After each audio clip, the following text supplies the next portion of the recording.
After a grueling grind, he cleared the game faster than anyone else on the planet, only to wake up trapped inside the world as its hidden final villain. His destiny was set. Betray the heroes and plunge the entire realm into despair. But instead of playing his part, he chooses a path of self-imposed exile, desperately hoping to rewrite a fate that was hard-coded into his soul. However, everything changes when he encounters the saint he was destined to murder. Suddenly, the narrative itself begins to glitch and fracture. Now the world as he knows it is shifting in ways he never predicted. His blade continues to evolve, and the villainous mastermind, the one everyone fears, might just become the world's only hope for survival. If the ultimate antagonist refuses to follow the script, what kind of twisted new ending will this world create? He faces formidable enemies, many stronger and more charismatic than the hero himself. Since childhood, he's been obsessed with swords and sorcery, often losing himself in fantasy worlds for days on end. This is Ren Sheena, a fourth-year university student who just saw the congratulations screen flash before his eyes. He's ecstatic, certain he's just set a new world record for the fastest completion time. Despite the stress of job hunting, he finally found a free weekend to dive into this long-awaited playthrough. The Legend of the Seven Heroes Part 2 is a world-famous fantasy RPG masterpiece. As the second entry in a trilogy, it follows hero descendants fighting to prevent the Demon King's resurrection. However, the sequel is famous for a shocking twist. The protagonist's best friend murders the saint and vanishes. While preparing for the third installment, Ren noticed game chat rumors about players finishing the story at impossible speeds. He began to suspect his own friend was the mastermind behind the game's mysteries.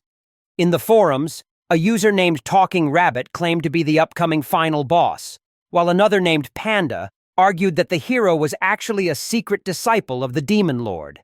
Ren hoped that by replaying the game he might finally uncover a few hidden skills. Suddenly, a prompt appeared on his monitor, asking if he wanted to activate a special story branch that granted the power to summon a magic sword. The protagonist was stunned. He had no idea the game even featured a character capable of wielding such a legendary ability. He stared at the screen, hesitating as he weighed the consequences of his answer. Without warning, a blinding light engulfed the room, and Ren felt his consciousness begin to slip away. His strength faded into nothingness as his surroundings were consumed by a brilliant white glow. When he finally managed to open his eyes, he was greeted by the sight of a kindly, elderly woman. She looked down at him and cooed about what a beautiful baby he was, while another voice chimed in to agree. The protagonist felt a pair of hands supporting his head as he realized his entire body was wet and warm. A young woman spoke up, her voice trembling with happiness as she looked at her newborn child. She was certain the baby would grow up to be healthy and strong while she gently bathed him in the warm water. Ren was completely disoriented. His vision was a blurry mess, and his tiny body felt heavy and unresponsive. He couldn't tell if this was just a hyper-realistic dream or a bizarre new reality. Then, he remembered the mysterious question on his monitor and realized the truth.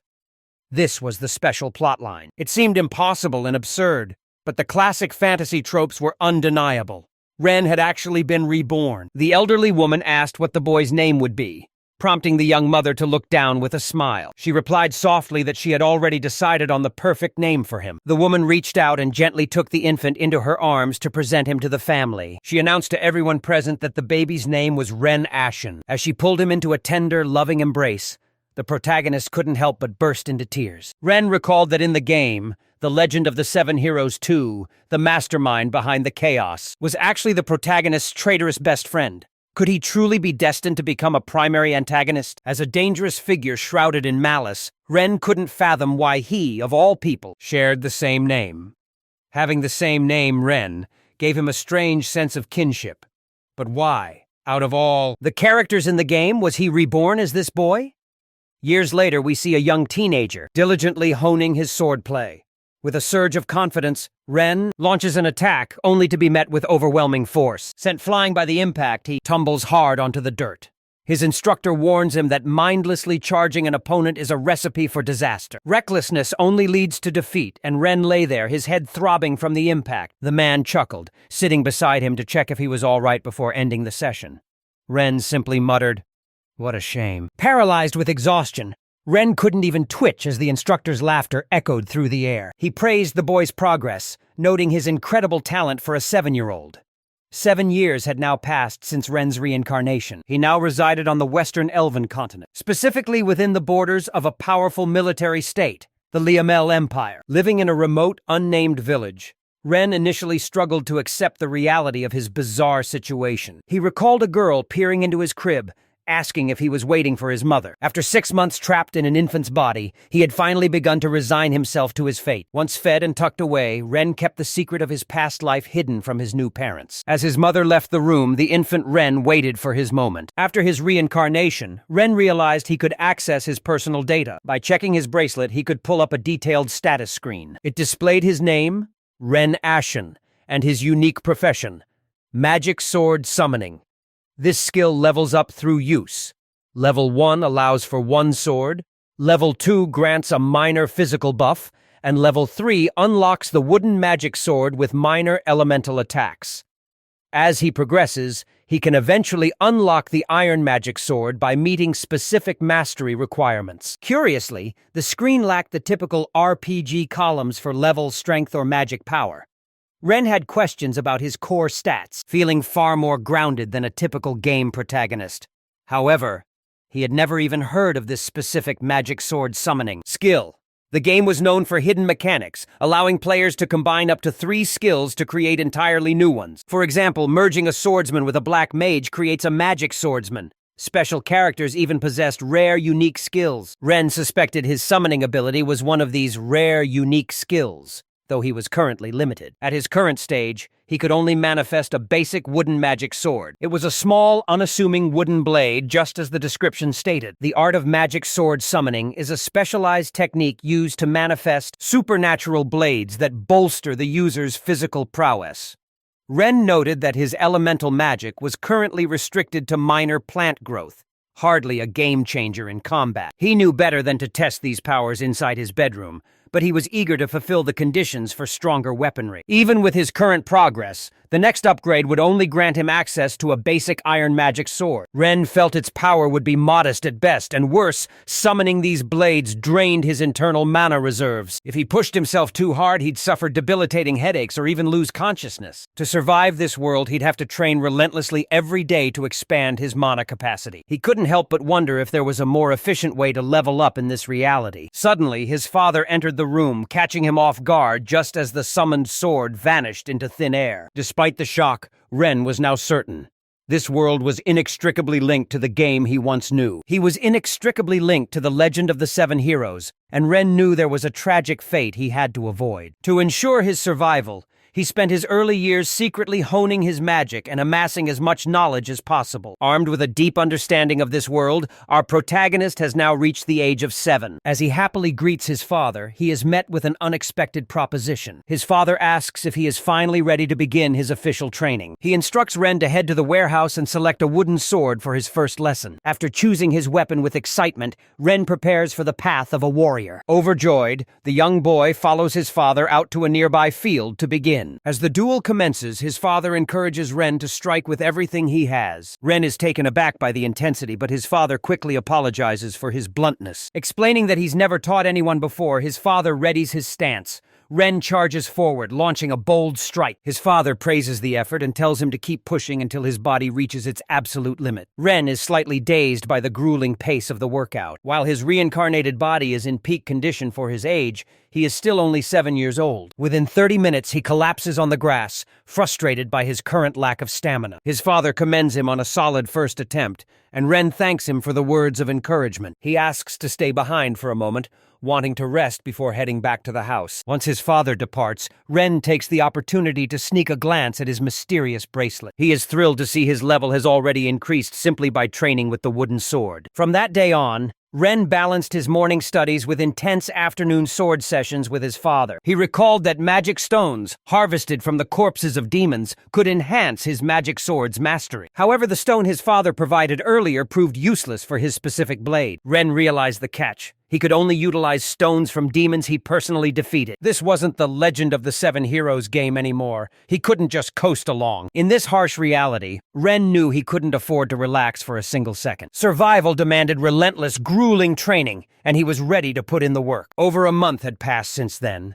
with father and son training together daily. His father noted that compared to their previous sessions, Ren's endurance had skyrocketed. He could now maintain the fight for much longer.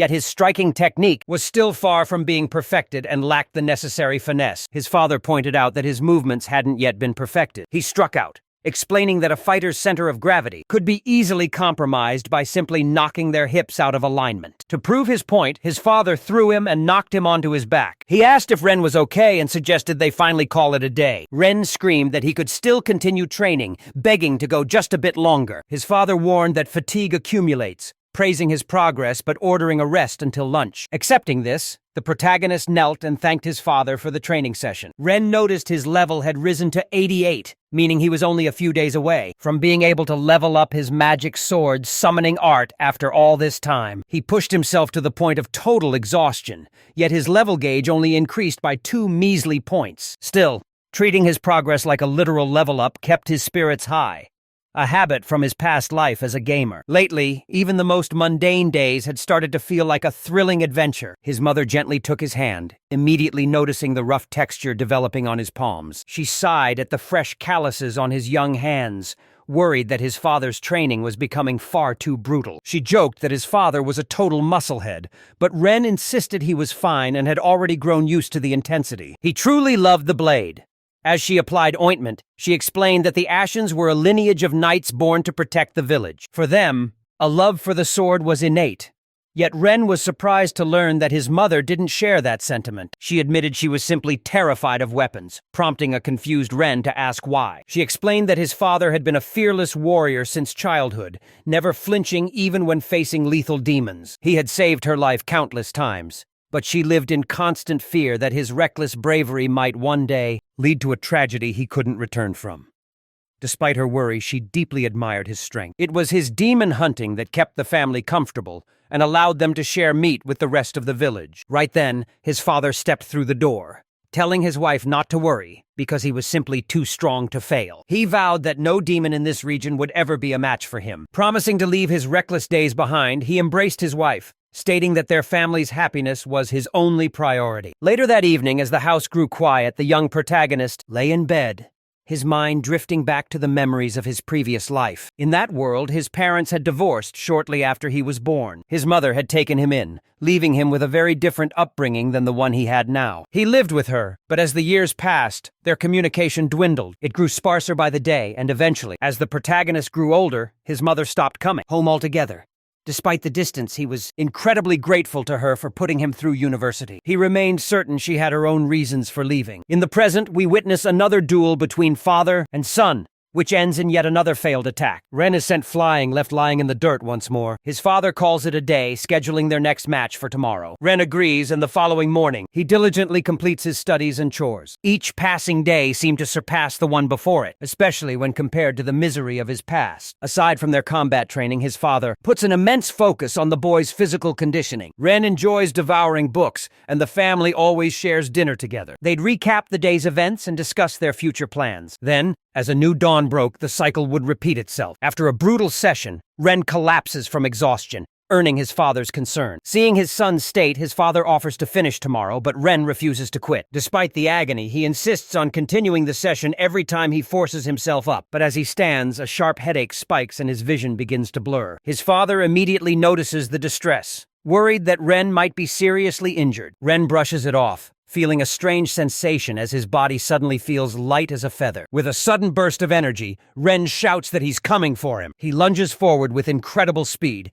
aiming a powerful strike with his blade, though his father is just barely able to react in time. The man manages to parry the blow, leaving Ren stunned by his own momentum. His father is left wondering how his son became so fast, marveling at the boy's raw power. Caught up in the excitement, he commands Ren to keep the pressure on and strike again. Without a moment's hesitation, Ren pivots and charges back in with renewed intensity. He rains down a flurry of blows, and while his father manages to evade, Ren can feel it. His strength and speed have reached an entirely new level. He strikes with newfound confidence, forcing his father onto the defensive. The man is completely baffled by the sudden transformation taking place before his eyes. How could a mere child possess such overwhelming explosive power? Ren becomes so lost in the heat of battle that he actually shatters his father's sword with a single heavy swing. His father stares in absolute disbelief. As Ren prepares another strike, his father scoops him up, tossing him into the air with pride. His father was stunned, admitting he had no idea his son possessed such raw talent. leaving Ren a bit bewildered. His mother approached to ask what happened, but Ren played it off, claiming he was clueless since he supposedly lacked any skills. Still, his father noted that Ren's prowess had skyrocketed during training, unable to explain this sudden surge in strength any other way. Our hero realized this was actually a physical enhancement ability, a perk he shouldn't have unlocked until reaching a much higher level. His father declared that Ren was destined for more than this tiny village, envisioning him as a legendary knight in the capital one day. While his mother was thrilled, his father lamented that they lacked the coin for a formal skill assessment at the church, though Ren insisted that such a test was unnecessary. His father was shocked, questioning if he was serious, while his mother wondered if her son was simply being far too optimistic. Ren knew that summoning a magic sword was an incredibly rare ability, and revealing it would only bring unwanted attention and trouble. He expressed his simple desire to stay home and continue his current life, earning a warm, loving look from his parents. Ren hoped that if he kept a low profile, he could eventually slip away quietly and continue living a life of absolute peace. He told them he'd rather follow in his father's footsteps and protect the village than chase glory as a famous knight. By hunting demons alongside his father, he knew they could bring in a much larger haul. This would bring prosperity to the village and allow him to support his father with his newfound strength. His mother watched him in silence, clearly moved by her son's maturity. These past 7 years had been the happiest of his entire existence, far surpassing the joy of his previous life. He owed every bit of that happiness to the two people standing before him, his mother and father. The man he once was had faded away entirely. He was Ren now, and his heart belonged completely to this new world. Ren sincerely wished for the three of them to live together in the village for as long as humanly possible. That was his only dream, leaving his father deep in thought. He pulled his son into a firm embrace, playfully calling the boy insolent. In that moment, Ren truly felt the warmth and strength of a real family. He was now certain that this was exactly where he was meant to be. This world had officially become his second home, and this time he was determined to cherish every possible second with those he loved. He vowed to protect his family's happiness and rewrite the tragic fate looming over them. He was no longer the villainous Ren from the game's original script. He intended to live a different life, but peace was never his destiny. Only a few years later, he would encounter the very girl he was fated to kill. She was a person he was never supposed to meet this early. Ren wasn't prepared for how quickly the future was shifting, unaware of the chaos to come. Within the Liamel Empire's territory lies the frigid northern city of Crucell. There, a beautiful young girl sat quietly on a stone bench. An elderly knight approached, checking to see how the young lady was faring. She simply replied that she had grown bored now that her training was over. Looking at the exhausted soldiers slumped on the ground, the knight, Weiss, noted she had clearly run out of sparring partners. Noticing his gear, she asked Weiss why he was clad in full armor and if something had happened in the territory. Weiss explained he was patrolling the northwest on the master's orders, leading her to realize the situation must be dire. He revealed his mission was to hunt a demon, claiming that a particularly vile creature had recently surfaced in the area. The morning sun rose over the peaceful village. Everything seemed quiet and routine during this time. Sheep grazed lazily in the green pastures. A solitary scarecrow stood guard over the outskirts. The villagers were already busy attending to their daily affairs. Ren glanced down at the glowing screen of his bracelet. 3 years had passed since his first level up,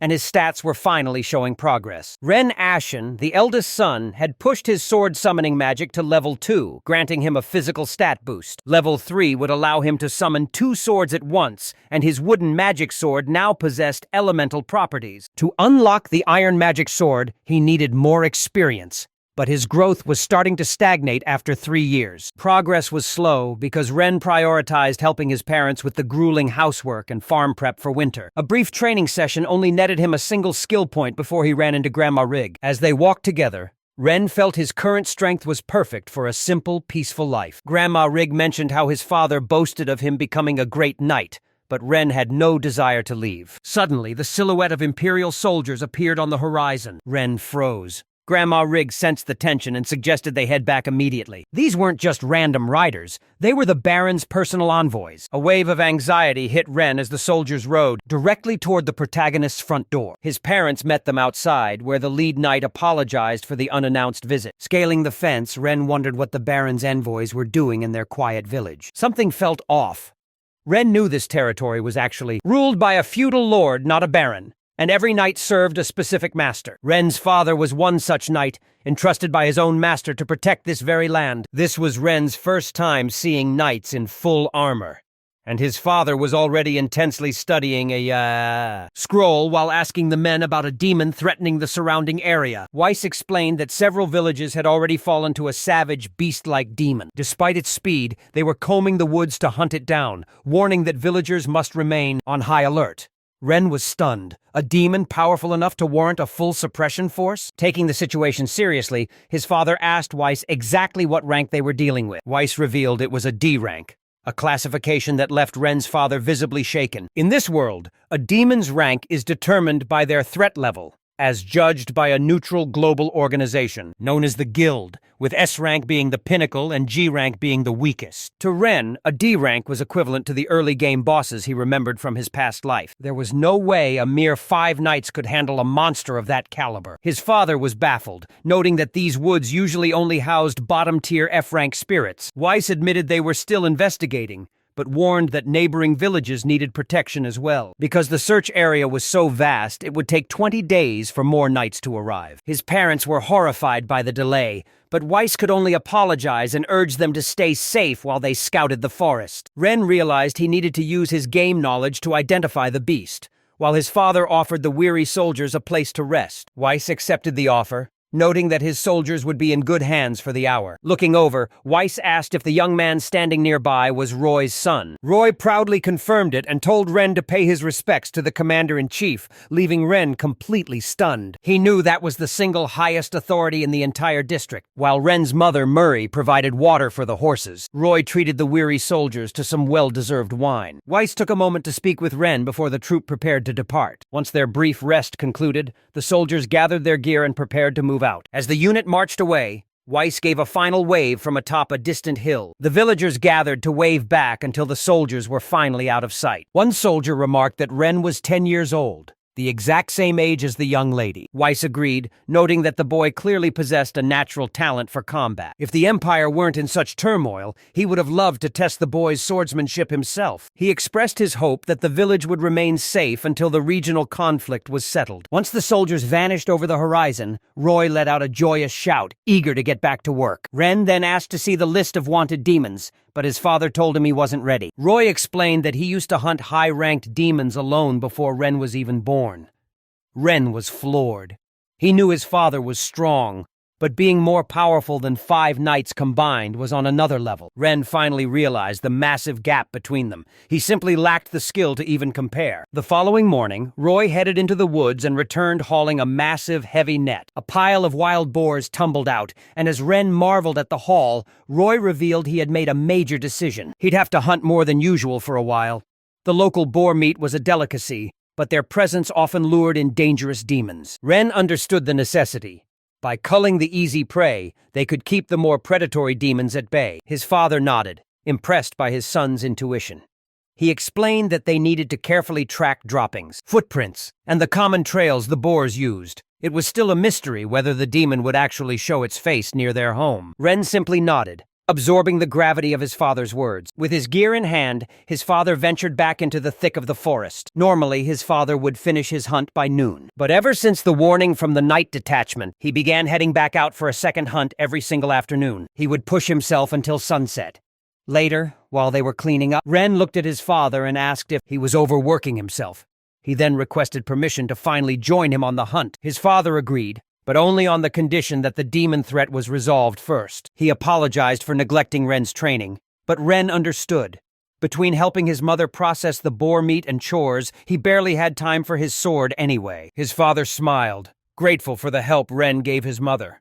Ren just wanted this peace to last. He didn't want to lose the life he'd enjoyed for 10 years. Exhausted from the labor, his father eventually drifted off to sleep in the warm bath. Ren quickly called out to him, warning him not to fall asleep in the water. The following days passed in a similar grueling routine. However, on the 10th night, everything changed for the protagonist. Our protagonist began to grow anxious. He approached his mother, his worry for his father finally bubbling over. He told her that his father still hadn't returned home yet. With a sinking feeling, he asked if it was already too late. His mother paused for a moment before deciding she would go out to search for him. Ren insisted on coming along, but his mother refused, warning him that the night was far too dangerous. Ren was outraged, shouting that it was even more dangerous for her to venture out alone. He made it clear that he was going, even if she tried to stop him. His mother considered his words, reflecting on her own fears. She realized that while she was terrified of him getting hurt, she couldn't leave him behind. The young protagonist stood firm in his decision. They both set out into the night.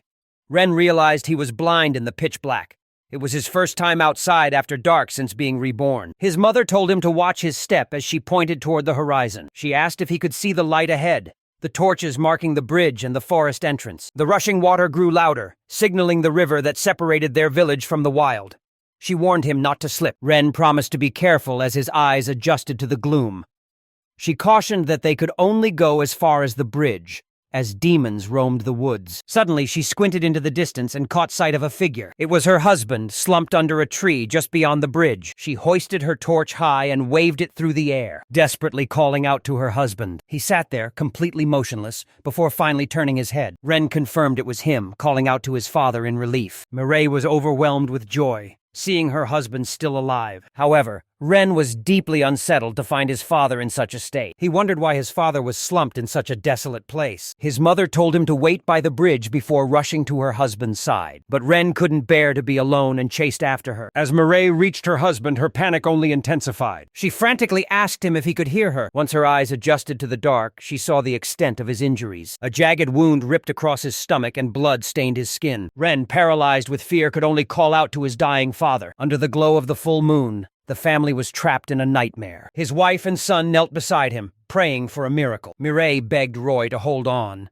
but the sound of a snap broke the silence. A branch cracked in the darkness, signaling a predator's arrival. Realizing the danger, Roy turned his sharp gaze toward the forest. He ignited a torch and gripped his sword. As Ren peered into the void, a terrifying, monstrous face suddenly materialized in the shadows. From the thicket, the beast lunged toward Ren and his mother. Ren desperately crossed his torch and sword to brace himself. As the monster pounced, he fell backward, its massive fangs sinking into the steel. His mother watched in terror, screaming her son's name as the beast's hideous face loomed over Ren.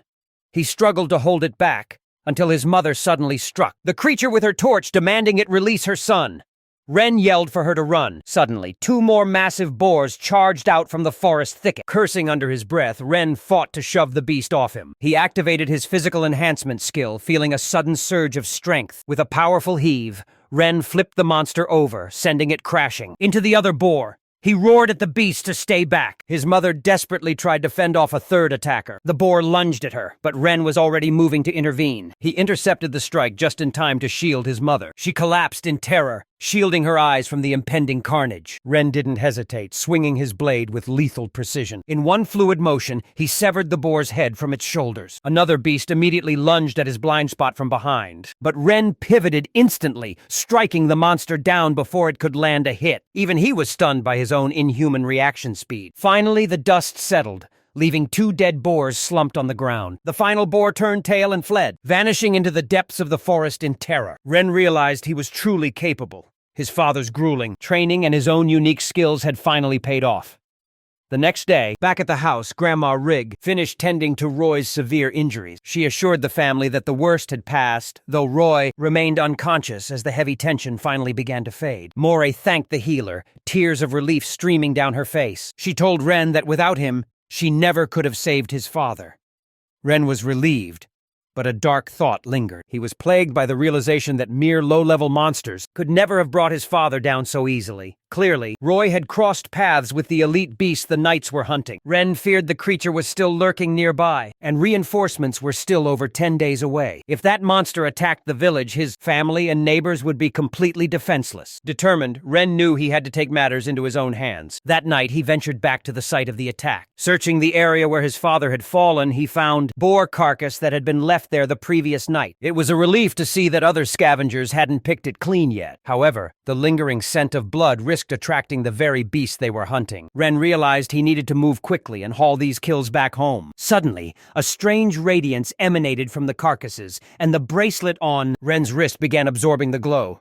Ren watched in utter disbelief. He checked his status window and noticed a massive shift. Just as he suspected, his mastery over magic sword summoning and the magic wooden sword had doubled. He realized the bracelet was siphoning the mana directly from the monster's internal mana stone. This hadn't happened when he was younger. It only worked if he secured the kill himself. Ren then carried the boars home. That evening, Ren approached his mother with a serious expression and told her they needed to talk. He confidently declared that starting tomorrow, he would officially take over his father's responsibilities. His mother, gripped by fear, questioned him. Ren acknowledged the inherent danger, but reminded her he was born into the Ashen family. Like his father before him, it was his duty to protect the village. She wept, protesting that no matter how strong he had become, he was still just a child. Ren lowered his head, reminding her that with his father now incapacitated, he was the only one left in the village capable of fighting back. His mother fell silent as Ren admitted he knew he was asking for the impossible.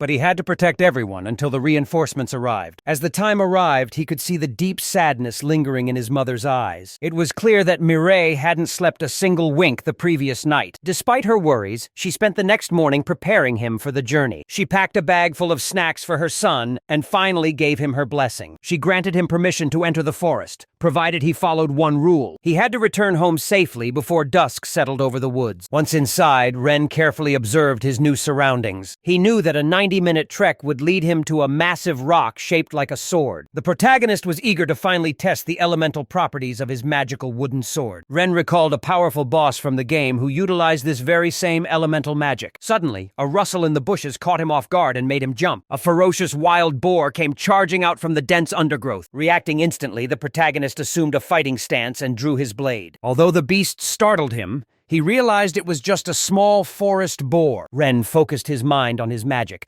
calling forth a surge of nature. Thick ivy erupted from the ground, instantly entangling the charging animal. The vines bound the creature tightly, leaving Ren stunned by the effectiveness of the spell. The boar was completely immobilized and couldn't even let out a sound. Despite the danger, Ren hesitated, finding it difficult to kill a living thing. He braced himself, knowing he had to finish the boar with a single merciful blow. Besides, that required magic, and elemental spells were surprisingly easy to master. The approaching small boars served as the perfect practice targets. Ren seized this opportunity to sharpen his combat skills. As the sun began to set, the local villagers were left in absolute shock. Ren had managed to take down 12 boars on his very first day of hunting, but this wasn't just a stroke of beginner's luck. On the second day, he once again returned with 12 more kills. His hunting efficiency continued to skyrocket. Through the fourth and fifth days, he pushed his limits, capturing more boars than ever before. Finally, the seventh day arrived, but the elusive monster he sought was still nowhere to be found. On the bright side, his magic wooden sword's level had reached 97 out of 100. Ren was certain the magic iron sword was within reach and waited with bated breath. That evening, as he returned from the woods, he headed upstairs only to accidentally overhear a grim conversation.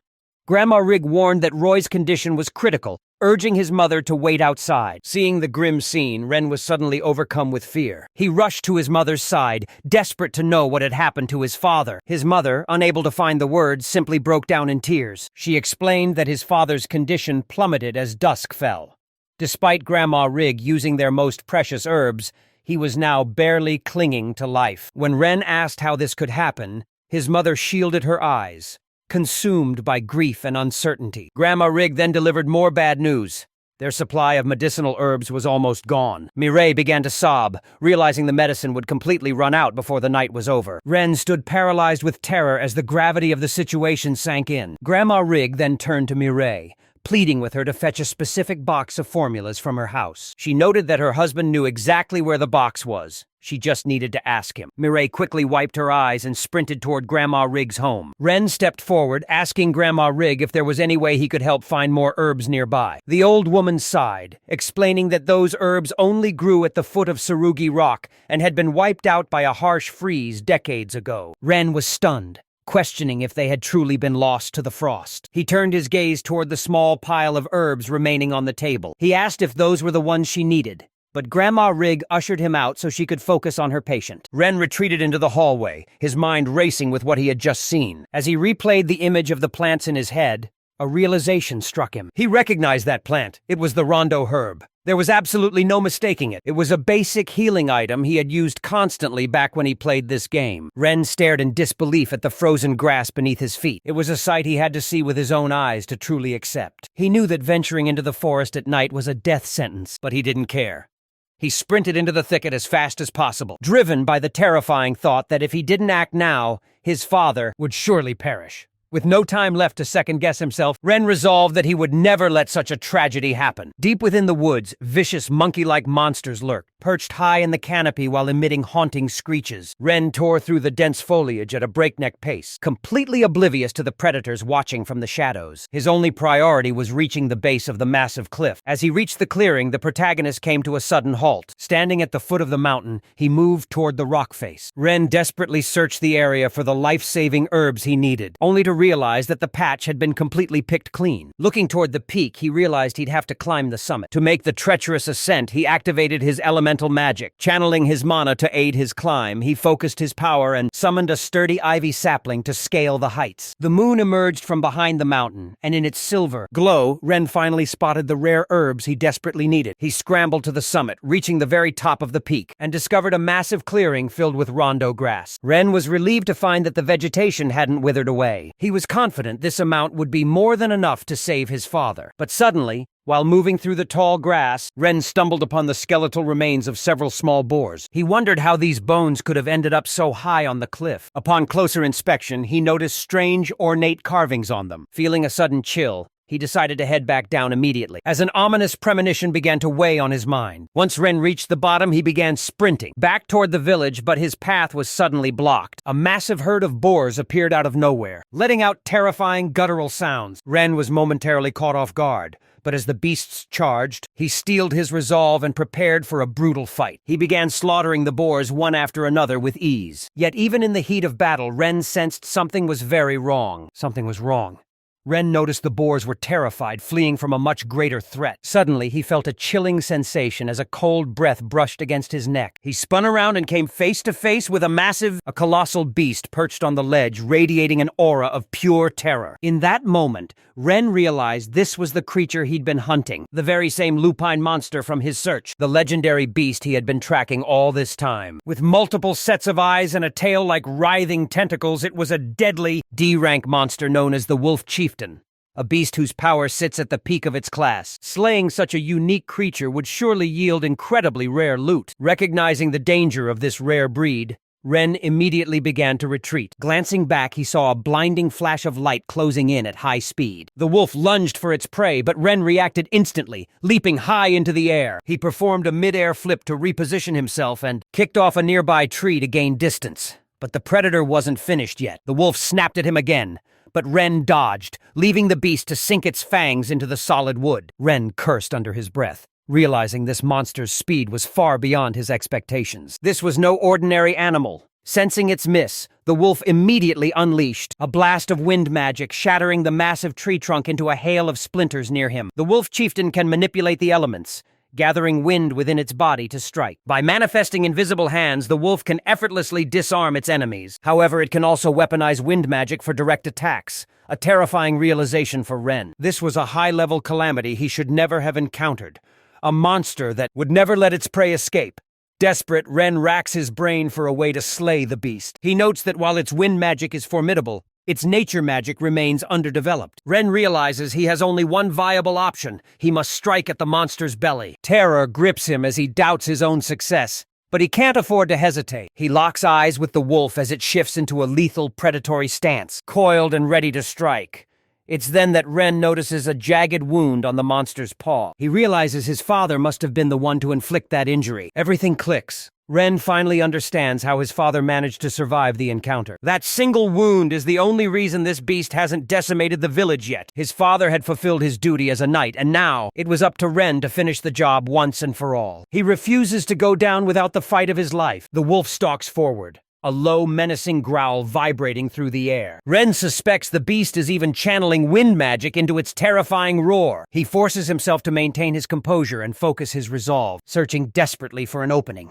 Deciding to take the initiative, Ren channels his mana into nature magic, summoning a barrage of ivy shoots, which instantly expanded into a massive wall. Ren skillfully lured the wolf directly into the foliage, completely ensnaring the beast. To survive this, he had to keep the creature pinned down. He needed to immobilize the monster for just a single moment to land a finishing blow. With the wolf bound by the thick vines, Ren gripped his hilt and swung with all his might. The blade connected, But the weapon in his hand suddenly shattered into 1,000 shards. The wolf let out a distorted, guttural growl as Ren stared at his empty hilt in disbelief. He desperately tried to summon the blade once more. As the wolf launched a counterattack, a new weapon sprouted from the earth like a mystical sapling. Grasping the new blade, Ren felt a sharp, stabbing pain. He realized that resummoning consumed far too much mana. Reforming a broken magic sword was draining his life force. Clutching his head in agony, he felt the wolf's teeth sink into his body. Despite the searing pain, Ren refused to lose his composure. He struck the monster's mangled paw with precision. The agonizing pain forced the wolf to fling Ren aside, sending him flying until he slammed hard against a tree. He collapsed to the earth, his body racked with pain as the wolf loomed over him, baring its fangs. Desperate, Ren summoned a protective barrier, manifesting a wall of thick ivy to shield himself. The dense foliage was the only thing between him and the beast. The wolf began to gnaw viciously at the branches, determined to reach its prey. Ren realized with horror that he was bleeding out and would soon lose consciousness. Suddenly he remembered the medicinal herb and reached into his bag. He hesitated, wondering if he should use the precious plant. But the thought of his sick father gave him pause. He couldn't afford to waste it if he wanted to save his family. Forcing himself to stay focused, Ren's mind raced for an alternative. The monster had nearly chewed through his ivy wall, its muzzle inches from his face. Ren scanned his surroundings, searching for any weapon he could use. With a surge of adrenaline, he thrust his sword directly into the monster's open maw, noticing a strange bracelet on the beast. He stepped back from the brush as the beast unleashed a devastating blast of wind power. His defenses were instantly shattered into pieces, sending Ren rolling head over heels across the dirt. Scrambling to his feet, he dove behind a nearby tree for cover. Ren realized he was pinned against the cliff just as the monster charged. The protagonist cursed under his breath and shouted, yelling for the wolf to stay still as he channeled the sapling's power to entangle the beast in ivy. With the creature's movements restricted, the wounded Ren made a desperate dash. His mana was completely depleted, and he knew he had to hurry. The monster began gnashing its teeth, tearing through the magical vines. Ren's only goal was to reach the fallen boars as fast as possible. He desperately needed those 3 magic stones. If he could just absorb their essence, he'd finally be able to manifest a metallic magic sword. But the monster was already closing in. Ren knew his current wooden blade stood no chance against such a foe. Praying for a miracle, he threw his magical wooden sword directly at the wolf, but the creature easily managed to dodge. Suddenly, Ren noticed fresh growth sprouting from the blade. The vines lashed out, once again binding the monster.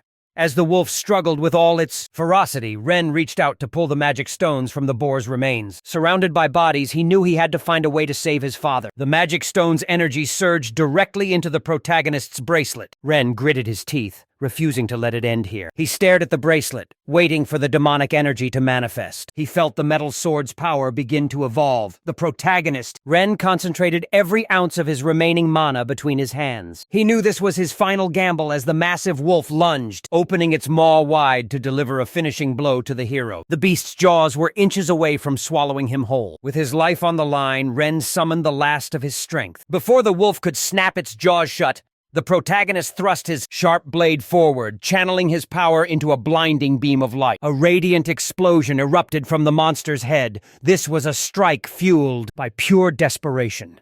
The sword pierced clean through the monster's skull and exited through the back. With a final whimper, the wolf collapsed, battered and bloodied. The protagonist sighed and slumped down beside the beast. He looked at the magical metal sword, now gleaming with new power. He noticed his bracelet was already absorbing the wolf chieftain's magic stone. Ren realized he was in a dire state.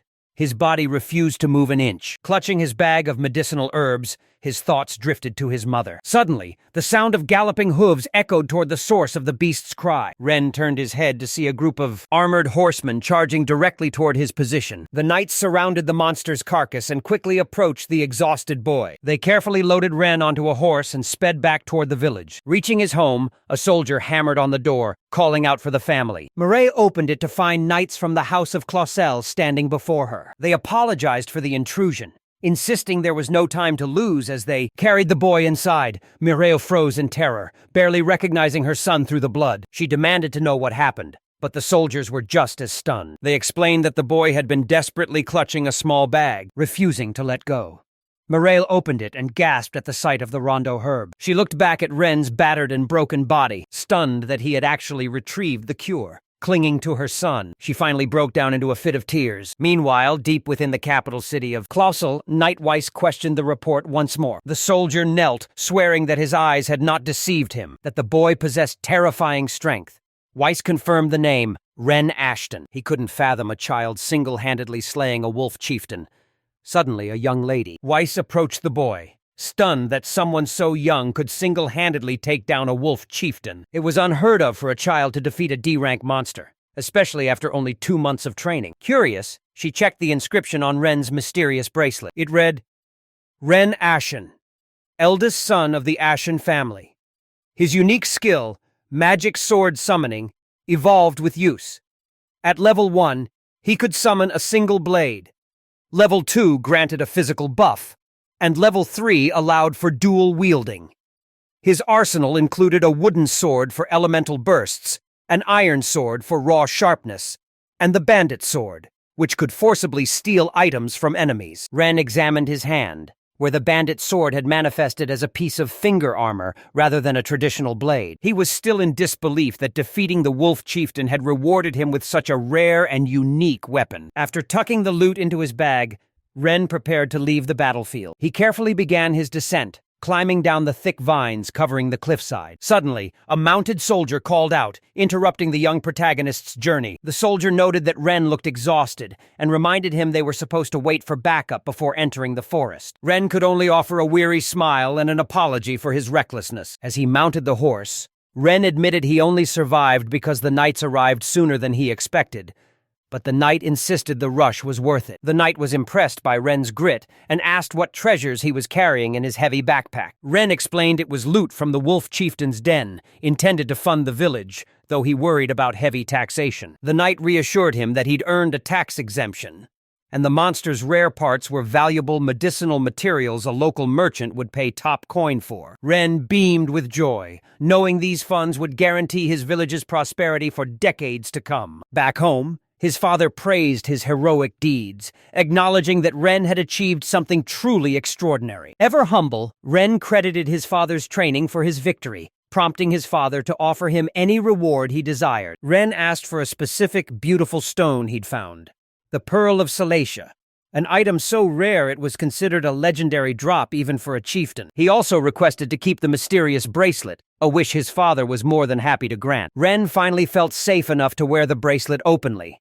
even after his father's lecture about his reckless actions. Softening his tone, his father stroked his hair and praised him for risking everything to save the village. Hearing those words of pride, a genuine smile spread across Ren's face. Peace finally returned to the nameless village, with birds singing and Ren's mother hanging laundry in the breeze. Ren stayed behind to help her, finding comfort in the simple rhythm of daily chores. However, his peaceful afternoon was interrupted by a mysterious young lady perched on a fence. She sat calmly beneath the shade of a tree, radiating an enigmatic aura. Her eyes were locked onto Ren, watching his every move with intense focus. Ren couldn't help but wonder who this striking girl was. She was a complete stranger, someone he had never seen in their secluded village. Stepping forward, the young lady asked if he was the one known as Ren Ashen. Ren cautiously confirmed his name, his guard beginning to rise. He felt a strange sense of déjà vu, as if their souls had met in another lifetime. This was no mere coincidence.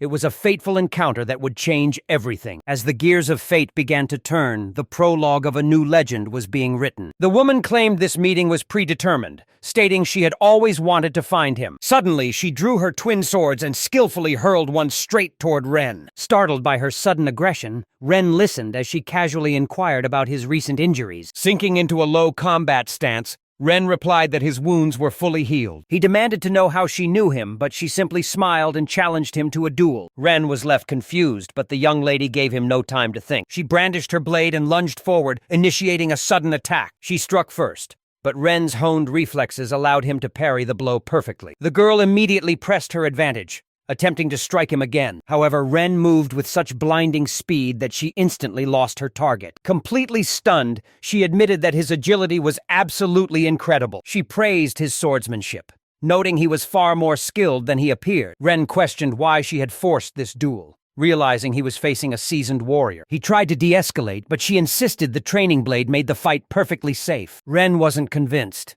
It seemed like she had planned this ambush from the start. A serious injury would cause a major diplomatic incident, making this a risky gamble. Since there was no way to avoid the conflict, Ren realized he had to finish it. Our protagonist decided it was finally time to put an end to this skirmish. He shifted to the offensive, overwhelming the girl until she lost her footing and collapsed. Standing over her, Ren triumphantly declared that the match was over. The young lady could only mumble something unintelligible under her breath. When Ren leaned in to hear her, she screamed that he was too close, forcing a frantic apology. She quickly recovered and demanded a rematch, much to Ren's utter disbelief. The lady stubbornly claimed that she had not yet officially conceded defeat. Ren stood there, completely baffled by her relentless and eccentric persistence. Suddenly, a commanding voice rang out through the air. "Princess, that is quite enough." Ren turned toward the source and recognized the warrior as Weiss. He was left wondering why someone of Weiss's stature was in a place like this. The young lady obediently lowered her blade. She requested permission to explain her presence,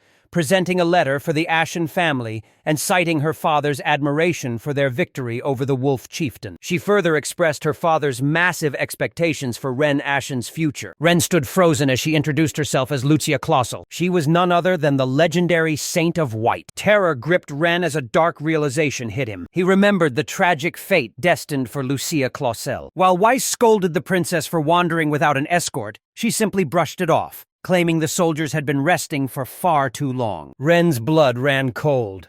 She was the very girl he was supposed to assassinate in The Legend of the Seven Heroes. He couldn't fathom why their paths were crossing so early in the story. Eventually, the entire party relocated to Ren's family home. There, the princess engaged in a formal discussion with Ren's father. While Weiss stood watch, Ren's mother graciously served tea to the visiting soldiers. Moments later, Ren found himself sitting down for tea with Lucia. He was still reeling, unable to comprehend how the timeline had deviated this much. In the original Legend of the Seven Heroes, Lucia Clausel was revered as the Holy Saint of White. While she never joined the protagonist's party during the game's events, her raw power was absolutely immense. Not even the protagonist could match her strength until the late game, earning her the reputation of the invincible heroine. Breaking the silence, the princess asks Ren if he has any plans to visit the kingdom. The sudden question catches the protagonist completely off guard. She explains that she personally traveled to this remote village just to witness the skills of the man who slew the Wolf Chieftain. However, their brief sparring match convinced her of something deeper.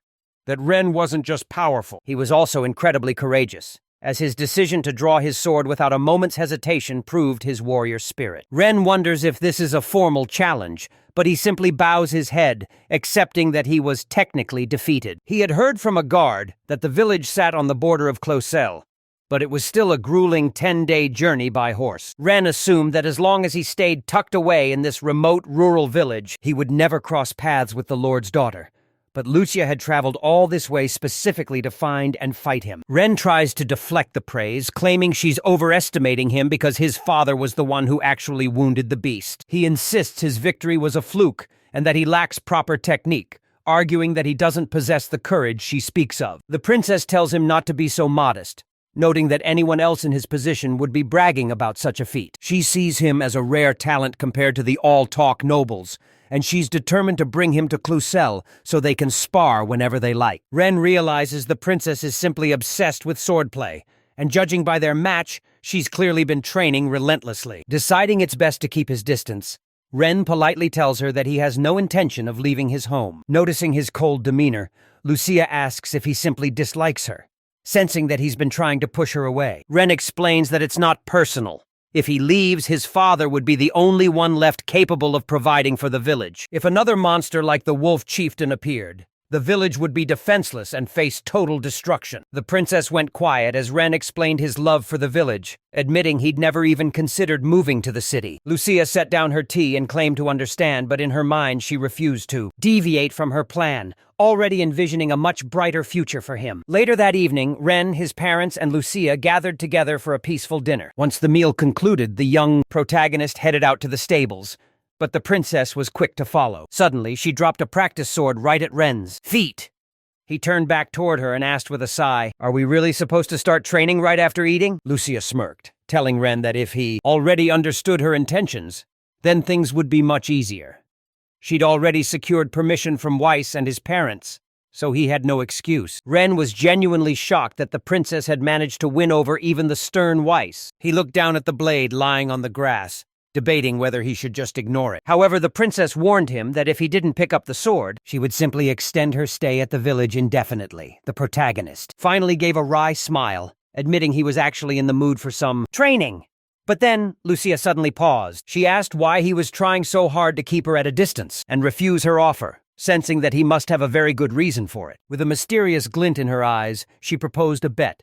If she won, Ren would have to reveal his secrets and agree to accompany her to Cruzel. Ren curiously asks what the stakes are should he emerge victorious. The princess promises that if he wins, she'll make a return trip to the village. Despite the offer, Ren is convinced that his defeat is already set in stone. Suddenly, the princess launches a surprise assault with a fierce battle cry. Ren momentarily freezes under the pressure, but manages to successfully parry her strike at the very last second. He continues to dance around her, dodging her next blow with ease. Lucia is baffled, unable to comprehend how he's countering her moves. She was certain he'd left an opening, leading Ren to ask why. She's so desperate to win. To her, the answer is painfully obvious. She simply hates losing, especially as the Saint of White facing a boy her own age. Attempting to regain control, the princess tries to trip him up. Ren stumbles backward, admitting he still doesn't understand what her prestigious title has to do with any of this. Lucia retorts that being the Saint of White means she is naturally gifted with elite swordsmanship and physical prowess. Between her skills and divine magic, a loss would be an absolute disgrace. She screams in frustration, calling the current situation a total disappointment. Rushing in for another strike, Lucia swears that from this moment on, she's finally getting serious. The princess unleashed a relentless barrage of strikes. Desperate to defeat Ren, the protagonist noticed that the princess had become significantly faster and stronger, as if she were a new person. This had to be divine magic. If he recalled correctly, divine magic combines the essence of white magic, which heals wounds, with the power of holy magic, capable of purging undead curses and toxins. It is a formidable power that can even bolster the attributes of party members. In short, it grants divine magic, elite swordsmanship, and superhuman physical stats. These were the hallmarks of a white saint, and Ren admitted she was formidable in this state. He asked why she hadn't used this power before, and she shouted that she knew she could, but Weiss would scold her for using it without permission. Ren was surprised that she'd actually been granted permission this time around. Weiss was clearly spoiling her. Shaking it off, the protagonist gathered his thoughts and decided it was finally time to get serious. He lunged forward with confidence, no longer holding anything back. Ren realized he had already adapted to the princess's rhythm, meaning he could now anticipate her every move. After a few quick lunges, Ren held his blade directly against the princess's throat. Lucia was strong, but only when compared to the strength of a mere wolf. The princess's expression filled with terror. She never expected such incredible speed from our protagonist as he efficiently pinned her sword hand. He caught her wrist, preventing her from striking with her offhand. The princess stood dazed as Ren released his grip and calmly stepped aside. Refusing to yield, the princess launched another desperate assault. She rained down a flurry of strikes, blow after blow. Ren countered her aggression with fluid precision. He parried her move, forcing her into a clumsy somersault. She lost her balance and tumbled backward. As she lay helpless on the ground, with a blade pressed against her throat, Ren confidently declared that the victory was his. Lucia remained silent, processing her defeat. Refusing to accept the outcome, she leaped back to her feet with renewed fury. Ren instinctively jumped back to create distance. No one expected Lucia to find the strength to continue, but she insisted that she hadn't lost yet, much to Ren's surprise. Their swords clashed once more as the duel intensified. Suddenly, the sound of slow applause filled the air. Both Ren and Princess Lucia turned toward the sound. A knight stood nearby, declaring that the boy had done an incredible job. His skill was truly remarkable, especially considering how he overpowered the young lady's divine magic at such a tender age. Weiss admitted he wasn't shocked to hear Ren had slain the wolf chieftain solo. Between Lord Royce's rigorous training and Ren's own relentless effort, his strength was hard-earned. Ren was startled to see Weiss approaching. Weiss noted that the young lady had finally felt the weight of true power, hoping this duel would leave her feeling motivated upon her return. Lucia quickly looked away from Weiss, a deep blush creeping onto her cheeks as she offered Ren a respectful bow. She apologized for the sudden intrusion, admitting the duel had been an invaluable lesson for her. Ren politely replied that the feeling was mutual. After all, he had learned quite a bit from their exchange as well. Lucia turned toward the house, announcing she would be heading inside to rest. Weiss then turned to Ren, offering a formal apology for the princess's behavior and promising to tell the Baron of the Ashen family's incredible hospitality. Ren insisted he hadn't done much, but Weiss begged to differ. Lately, even the princess's peers among his subordinates couldn't keep up with her. She had become quite unruly, making this defeat a much-needed reality check. Weiss even wished they could stay a few more days to continue their training. Ren internally prayed they wouldn't, but Weiss confirmed they were set to depart the next morning. It turns out the young lady had personally arranged this trip with her father to handle several errands. As Ren listened in surprise, Weiss explained that the princess was surveying the surrounding villages to clean up the aftermath of the recent incident. Ren found it impressive that she could handle the duties of a lord's deputy at such a young age. As he suspected, she wasn't just some arrogant brat. The princess actually excelled in both military and academic arts. In The Legend of the Seven Heroes, Lucia was renowned for her top marks. While Ren found her overbearing and hard to read, he began to wonder if, deep down, she was actually a sincere and kind person. However, our protagonist couldn't understand why his current reality differed so much from the game. He recalled that the original story barely mentioned their childhood, and meeting her this early was a shock. The next morning, Princess Lucia lay awake, unable to sleep a wink. She wasn't ready to give up on her goal just yet. Sitting at her desk, she penned a note. When Weiss read it, he was stunned to see it was addressed to a boy. Lucia explained that she wanted to hand it to Ren personally before her departure. She also wrote a thank you note to the Ashtons, hoping a letter would make her invitation to Crusul clearer. She then asked for Weiss's opinion on the draft, and he scrutinized every single word. Noticing his hesitation, Lucia nervously asked if she had made a mistake somewhere. Weiss answered bluntly, stating that the message read exactly like a confession of love. Flustered, the princess questioned him. "A love letter?" Weiss nodded firmly. He pointed to a specific line where she had written that the intense passion she felt for Ren had only grown stronger since their meeting. Lucia defended her writing, explaining that she meant every word. The legendary boy was even more incredible in person. Weiss sighed, noting it still sounded like a girl head over heels in love. This revelation left the princess completely shell-shocked. Weiss continues pointing out phrases that could be easily misinterpreted by the young boy. Lucia admits the truth, claiming Ren's skills would make anyone eager to challenge him. Weiss teases that she sounds like a starstruck girl. Taking another look at her draft, Lucia carefully rereads her own words. She blushes furiously, finally agreeing with Weiss that it reads more like a confession of love. She's bewildered by the mistake, as she's only ever written formal administrative documents. Since this was her first attempt at a personal note, she stashes it away in her bag. She resolves to dispose of the embarrassing letter as soon as they depart from the village. Soon, the princess and her knights prepare to begin their journey home. Their meeting had concluded under a cloud of heavy tension and confrontation. Despite the friction, the princess departs quietly and obediently. However, a sudden, powerful gust of wind kicks up. It snatches the discarded letter right out of her bag without her noticing. Completely unaware of the loss, the princess continues on her way. Elsewhere, Ren heads toward a secluded cliff for some peace and quiet. He's eager to test the bandit's magic sword and see what it's truly capable of. He seeks the privacy of the wilderness to experiment with its hidden power. While there, Ren notices a majestic eagle soaring through the sky. He raises his hand, focusing on the ring that serves as the magic sword's vessel. He prepares to channel his mana into the stolen artifact. The ring glows briefly, but the bird quickly disappears into the distance. As the bird flew away, an eagle feather drifted down, directly into Ren's waiting hand. He smirked, having successfully snatched the prize from the raptor. Moments later, Ren spotted two birds chirping frantically, while bickering over a scrap of paper, leaving him curious about its contents. With a quick flick of his wrist, he swiped the document from the birds. Upon unfolding it, he realized it was actually a letter. Intrigued, he began to scan the text, and was stunned to discover it was a heartfelt love letter. It felt like another twist of fate. News carried on the wings of the wind. Was it truly a confession? The message invited him to the city of Crusul. Ren noted the high-quality texture of the expensive parchment. Reading further, the author praised a certain someone's mastery of swordsmanship. He wondered if this was the letter she intended to send him, but how did it end up lost in the middle of the woods? Suddenly, the low blast of a horn echoed through the trees. Turning toward the sound, Ren spotted a group of approaching horsemen. But they didn't look like ordinary knights. They were members of Lady Weiss's elite squad. Ren quickly stashed the letter into his inner jacket pocket. Ren's eyes narrowed as he noticed the crest emblazoned on the knight's armor. It was different from the clausal crest.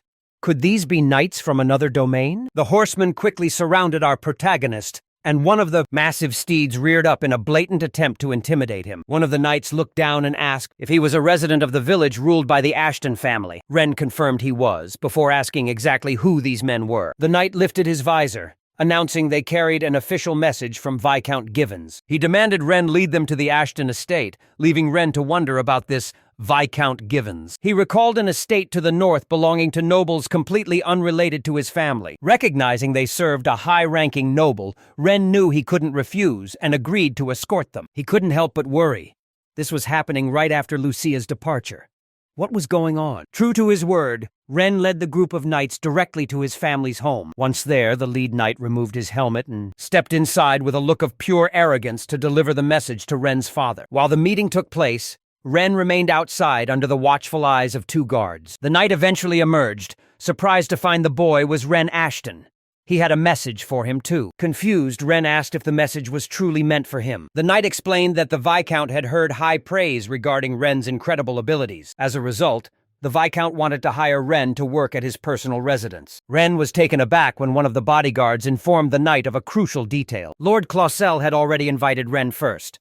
The knight argued that the bodyguard was merely a servant of the Clausel family. He claimed a simple invitation didn't mean Ren had accepted, but the bodyguard countered that this village sat within the Clausel domain. If the knight intended to speak with Ren, he would first need to clear it with them as the Lord's official representatives. Regardless of status or faction, it was a matter of common courtesy, something any servant of Viscount Givens should understand. Ren remained silent, observing the tense exchange with focused attention. The knight smirked, replying that he would correct his mistake, while the bodyguard watched the Givens men prepare to depart. He stood his ground as the knight and his entourage finally turned to leave. As they rode away, the knight shouted back that they would return for a follow-up soon. Ren's father, Roy, read the message and realized the Viscount was looking for any excuse to incorporate these lands into his own domain. It appeared the tides of factional conflict had finally reached their remote doorstep. Ren pondered the brewing war between factions, while the bodyguard admitted that Roy's assessment was unfortunately correct. Ren recalled from his knowledge of the game that the Liamel Empire is divided into 3 major political factions. The first is the Imperial faction,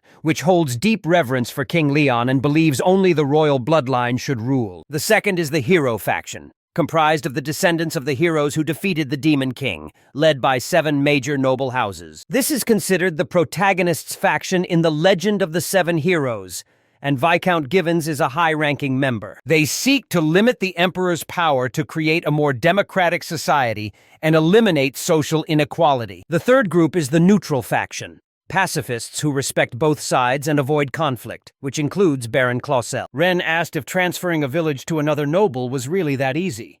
The bodyguard explained it was rare, but possible if all parties agreed. Roy wondered what the point of seizing a tiny village like theirs even was, but the bodyguard remained uncertain. Ren suspected a hidden strategy was at play, fearing Viscount Givens harbored dark ulterior motives. The bodyguard noted that many were desperate to court the Clausel family, given the Baron's prestige and the Saint's presence. Ren wanted no part of this conspiracy-ridden power struggle, but since the Ashens served the Clausels, staying on the sidelines simply wasn't an option. He feared they were already entangled in a plot far more dangerous than they realized. While the Viscount's true intentions remained a mystery, Ren knew that caution was his only ally. He approached his father, explaining that the letter suggested the Viscount intended to annex the village and its knights to bolster his own depleted military strength. Ren suspected this sudden lack of manpower was directly linked to the Wolf Chieftain incident. His father countered, arguing that the incident was such a freak occurrence it was likely an anomaly. Aside from that one event, there had been no reports of the Ashen family suffering a military shortage. Ren pondered this, recalling a crucial piece of information he had learned from Weissman. If a territory suffered significant monster damage, the feudal lord could be penalized for failing to protect his people. The bodyguard agreed, noting that defending the land was ultimately the lord's absolute responsibility. Following that logic, Ren pointed out that since the surrounding villages had taken such heavy damage, the Clausel family was now at risk of facing a severe official reprimand. This was likely Givens's goal, to frame Baron Clausel by exploiting the recent unrest for his own gain. Ren explained that this was a calculated move, allowing the Viscount to play a double game. He would protect the disgraced Baron only to manipulate him into joining the heroic faction. Roy struggled to wrap his head around the sheer depth of the conspiracy. Ren suggested that if the Baron had orchestrated this from the start, then at worst, the incident involving the Wolf Chieftain was also connected to Viscount Givens. His father remarked that things had gone way too far, questioning if Givens had intentionally unleashed the monster. Ren admitted that while his suspicions might be unproven without hard evidence if they were true, then every strange occurrence finally made perfect sense. His father agreed, realizing that if this theory held weight, it would ignite a massive scandal. The bodyguard was stunned by Ren's intuition, admitting the Baron also shared these same fears. He couldn't help but call Ren a total genius. Ren brushed it off as a mere guess, but warned them to stay vigilant against further plots. His father agreed he couldn't stay bedridden, while his mother urged him not to overexert himself. They decided to report to the Baron immediately to bolster their defenses, a plan Ren supported. Ren realized his position was shifting, potentially leading to a clash with the hero faction, the very people who were once his allies in the legend of the Seven Heroes. He had no idea what the future held for him now. As time marched on, Ren dedicated himself to his routine, balancing his daily chores and his studies. The seasons began to turn, shifting from the colors of autumn into the cold embrace of winter. Ren announced that they had completed yet another successful hunt. Ren reported that thanks to the bodyguard's assistance, the village was now fully prepared for the coming winter. One guard remarked that Ren's talent never ceased to amaze him, claiming that if Ren had gone to the imperial capital, he would have achieved legendary success. Ren just smiled, stating he'd never leave his home since he was the heir to the Ashen family. Touched by his loyalty, the bodyguard burst into tears of respect, while his partner told him to pull it together and stop bothering Master Ren. Upon returning home, Ren called out to his parents to let them know he was back. However, a familiar voice from inside the room was the one to answer him. To his shock, it was Princess Lucia. She mentioned that if Ren was looking for his mother, she would be back shortly. Ren stood there, completely speechless at the sight before him. He let out a startled shout, demanding to know what was going on, causing Lucia to quickly cover her ears. She scolded him for yelling, complaining that the sudden noise actually hurt her ears. Once he calmed down, Ren asked what she was doing in his house. Lucia simply clarified the situation. She asked him what he meant by such a question and began to explain that there was only one reason for her visit. Since he refused to visit the city had come to him. Ren watched in awe as he witnessed real magic in action. Lucia was holding a shower head in her hand, using it to fill a large trough with water. Ren was delighted to see such a modern luxury in the princess's hands, and she smugly asked him if he found it convenient. As a token of gratitude for their sparring match, she had brought a magical tool, a crystal sphere that generated water, meaning he'd no longer have to trek to the river or the well. Ren wondered if it was powered by magic stones and agreed it was incredibly useful, though he worried it was too expensive. Lucia told him not to worry. She explained it was an old, broken unit she had repaired using her own pocket money. She offered it as a sincere apology for the incident involving Viscount Givens. She noted that while her father wanted to object to the Viscount's actions, dealing with high-ranking aristocrats was always a tedious affair. Even as the Saint of White, her influence wasn't enough to bypass political factions. When Ren questioned this, Lucia explained that saints blessed by the supreme deity, Elfin, had appeared throughout history. Yet unlike the Seven Heroes, they often failed to defeat the Demon Lord. Ren wondered if widespread respect truly put him on the same level as King Leon or the legendary heroes. Suddenly, Princess Lucia requested that Ren take her to his father's room. Caught off guard, Ren led the way as the princess approached. Sir Roy, placing her palms on him as a divine glow emanated from her hands. Ren stood back and watched in awe, realizing he was witnessing sacred magic firsthand. Sir Roy sat up and thanked her, but Lucia humbly dismissed his gratitude. Later in the hallway, Ren asked if she was the one who healed his father before. She proudly confirmed it was her, surprised that he hadn't realized it sooner. Ren apologized for his ignorance, and soon after the two headed outside to begin their duel. Ren immediately noticed that the princess's movements had become significantly more precise and refined. He was impressed by how much she had honed her skills in such a short time. However, in the heat of the moment, the princess suddenly tripped. She tumbled forward, falling directly toward Ren. He caught her effortlessly, politely asking if she was all right. Flustered, Lucia quickly pulled away, accusing Ren of making fun of her because he wasn't even breaking a sweat after their bout. She demanded to know how much stamina he truly possessed, leaving Ren speechless. The princess eventually calmed down, admitting she actually had a lot of fun during their sparring sessions.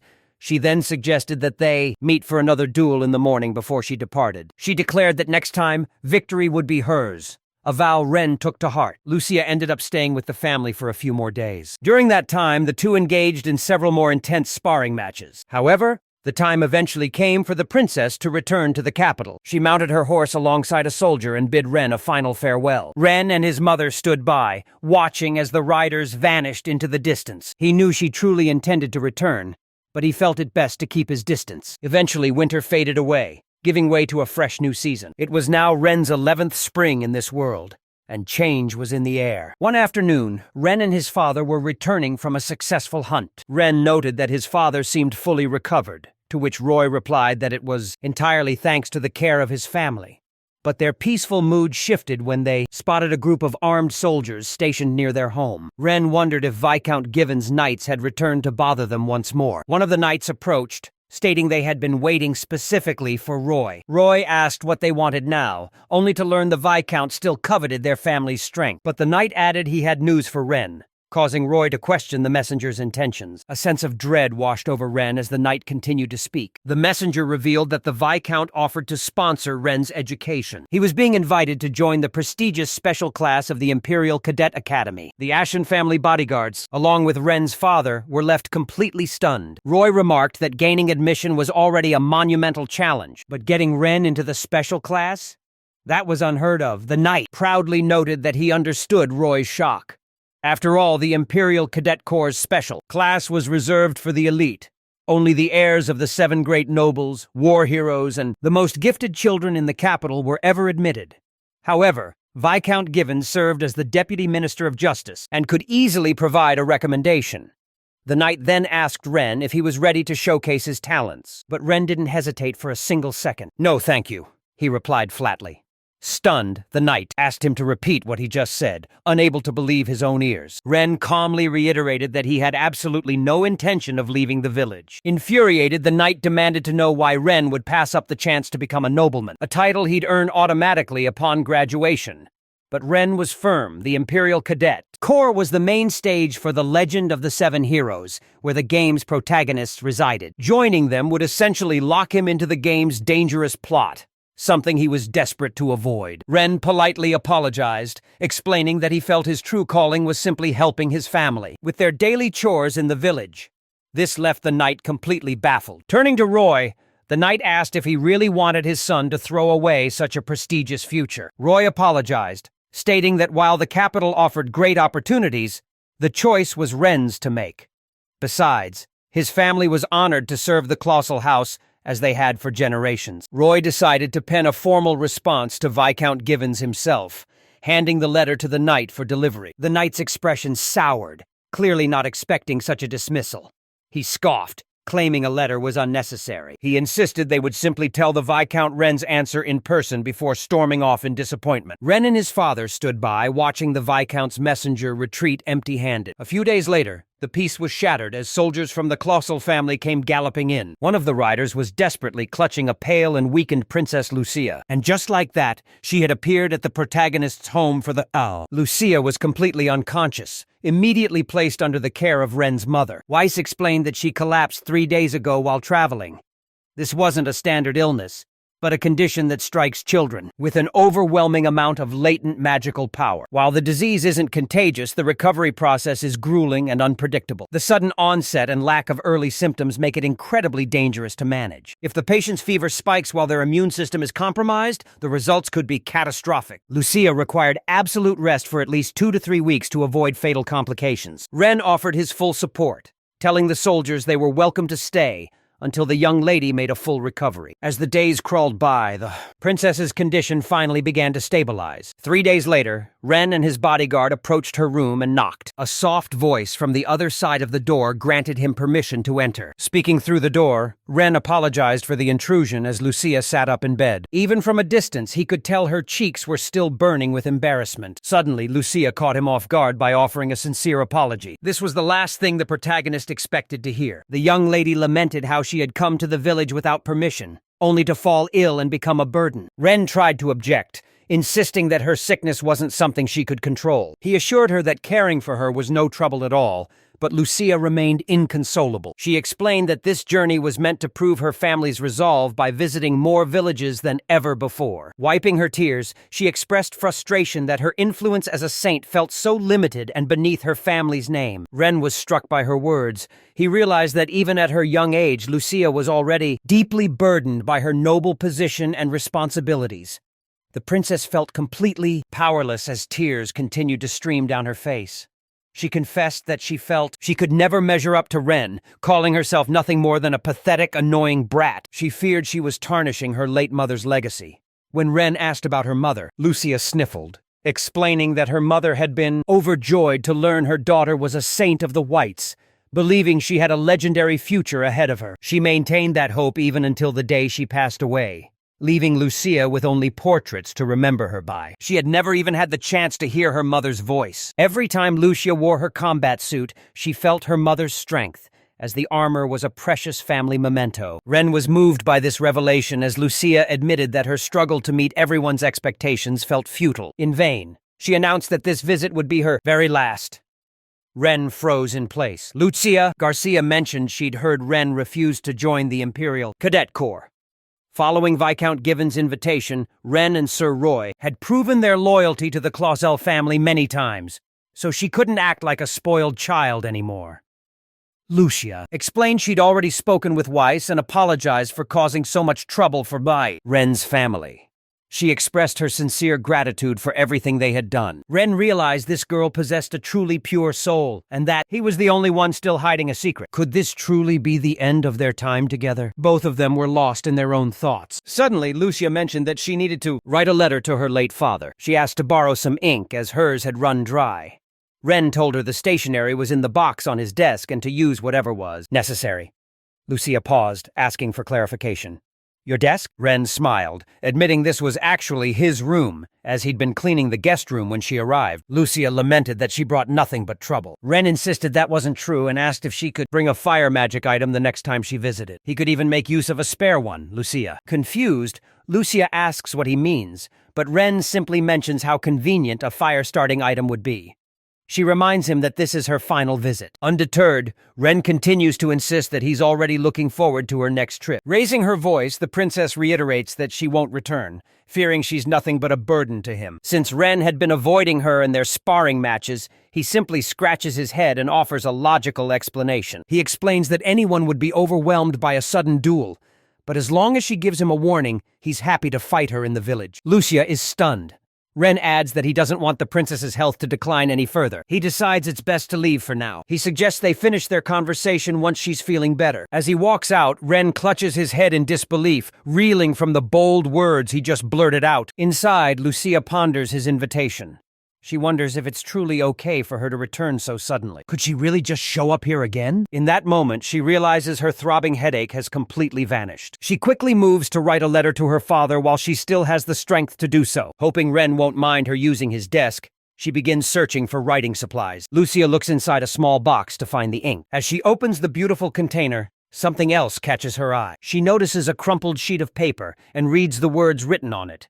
A confession of passion that far surpassed her expectations. The text speaks of his undeniable valor, courage, and gallantry. Lucia remembers Weiss mentioning that this looked exactly like a love letter. She still can't wrap her head around why someone would feel this way. The letter was indeed in Ren's room, even though she thought she had lost it forever. But the real issue wasn't just that he found the message, it was that he had actually read it. Lucia sank to the floor, her mind racing as she began to question everything. Why would he keep it?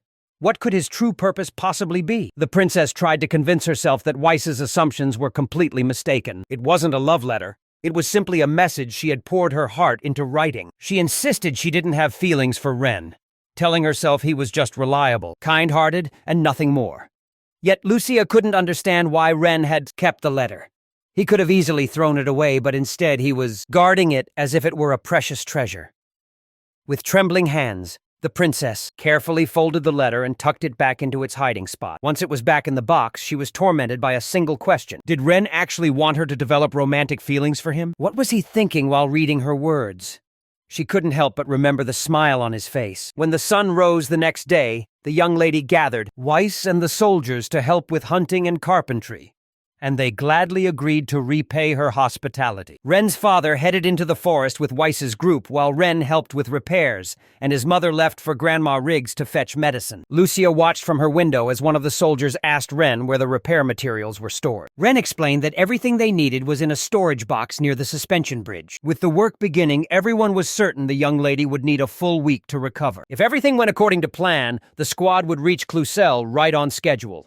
But just as they set out, the sky darkened and a heavy rain began to fall. As the downpour intensified, one of the party members noted the weather, while another added that a thick fog had begun to settle in. They decided to take a short rest, huddling under a sprawling tree to stay warm. Suddenly, Ren stopped them, asking if they could smell something burning. He noted that the air smelled like a field in the aftermath of a backfire. The bodyguard replied that he couldn't catch the scent over the damp vegetation, but the smell was clearly drifting in from a specific direction. It was coming directly from the protagonist's house. Ren immediately sprinted toward the estate, while his bodyguard shouted after him, but the entire house was already being consumed. Engulfed in a violent inferno, Ren was paralyzed with terror. As he stared at the burning ruins of his home, Ren rushed closer to investigate the carnage. There he found a grim scene of wounded and fallen soldiers. One victim's neck had been brutally bitten off. Ren stared in horror, wondering if this was the work of a monster. Suddenly, he remembered the young lady was still trapped inside the burning room,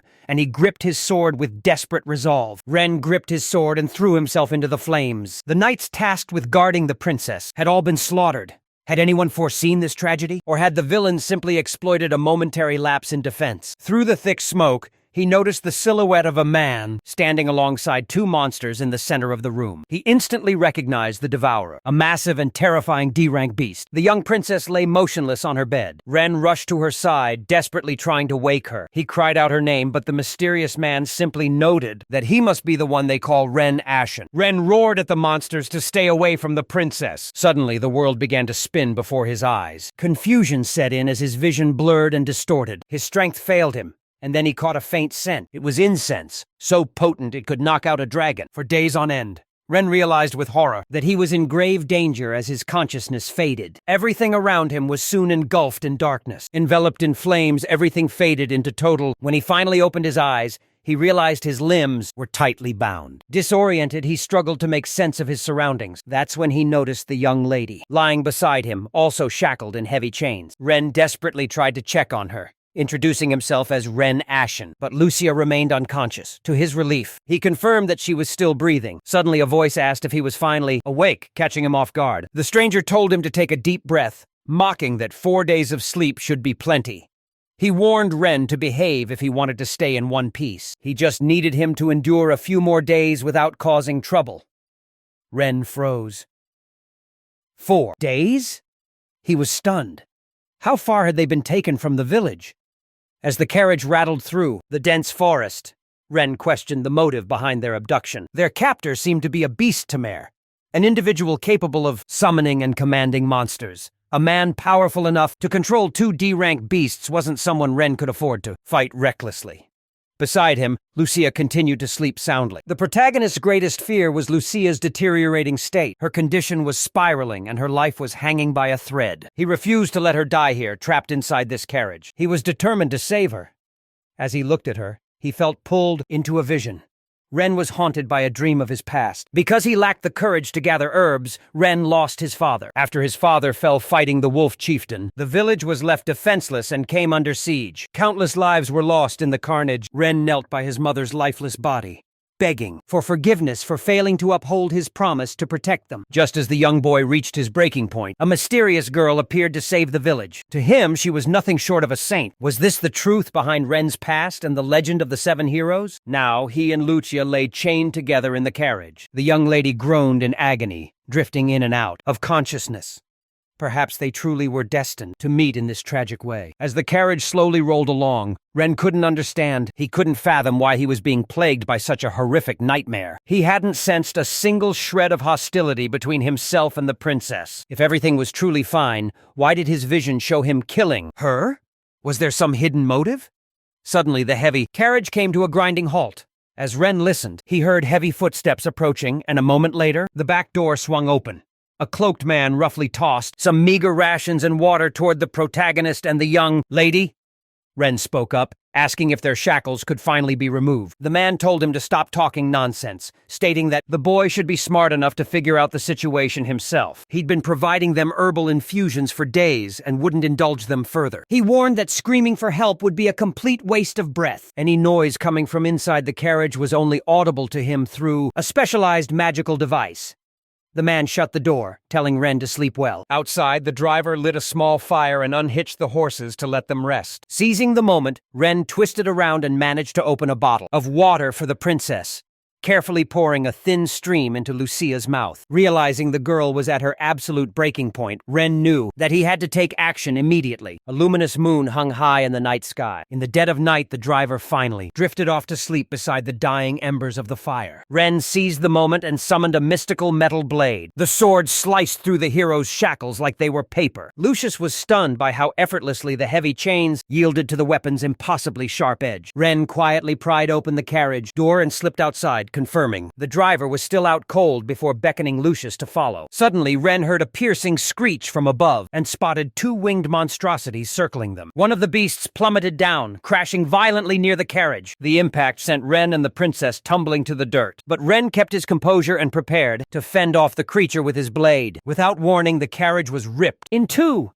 A mysterious cloaked man stood, motionless as the monster let out a furious roar. Bracing for the worst, Ren shielded Lucius with one arm. Ren launched his sword toward the driver like a lethal boomerang. The cloaked man was stunned, wondering where Ren had even obtained such a weapon. The blade whistled through the air, slicing the pendant clean off the driver. After clearing the driver's neck, the sword carved through the heavy wood. This shattered the hitch, finally freeing the tethered horse. Leveling his magical wooden sword, Ren aimed it at the approaching beast. Ren then unleashed a burst of ivy shoots directly from the blade. The vines immobilized the monster and pinned the driver down. The cloaked man was baffled, questioning how the boy could wield nature magic. Suddenly, one of the ivy shoots snatched up the broken necklace. It retracted, hanging the stolen artifact securely on the protagonist's sword. Ren grabbed the reins and held Lucius tightly. He vaulted onto his horse just as the cloaked man reached out. The villain gripped his staff with both hands and screamed in fury. He bellowed that he would never let the protagonist escape. In response, Ren tapped into the power of the bandit's magic sword. He used a surge of energy to rip the staff away,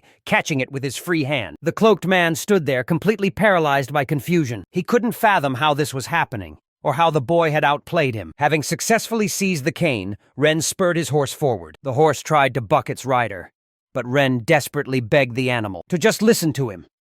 Suddenly, a second monster attacked from the air. The beast swooped in so close to Ren that he could count its jagged teeth and smell its foul breath. Without losing his composure, the protagonist struck the monster with his staff, hitting it squarely in the muzzle. The impact caused the staff to shatter into splinters, though the monster quickly recovered from the blow. Ren and Lucia sped through the dense forest while the cloaked man finally managed to free himself from the ivy. Sensing a strange power, he shouted that he would never forgive Ren Ashen. The man spread his arms and summoned the forest creatures. Glowing tattoos covered his skin as an enchanted circle formed at his feet. The forest's monsters rushed after the horse as Ren realized the man was gathering demons from across the woods. Normally, a beast tamer can only command creatures that are weaker than themselves. Ren was baffled by this power, so he summoned his magical metal sword, once again, slaying monsters while still in full gallop. The horse raced frantically away from the chaotic scene. Monkey-like demons began swooping down from the high branches. Trees, lunging to snatch the sword from Ren's grip. But he skillfully maneuvered his steed and cut down the beasts. Suddenly, a winged horror unleashed a torrent of flames toward our hero, while a pack of demonic wolves gave chase through the dark woods, bathed in the glow of a radiant moon that illuminated the carnage. Meanwhile, in the northern city of Cruzel, deep within the Grand Castle, a frantic man demanded to know if Lucia had been taken. This was her father, Lazard Cluzel. Weiss bowed, his head in shame, mournfully admitting to his unforgivable failure. Leaving the lady unprotected was a grave error, and he was ready to face execution for the deaths of the other guards. However, he begged for a final chance to rescue Lucia before his sentence was carried out. Though Lazard was consumed by rage, he acknowledged that Weiss's loyalty was beyond question. He knew Weiss only left Lucia's side because she had commanded it. Refusing to place the blame solely on Weiss, Lazard looked at his broken subordinate and declared they could no longer remain idle. They needed to alert the capital immediately, informing both the nobility and the emperor himself of the dire situation. Just then, the butler interrupted to announce that visitors from the capital had already arrived, much to Lazard's surprise. When he descended the stairs, he found 3 mysterious figures waiting for him. One of them stepped forward, confirming the Baron's identity and stating they were there. By order of the Minister of Justice, he unfurled an official scroll, reading aloud that the Baron was being charged with abuse of power regarding the surge in demon attacks within the neighboring territory of Viscount Givens. Deep in the woods, a horse carrying 2 riders emerged into a quiet field, sheltered by the sprawling shade of a massive tree. Ren helped Lucia down and prepared a dose of medicinal herbs for her. He cautioned her about the bitter taste, but promised it would break her fever. He then presented Lucia with a bowl of the freshly made brew. She struggled to swallow the harsh liquid, so Ren quickly offered her a canteen of water to wash it down. He carefully held the container as she drank. Soon, they reached a wide river that Ren decided they needed to ford. He lifted Lucia into his arms, grabbed the horse's reins, and waded across before remounting to continue their journey. Ren noticed Lucia's fever had finally subsided, prompting her to ask where he found the medicine. Ren explained that 3 days prior he'd traded a boar carcass for supplies in a nearby village. Lucia looked at him with genuine gratitude and thanked him. Ren simply brushed it off, telling her not to give it a second thought. As they rode, Lucia spotted the distant peaks, recognizing them as the border of Viscount Givens's land. She identified them as the Balder Mountains, giving Ren a much-needed sense of direction and confidence. Ren's eyes widened. He realized these mountains were the site of the final boss battle in the Legend of the Foe. 7 heroes. With new resolve, he asked Lucia how long it would take to reach Clausel. She estimated that their journey would take about 4 days. However, she insisted they first confirm the safety of Ren's family. Ren smiled, reassuring her that they were fine since no one was home during the attack. He assumed his parents had already evacuated, and though the princess tried to object, Ren insisted there was no need to worry. He even expressed a desire to visit Clausel and pay his respects to the Baron. Ren wanted to take in the sights and explore a bit before finally heading home. Touched by his optimism, Lucia blushed and thanked him. As night began to fall, the sky opened up into a heavy downpour. Ren suggested they seek cover immediately to stay dry. They managed to find refuge from the storm inside a small, secluded cave. After lighting a fire, Ren began preparing the bird he caught, prompting Lucia to speak up. She was curious how he had managed to take down such a formidable monster. Ren explained that he had simply used vines to bind the beast while it was perched high in a tree. Lucia then asked if this victory was thanks to his mysterious sword. Ren confirmed it was, though he admitted the true nature of its power remained a mystery. While looking through his bag, Lucia found the necklace Ren took from the cloaked man and asked about it. Ren noted it was likely a magical tool, though Lucia pointed out that the device appeared to be broken. Ren explained that he'd swiped it from the beast tamer during their escape. He recalled the tamer mentioning a device that blocked all sound, and Lucia agreed it was likely this very item. She noted it could serve as vital evidence later on. Meanwhile, Ren carefully prepared dinner, hoping that everything was cooked through. As he finished, the princess asked what had taken him so long. He offered a humble apology for the meal's unrefined appearance. Ren explained that he lacked proper seasonings, but promised it was edible. He then presented 2 small meat skewers served atop a large leaf. The princess accepted the makeshift plate and took a cautious first bite. Ren watched her anxiously, waiting for her reaction. To his surprise, the young lady beamed and told him the food was delicious. A wave of relief washed over him, glad to see her enjoying the meal. The following morning, the duo continued their trek through the forest. Along the way, Ren gathered various wild fruits for the princess to snack on. They eventually stopped at a small river to wash their travel-worn clothes. While her outfit dried, she waited on the bank wrapped in her cloak. Ren dampened a cloth and approached the princess, offering a polite apology for the intrusion. He leaned in close and began to gently wipe away the stray smudges of dirt from her cheek. This proximity made Maria recall the moment at Ren's house when he mentioned they would finish their conversation only when she was feeling better. Ren then pointed out that her face was still looking quite red. He brushed her forehead and was surprised to find that her fever had finally broken.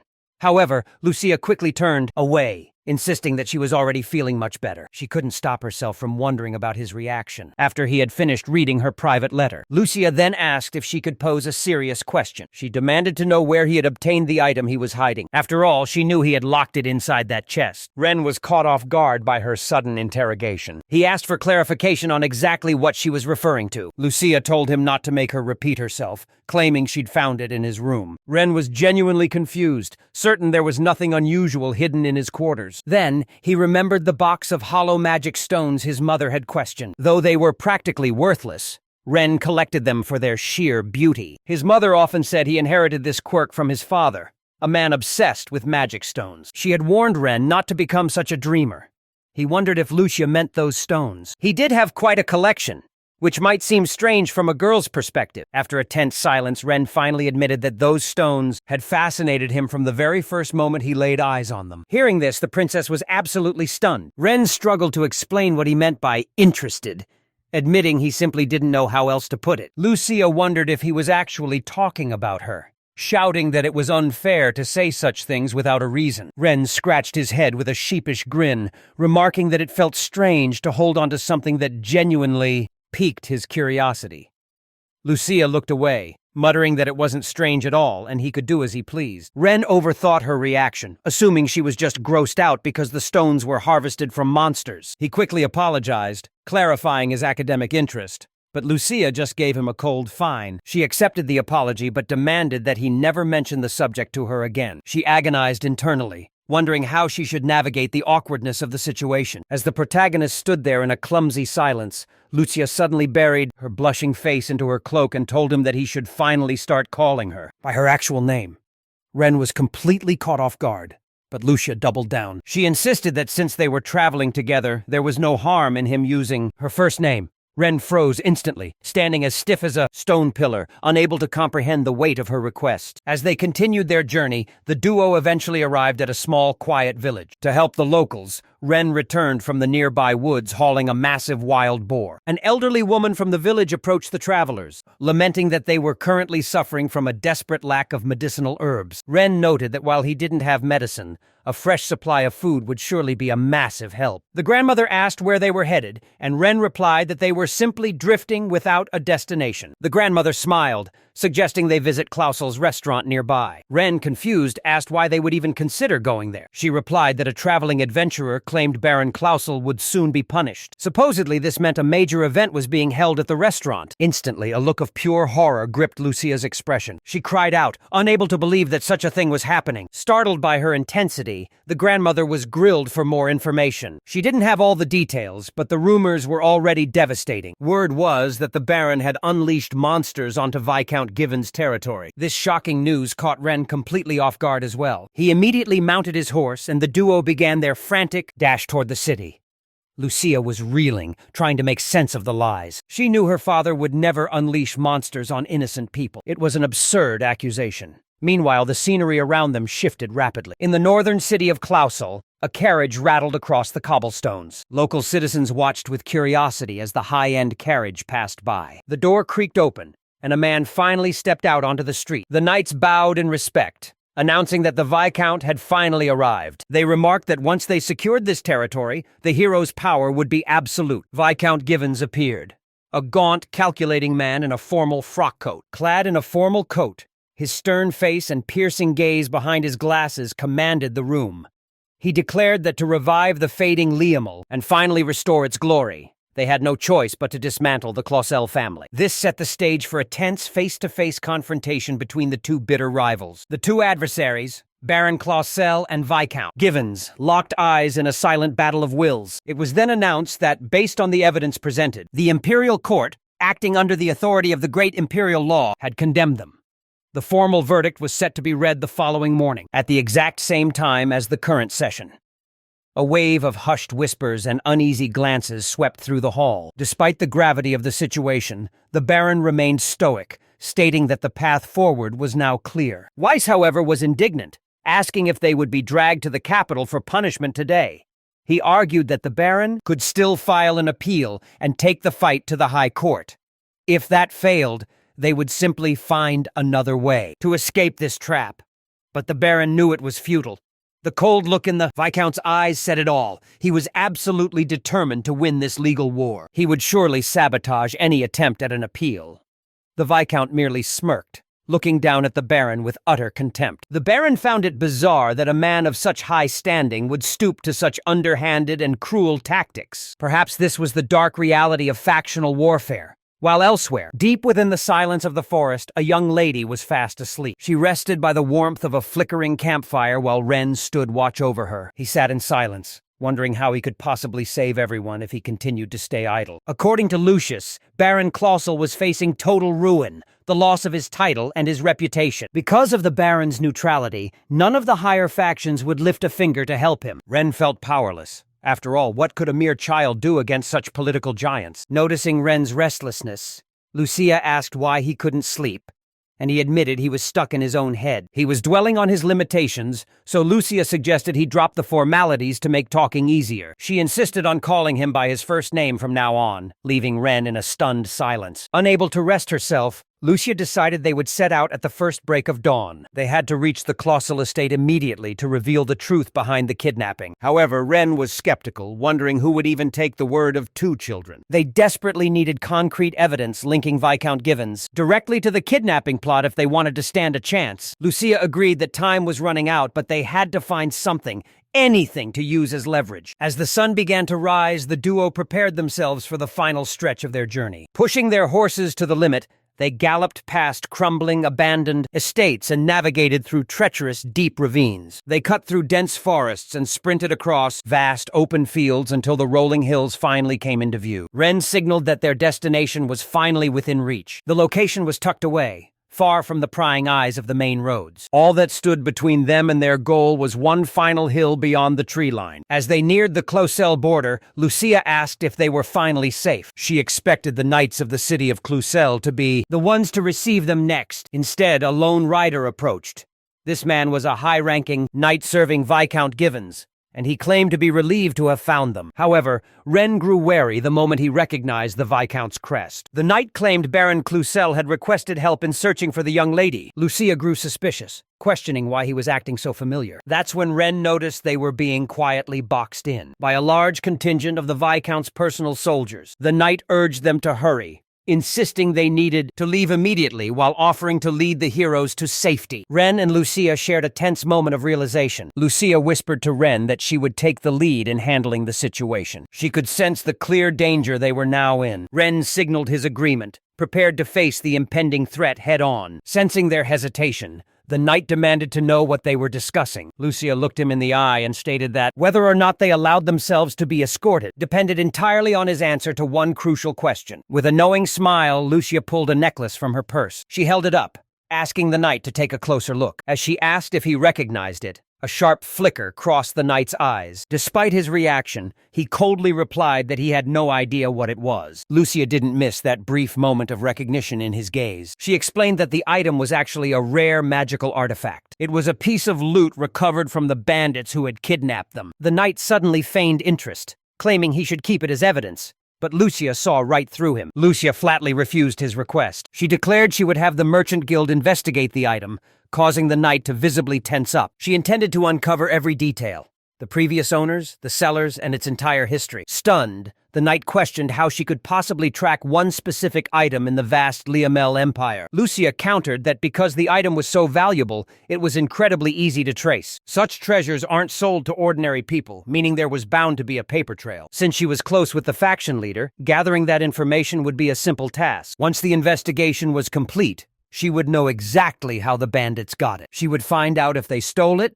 or if a benefactor had handed it to them directly. And if it was the latter, that person would face a public trial, no matter how high their status. At those words, the knight's face twisted into a mask of undisguised fear. The princess smiled, knowing the evidence against him was now undeniable. The item given to the bandits was destined to be their downfall, causing the soldiers to exchange uneasy glances. Realizing the item's true value, the knight demanded she hand it over immediately. Lucia flatly refused, stating he had no right to seize anything while standing on her family's land. Since the village fell under her jurisdiction, she was in charge, and the knight was seething with rage. He tried to protest, but the young lady cut him off before he could get a word out. She made it clear she had no use for a guard who couldn't even form a coherent argument. Declaring the conversation over, the young noblewoman turned to Ren and told him they should continue their journey. Enraged, the knight bellowed that escorting her was mandatory. Lucia smugly retorted that they were fine on their own, as the city was just a short distance away. Her calm, arrogant demeanor was the final straw for the knight. Losing his temper, the knight drew his blade and roared, sword, that both of them were coming with him by force. Lucia whispered to Ren that she'd run out of words, but the protagonist remained unfazed. Ren told her not to worry as he summoned a blade forged from magical metal. He manifested the sword just as the knight swung his weapon toward Lucia. Ren effortlessly parried the strike before shattering the knight's sword with a powerful follow-up. Though his hand was wounded, the knight lunged forward, grabbing Ren by the cloak and screaming for the boy to stop. Lucia warned him to watch his tone, noting that since he dared to raise a hand against her, she now had more than enough grounds to drag him to court. As he fumed, Lucia began channeling mana into her palm. Ren unleashed a burst of magic, mocking the knight's foolishness. The knight tumbled from his mount, and in that moment, he realized the truth. This was holy magic. He screamed at his men to stop the group from escaping. Ren swapped his metal blade for a summoned wooden sword. He leveled the weapon at the approaching troops and summoned his power. Massive ivy thickets erupted, ensnaring the confused soldiers. Dazed and disoriented, they watched as the heroes made their escape. The knight commanded a full-scale chase immediately. He threatened to report their failure to the Viscount himself. He bellowed that the fugitives must be captured at any cost. The chase was on as the heroes desperately tried to find an opening. They pushed their horses to the limit, but the Viscount's men were relentless. The soldiers refused to let their prey slip away. Ren glanced back, realizing the enemy wasn't backing down. Lucia leaned forward, whispering encouragement to her steed. She urged the horse to find another gear and pick up the pace. Their only hope was to clear the hills ahead. If they could reach the settlements beyond, they might find safety. Suddenly, Ren's instincts flared as he sensed a new presence. Someone was lurking at the crest of the hill, watching their every move. Their captor sat atop a massive boulder, claiming he knew exactly where the fugitives would appear. In that moment, Ren sensed the overwhelming presence of the beast Tamer. Suddenly, the earth beneath them began to fracture and split. As the ground tore open,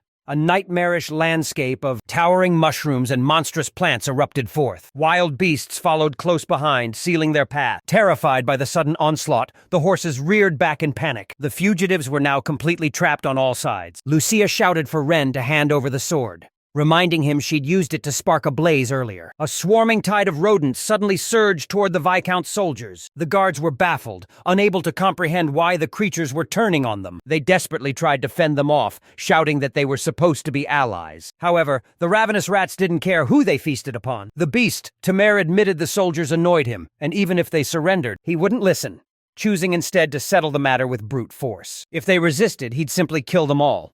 Suddenly, a swarm of giant wasps descended. Ren immediately channeled the power of his wooden sword to summon a barrier of ivy. While the vines held back the insects, massive mushrooms were the next to attack. Lucia stood her ground, bravely slashing through the fungal monsters with her blade. As the chaos intensified, Ren felt like he was trapped in a nightmare. Or had the princess truly grown this much stronger? She replied that her burning desire to finally surpass him had driven her to train with every ounce of her being. However, their respite was short-lived as earth monsters emerged. Ren was baffled by the sheer number of creatures appearing. He knew that if they didn't find a way past the beast tamer, their chances of escape would drop to zero. Ren urged his steed to charge forward, but a colossal earthworm suddenly burst from the ground. The monster emitted a series of guttural, screeching sounds, completely obstructing their only path forward. Ren immediately discarded his wooden practice sword and summoned his lethal steel blade once more. With unwavering resolve, he swung the weapon, channeling its immense power directly into the worm's maw. A massive beam of concentrated energy erupted from the blade, slicing through the monster like a hot knife through butter, sending black ichor spraying everywhere. Lucy noted that the protagonist's strength had reached a new level, but the danger lingered as Ren spotted the true beast lurking nearby. On a nearby hill stood a beast tamer surrounded by flying monsters. The tamer threw back the hood of his cloak, revealing an elf underneath. Ren was stunned by how powerful the air currents from his sword could actually be. He quickly recognized the beast tamer as Yurko. Ren couldn't understand why he was appearing this early. Yurko is a master of magical beasts and one of the primary bosses encountered in the first part of the game. Ren recalled his difficulty fighting nature magic in the past, as this man is a legendary adventurer wandering the continent. The protagonist should only have met him after joining the Imperial Cadet Corps. Ren wondered why he was here. Yurko is a man who is believed to have been a ruthless elf since birth, exiled from his homeland for the slaughter of his own kin. A powerful magical seal was placed on his hands as punishment for his crimes. The seal weakens the elf's stats so severely that he cannot use two skills simultaneously without his staff. the very staff Ren broke while escaping. If Viscount Givens hired him, the reward was likely information on how to finally remove that seal. Meanwhile, Lucia fought desperately against the attacking monsters. She asks Ren if victory is possible at this rate, as his answer will dictate her next move. Ren catches on to her mention of tactics while noticing a hidden threat. He realizes the elf commander still has 2 elite D-rank monsters waiting in the wings. They rival the wolf chieftain in strength, and Ren admits they'll be in trouble if those two attack. Hearing his assessment, the young lady simply smiles. She tells him that she didn't ask that question in vain. She then asks the protagonist if he remembers her title as the Saint of White. Ren is momentarily confused by her line of questioning, but suddenly a brilliant white light begins to manifest. Tiny, shimmering dots surround them, glowing with power. Enveloped by the light, Ren feels a sudden, massive surge of strength, leaving the elf wondering what is happening. As the forest monsters close in for the kill, the protagonist conjures a powerful atmospheric vortex. The swirling winds launch the monsters into the sky, and Ren seizes his chance. He channels power through his blade, unleashing a beam of energy that shreds the beasts to pieces. The elf is stunned, unable to believe he's witnessing such holy magic. As the remains of the monsters rain down, the enemy, Count commands one of the flying beasts to strike the protagonist. The beast erupted into a massive column of fire, aiming it directly at Ren. Lucia reacted instantly, conjuring a shield of radiant energy to block the inferno. Shielded by her light, Ren lunged toward the creature, swinging his blade to sever one of its massive wings. The monster fell screaming as its own flames consumed the surrounding mice. Ren was certain that with Lucia's power, they would overcome anything, even as the remaining vermin formed a wall in their path. Lucia felt the same, knowing that with Ren by her side, victory was inevitable. He sliced through the horde with beams of pure energy while their horse leaped so high it nearly reached the elf's position. Ren believed this was finally the moment to put an end to the villain as their gazes locked. He confidently aimed his sword at his opponent, but the elf managed to summon a second monster to intercept the strike. The sword's energy beam tore through the new beast, only lightly grazing the elf himself. The enemy officer was too close to Ren, and driven by pure inertia, he collided with the horse. The impact sent Lucia, Ren, and their mount plummeting toward the ground. Ren desperately reached out for Lady Lucia mid-air. In mid-flight, he managed to shield her in his arms just before they hit, absorbing the brunt of the impact to protect her. As the monster fell, the massive boulder Arcus stood upon crumbled into fragments, sending him crashing to the earth. Blood poured from his fresh wounds as a thick cloud of dust rose from the rubble, obscuring the moon. The mangled remains of forest monsters lay scattered, consumed by the inferno, while the horse managed to scramble up and flee. Ren cradled the frail Lucia, caught between a wall of fire and a swirling shroud of dust. He urgently asked if she was all right. The young lady was too weak to speak, only able to let out a soft groan. Ren realized she hadn't fully recovered from her illness, and the holy magic had drained her. Suddenly, atop a pile of debris, Ren spotted Arcus's dark silhouette. The villain was clutching his mangled, bleeding arm, his cloak drenched in crimson. Ren was stunned to see that his opponent was somehow still alive. The elf stared at his blood-stained palm and let out a chilling smile. Yet his smile remained that of a true monster. He laughed maniacally before realizing just how much blood he had lost. He was stunned to see that the massive pool of blood was entirely his own. Yurko confessed he had waited far too long to break his seal and slaughter anyone he pleased. But his body was finally failing him. Sinking to his knees, he despaired over whether he'd ever kill again, until he heard Lucia let out a faint, pained groan. As she lay there unconscious, the elf's eyes suddenly bulged. He gleefully realized that his murderous work wasn't finished yet. He mused over why watching the life fade from a person's face granted him such an intense, indescribable rush of euphoria. It was a feeling far more potent than any physical lust, and his face twisted into a mask of madness. Ren could only watch in terror, questioning what had become of Yurko. Suddenly, the very first monster, the one whose wing our hero had severed,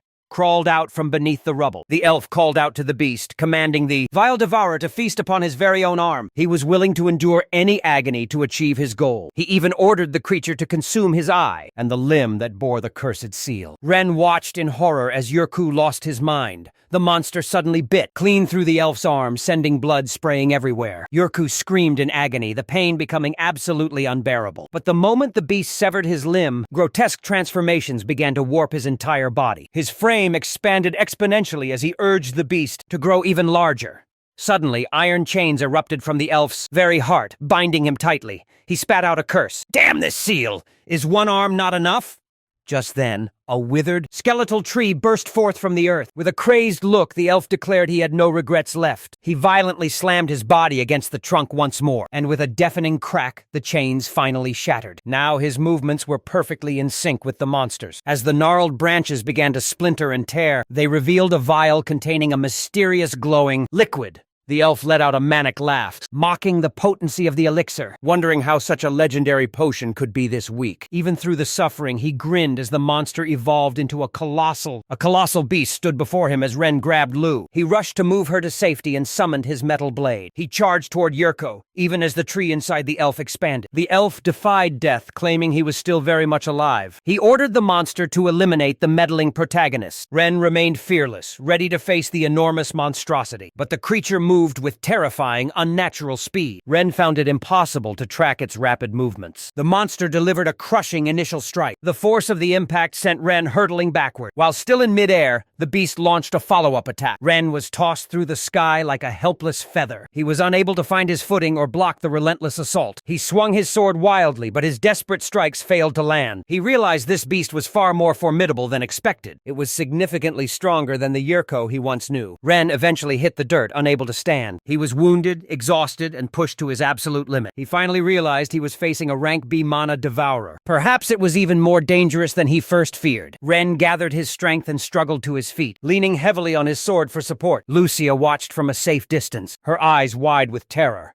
Suddenly, the monster slammed its massive snout into the protagonist, causing him to lose his footing and fly backward. The beast then followed up with a heavy blow. The impact sent Ren hurtling even further until he landed right next to Lucia. He was completely unconscious, blood leaking from his mouth and his eyes badly damaged. Lucia looked at his broken body, feeling utterly helpless. As the monster closed in on them again, Yurko watched from the trees, declaring that this slaughter was his ultimate source of joy. Ren was still out of the fight, but an exhausted Lucia refused to give up. She summoned the last of her magical power, focusing her energy entirely on Ren's recovery. A swarm of tiny white lights began to cover his body. Ren opened his eyes, reached out to the young lady, and whispered a soft, "Thank you." Misha expressed her gratitude for him protecting the stubborn girl all this time. Ren turned his gaze toward Lucia, but she desperately pleaded for him to flee. In a faint voice, she confessed that her only wish was for him to survive this ordeal. Ren looked down at her battered and exhausted form, then back at the monster looming over them. As the beast drew closer, Ren made a bold declaration. He had absolutely no intention of retreating from this fight, much less abandoning Lucia Salma in her time of need. The two locked eyes and shared a final defiant smile. Ren stood his ground, raised his blade high, and delivered a crushing blow to the monster's leg with every ounce of strength he had left. He gripped the hilt of his sword with unwavering confidence. With a roar, he pushed against the Titan's massive frame, exerting such overwhelming pressure that his legs were driven nearly knee-deep into the solid earth. He let out a primal scream, but successfully held the ferocious beast at bay. With a final surge, he shoved the creature away from Lucius's unconscious body. His blade slipped from his grasp due to the sheer momentum and buried itself in the dirt. The monster was sent skidding back as our hero collapsed beside the young lady. Both lay there motionless, barely clinging to life. However, the beast quickly regained its footing. Suddenly, the bracelet on Ren's wrist made contact, with Lucius causing a holographic screen to flicker to life. Ren forced himself up, stunned by the notification appearing before him. He had just unlocked a powerful new magic sword. As the monster lunged for the kill, Ren reached out, desperately pleading for if this weapon could save her, he didn't care. About the cost, he was ready to wield it. A radiant blade suddenly materialized in Ren's hand. The elf watched on, her eyes filled with helplessness. The monster lunged for the kill, but was met with a fierce resistance and a devastating surge of energy. Swirling multitude of white motes completely blinded the monstrous creature, appearing to consume it from the inside out. The elf, still suspended from the tree, watched in awe. It seemed impossible, but in the monster's place, a brilliant, pulsating orb of pure energy manifested. It hovered just above the ground, illuminating the entire forest before a massive pillar of light erupted, shooting high into the heavens and through the clouds. Ren couldn't feel the weight of the sword, but he could see its glow. He realized that this weapon was truly legendary. He couldn't fathom where this incredible power came from. Following a brutal battle elsewhere in the realm, a mother wakes her child in the early morning hours. She explains that Baron Clausel is finally being transported to the imperial capital. Elsewhere, two men discuss the situation, noting the trial ended days ago. One remarks that the trial was a mere formality as crowds gather to witness the spectacle firsthand. Two young men descend the stairs, discussing how Viscount Givens used his administrative influence and connections to orchestrate the event while citizens line the streets. Viscount Givens leads the procession alongside his aides and imperial prosecutors. The Viscount's aide notes they must complete the transport quickly. Once they arrive, the imperial faction in the capital will handle the rest. The aide then questions the need for Reincarnation. While Lucia Clausel has clear value, Ren seems like a commoner from the sticks. The Viscount chuckles, asking if Ren is truly just a simple knight's son. Confused, the aide asks for clarification. The Viscount explains that he recently stumbled upon a highly sensitive piece of information. By securing Ren and his family, the Givens house could rise within the hero faction. The stunned aide asks for the details of this revelation. The Viscount replied that one day he too would understand everything. But for now, the ultimate truth remained his alone to carry. His immediate concern was the forest incident, specifically that mysterious light. If it truly was holy power, then Yurko was in trouble. The aide assured him that soldiers were dispatched last night to investigate and were currently closing in to arrest the heroes. The Viscount remarked that it would be for the best if that were true, adding that he hoped the aide wouldn't embarrass him with another failure. He reminded his subordinate that they were only a single step ahead of the imperial faction. Mistakes were unacceptable, especially with the townspeople watching their every move. As the entire procession rode through the city gates, Viscount Givens spotted a lone horse galloping toward them at breakneck speed. The townspeople squinted, trying to make out the figure in the distance. Weiss froze, his eyes locked on the approaching lone rider. As the horse drew closer, the silhouette became unmistakable. Suddenly, Weiss recognized the riders and his heart nearly stopped. "Young lady!" Weiss cried out in total disbelief. He spurred his horse forward, shouting toward them at the top of his lungs. Clausel screamed for Lucia, but the imperial guards crossed their spears, forbidding him from moving an inch. Weiss galloped up to Lucia's side, overcome with relief to see she was safe and sound. Lucia told him to wait, promising to explain the full story later. Glancing back at Ren, she vowed that she wouldn't let his efforts be in vain. Viscount Givens sat atop his horse, his face twisted in a look of pure displeasure. Lucia spoke up, questioning his identity as the infamous nobleman. The Viscount feigned politeness, claiming he was honored to meet the saint, before warning her to watch her tongue. Unfazed, Lucia fired back that she had absolutely no interest in exchanging pleasantries with a common criminal. Givens scoffed at the insult. He remarked that the saint was making quite the bold claim, wondering if she was confused, since the real criminal was her own father. Lucia didn't even flinch at the accusation. Givens noted her bravery, but he could see the exhaustion weighing her down. He realized her journey hadn't been easy, but despite what he'd been told, she was still just a child who was barely holding on. Despite her fatigue, Lucia pulled out a piece of evidence to show Givens and the public. She demanded to know how he could keep a straight face after seeing what she held. The Viscount simply tilted his head and asked what it was supposed to be. Lucia shouted that it was a magical artifact belonging to the elf he had hired. She explained that if the object were examined, his direct involvement would be undeniable. Playing dumb, the Viscount claimed he had no idea what she was talking about and found her claims bizarre. Lucia doubled down, stating plainly that Ren's village was attacked by an elf under his command. Givens removed his glasses, calmly asking why she was so intent on accusing him. Did she honestly believe a single magical object was enough to link him to everything she claimed? Ignoring his dismissal, Lucia gathered her remaining strength and repeated that if this strange, the evidence was undeniable, proving the truth of her claims.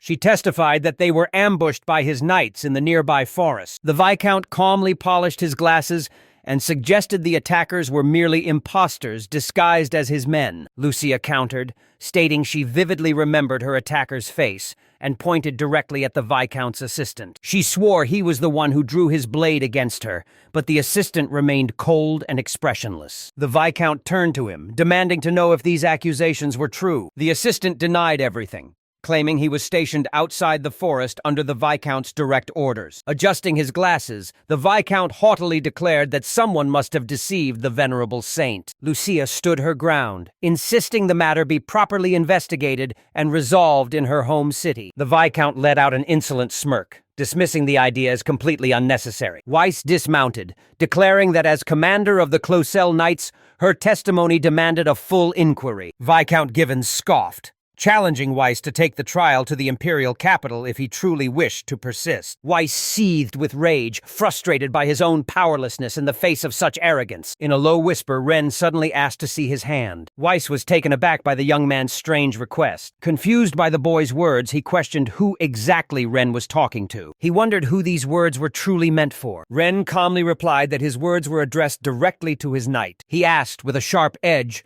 who else would be the target of such a command? A flicker of genuine fear suddenly crossed Viscount Given's face. He realized the time for excuses was over, and the real interrogation was about to begin. Barely clinging to his horse, he teetered on the brink of consciousness. In his weakened state, he rested his head against the young lady's shoulder. Ren stepped forward, demanding the knight show everyone the back of his hand. Lucia joined in, shouting that the culprit's hand would bear the unmistakable marks of the wounds they had inflicted. Weiss pressured him further, insistently ordering the man to reveal his hands. The knight looked toward the Viscount, desperately seeking his protection. Weiss ignored the plea and again commanded the knight to show his hands. The knight shrieked that it was a misunderstanding, claiming he was injured while working. Weiss grew absolutely livid, sternly ordering him to comply immediately, before he was forced to draw his sword. The knight had no way out. A crowd of curious townspeople gathered at the gate, watching the confrontation. The knight finally removed his gauntlet, revealing a bandaged hand beneath the armor. Weiss pointed out that the knight clearly didn't have access to a potent potion. As the wound was exposed, everyone saw it was clearly a strike from a blade. The distinct white burn proved the injury was caused by holy magic. Weiss explained that wounds from holy magic leave permanent scars, that no expensive potion on earth can ever fully heal. The knight seethed with fury, but Viscount Givens stepped forward. Givens remained eerily calm until he suddenly burst into a loud, mocking laugh. "Enough!" he declared, asserting that in order to truly prove his knight's innocence, the trial's location had to be moved. Weiss attempted to object, but Viscount Givens barked back that the ultimate truth would only be revealed in the capital. He insisted the great imperial law be upheld, as the first trial had already concluded. The decision to transfer Baron Clausel was final. The city's residents began to riot in protest. Baron Clausel was stunned by the harsh decree. Lucia stared in disbelief as the Viscount announced that the performance was finished, coldly requesting permission to take his leave. The entire procession began its march to the capital, with Givens riding proudly at the front. Lucia was on the verge of a breakdown. She desperately wanted to stop the caravan, but she was completely powerless. Tears of pure despair clouded her vision as she stood there frozen. She had no idea what to do next until suddenly a sharp burst of applause rang out through the crowd. Every head turned in unison toward the source of the noise. Standing off to the side was a man who began to speak, with grand eloquence praising their commendable bravery and high nobility. He wore an expensive suit, a crisp bow tie, and perfectly polished shoes. He remarked that it was a beautiful story, the likes of which he had never seen before. The man turned to Viscount Givens, remarking that his current state was only natural. As Givens demanded his identity, Lucia recognized him instantly. The man introduced himself as Edgar and asked the Holy Lady to place her full trust in him from this moment forward. Edgar requested that they allow him to bring this story to a close, calling the situation a miracle. Proclaiming that a miracle shouldn't be trampled upon, Edgar noted this was his first meeting with Givens.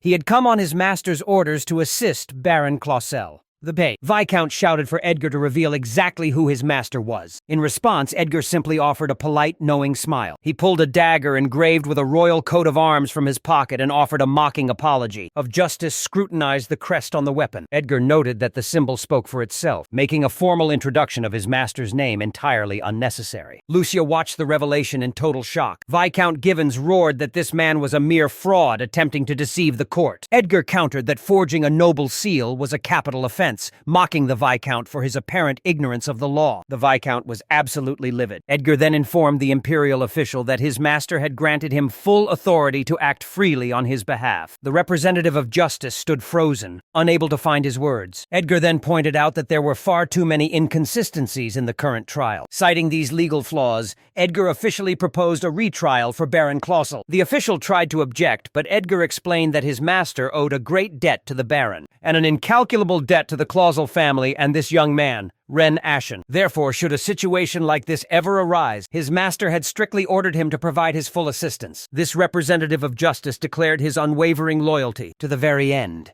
However, the Viscount couldn't fathom why his master was acting this way. He was absolutely certain that his master shouldn't be cooperating at all. Edgar then explained that thanks to the miracle of awakening performed by these children, the master finally had the chance to help them openly. A stunned Givens questioned him. A miracle? Edgar continued, revealing that in addition to everything else, Ren Ashen had actually saved their master's life. Lucia was caught off guard by this revelation. Edgar then noted that Viscount Givens had recently insisted they be stopped at any cost. He demanded to know exactly what the Viscount meant by that. Meanwhile, in the northern city of Cruzel, Ren finally opened his eyes to find Lucia sitting faithfully by his bedside. Dazed, he didn't immediately recognize his surroundings. Lucia felt the young hero begin to stir and immediately rushed to embrace him. Ren didn't even have time. Before he could even utter a sound, she threw her arms around his neck and burst into tears as Ren asked what had happened. Through her sobs, she recounted every detail of the ordeal they had faced. Ren was stunned to learn that he had been unconscious for over a month since arriving in the city. Baron Cloussel confirmed the time frame, urging Ren to remain in bed and rest. He insisted that Ren allow himself to be fully cared for until his wounds finally healed. Baron Lazard then explained that a retrial had been organized within a day, successfully clearing all charges. Crediting this victory entirely to Ren and Lucia, the Baron thanked the children from the bottom of his heart. He further explained that numerous charges were brought against Viscount Givens, with the first hearing set for his own estate. However, before he could face justice, the Viscount took his own life by drinking a hidden poison. Ren questioned if it was truly a suicide, and Lazard admitted that pressure from the Viscount's own relatives likely forced his hand. To make matters worse, a mysterious fire had broken out at the estate, reducing all incriminating evidence to ashes. Ren listened intently, realizing the depth of the conspiracy. The Baron reiterated his eternal gratitude, noting that they only survived because the high nobility had intervened on their behalf. Confused by the sudden support, Ren asked exactly what the Baron meant by that. The Baron revealed that their salvation was actually tied to the fallen wolf chieftain. It turns out the wolf's body contained rare components essential for a priceless medicine. Without every specific organ being intact, the legendary elixir would be impossible to produce. These ingredients are virtually non-existent elsewhere, but the wolf Ren defeated was a miracle. Its organs were in pristine condition, allowing the Baron to strike a massive deal with the Duke. In exchange for the rare organs, the Duke agreed to provide the political protection they so desperately needed. Ren asked about the Duke, and the Baron revealed that thanks to the medicine, the Duke's daughter was saved. She had been bedridden for years, suffering from a terminal illness. Handing Ren a card bearing the Duke's crest, the Baron watched as Ren realized he'd seen this emblem before. The Baron explained that this belonged to the pride of the imperial faction, Duke Ignat. Ren's heart sank. This was the crest of the final boss from the game Legend of the Seven Heroes. A master of both literature and war, this man would eventually betray the Empire to resurrect the Demon King. In the game, the Duke's rebellion was triggered by his daughter's death, an event players couldn't even prevent. Ren realized he had just saved her life. Was the very fabric of history beginning to shift? A week later, Ren's parents, who had miraculously survived the village raid, arrived to visit him. They were overjoyed to see him safe. Though their home was lost to the flames, they managed to salvage a few items. His father marveled at how much Ren had grown. Ren just smiled, knowing there was more to his change than maturity. He recalled the strange sensation he felt when the bracelet first activated. It was as if the artifact had completely siphoned the magical energy from the crystal. Now the mysterious inscription on the bracelet had vanished entirely. He couldn't help but wonder why everything changed the moment he made contact. And what about that mysterious sword from the castle? Lucia joined him on the balcony, noting how happy his parents seemed. Ren nodded in agreement, finally feeling a rare moment of peace. Catching him staring, Lucia teased him, asking why he was looking at her so intensely. Ren quickly apologized, but Lucia joked that he was looking at her with quite a lot of passion. Ren laughed it off, jokingly replying that he was just looking for a magic crystal. Lucia let out a soft laugh, asking how he could possibly know that, leaving Ren completely stunned. Ren quickly played it off as a joke, but the protagonist couldn't help but wonder about her nature. He curiously asked if every saint possessed the same mysterious traits she did. Blushing, Lucia revealed a deep secret. Only those capable of embedding magic stones within their bodies were like her, a truth guarded strictly by her family and the high priesthood. Ren nodded, finally understanding the weight of the secret she had shared. It was becoming clear that the magic sword was tied to a dark, tragic history. While it was rooted in the legend of the Seven Heroes, a blade of that caliber could change everything. Ren questioned if such drastic measures were worth it for a sword.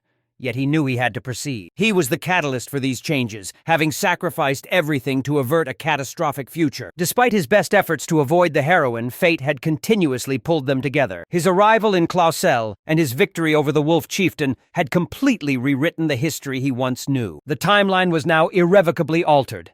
His father, who was destined to perish, was still alive. The powerful boss from the original game was already dead, forever shifting the fate of the Ignot clan. The destiny of the clan's daughter had been transformed, breaking the cycle of the first game. Even the Duke himself would no longer be driven to turn his blade against Lionel. Every single action Ren took was creating a massive ripple effect across the entire world. Noticing his distant gaze, Lucia gently touched Ren's face and asked what was on his mind. He blushed, admitting that he had simply become lost in his own thoughts. She cupped his face with both hands, looking deep into his eyes with total sincerity. She told him firmly that to her he was a hero unlike any other. She recalled the day they first met, remembering how he had left her body battered and bruised, only to suddenly offer such tender words. It was truly unfair. Ren smiled as the scene shifted to the north, to the vast and sprawling territory of Cruzel. Deep within the imperial capital, inside the private office of the director of the Imperial Military Academy, the desk was littered with various newspaper clippings. Some articles praised the mysterious beams of light appearing over Cruzel, claiming they were a miracle from the Clausel family's saints. However, the phenomenon remained a mystery. Was this flash from the Tenku continent the power of a hero, or the divine wrath of the deity Elfin? As Director Chronohyland's booming laughter echoed, a girl in a wide-brimmed hat scanned the papers, praying for someone to finally end her boredom. According to the plot of the game, The Legend of the Seven Heroes, the capital was supposed to be facing a crisis as high-ranking nobles began dying off. With the royal guards turning against the third prince, the public was terrified of a foreign invasion or a curse from the heavens. But the truth was far more personal. This chaos was the work of one man driven by a thirst for revenge. Duke Ignat, head of the realist faction. His daughter was deathly ill, and despite his vast resources, the Duke couldn't find the ingredients for her medicine. The imperial family possessed the cure, but the emperor flatly refused to hand it over. He insisted on hoarding the medicine for the royals, just in case a member of his own family fell ill. While his logic was sound, it was a death sentence for the Duke's daughter. In the original story, this sparked a fire that nearly consumed the Empire. But in this timeline, that catastrophe had been avoided entirely. The Duke simply sipped his tea and whispered, "What a truly remarkable man." "Indeed," the butler agreed, noting that Ren Ashton was a truly priceless asset. Confident the Duke would see reason, he was pleased when his master called the report a most entertaining tale. This news caused the Duke's fury toward the Emperor to finally simmer down. But as the butler began to offer his humble perspective, the Duke cut him off, signaling that he already understood the situation. The Emperor had likely hoarded the ingredients for his own kin, a fact the Duke recognized all too well. However, understanding the motive didn't mean he accepted it. Just as the butler tried to voice an objection, the conversation was cut short as a young girl entered the garden. She called out for her father, but her eyes brightened when she saw the butler, overjoyed that Edgar was home. Edgar rushed to greet Lady Fiona, offering a helping hand, but she kindly insisted she could manage herself. She immediately asked for details on his trip to Cruzel, and when Edgar asked her not to speak so formally to a mere subordinate, she laughed, saying her mother raised her to be polite to everyone. Turning to the Duke, Fiona expressed her own wish to visit Cruzel and thank Ren personally, though her father explained that Baron Clausel had asked for some time. Since they were a high-ranking ducal family in a different faction, they had to be discreet. Fiona then wondered if a letter would suffice. The Duke admitted it was a wonderful thought, but insisted they must respect the Baron's request for the time being. Fiona paused to consider his words before eventually nodding in agreement, acknowledging that they should honor the boundaries of others. She looked toward the horizon with a longing gaze, holding on to the hope that she would one day meet him and express her gratitude in person. Across the distance, could he feel the sincerity of her thoughts? Late that night, in the frozen northern city of Cruzel, Ren sat in the quiet of his room, focused entirely on the mysterious pearl. He sensed that this rare artifact, the azure pearl of Salacia, was hungrily absorbing his magic. It looked like a simple egg, but its surface was harder than any sword, radiating a terrifyingly immense power. This egg will only hatch if infused with massive mana and a dragon horn. Once born, it will be eternally loyal to its master. Ren recalled the game lore, A monster lay dormant within this pearl, wielding the powers of absolute darkness and freezing frost. This beast was said to strike fear even into the Demon King, yet no one had ever successfully hatched it. Eventually, people dismissed it as a mere trinket. Just as he pondered its value, a knock came at the door. Ren called out, and Lucia stepped into the room. She apologized for the intrusion and asked for a moment of his time, noticing him focused on the mysterious treasure. Ren explained it was a relic of the Wolf Chieftain, salvaged by his parents along with some clothes. Remarkably, it had survived the fire unscathed. Realizing the pearl's immense magical potential, he decided it was too dangerous to sell. Its durability alone made it a priceless artifact. Lucia then asked how much longer he planned to stay in the city. Ren hesitated, then admitted that since he was nearly recovered, he hoped to visit her at least a few more times before leaving. Lucia's eyes widened as she impulsively suggested they meet 1,000 more times instead. Taken aback, Ren questioned the number, but Lucia insisted on seeing him. A full 1,000 times. Ren joked that at once a day, that would take nearly 3 years to accomplish. Lucia mentioned the Baron had already granted him permission to stay, cutting off his attempts to argue the logistics. Refusing to take no for an answer, she silenced his protests, declaring that if it was possible, they would make it happen. Softening her tone, she looked down and whispered that even if 1,000 meetings were too many, he should at least stay by her side for a little while longer. A tender silence fell between them as their gazes locked. With a warm smile, Ren promised that because of her, he wouldn't be leaving just yet. Over the following days, Ren balanced his training with spending precious time with Lucia. Their bond grew stronger as they spent the afternoon together browsing a local tailor shop. Ren questioned Lucia about the suit, but she insisted on buying it for him with her own savings. Their peaceful routine was soon interrupted when a troop of soldiers arrived at the Baron's castle. Rein met with Weiss, a knight of the order, to inquire about the purpose of their visit to the Baron. Weiss expressed interest in Lucia's swordsmanship and invited Ren to join the training session as well. Ren asked about the high-ranking knight leading them, whom Weiss described as a master of the rank and file. This knight practiced the holy sword art, a style Ren knew was founded by the legendary hero Ruin. Weiss explained that most knights specialize in a specific style, with many favoring the holy sword art to perfect their skills. These techniques allow a swordsman to counter magic, a power that supersedes all for those born without mana. Weiss admitted he preferred the imperial sword art, which Ren praised as the ultimate shield for Baron Lazard. When Weiss offered to teach him, Ren was thrilled, recalling that Lucia also mastered the sacred sword art in the game. This versatile style offers both offense and support, with practitioners ranked by their mastery of its complex forms. Lucia was a Tier 2 swordmaster, while the elite sword kings were limited to only 5 people in the entire world. Weiss confessed he once tried to learn the art of the firmament sword, but lacked the innate talent required for it. Ren remembered that style well. Founded by the Beast King Liamel, it was primarily used by the game's antagonists. Unlike standard skills, this brutal and incomprehensible force couldn't be learned through simple gameplay. It was a nightmare for players to face, and Ren suddenly recalled some very unpleasant memories of fighting them. Firmament sword users were terrifyingly strong, and he had no desire to ever cross blades with one. Their attacks ignored defenses and dealt devastating damage. Nearby, an exhibition match was beginning in the ring. Lucia called out for Ren to join the fray, but he insisted he was only there to observe her progress. The instructor suggested that if Ren wished, he could join the Saint of White, who had already begun her practice. She had already informed him that Ren surpassed her in strength, a fact even Lord Weiss acknowledged. The instructor noted that Ren possessed immense potential as a knight. Though Ren tried to protest, the teacher insisted on evaluating his swordsmanship first. He handed Ren a practice blade and commanded him to begin with a series of basic strikes.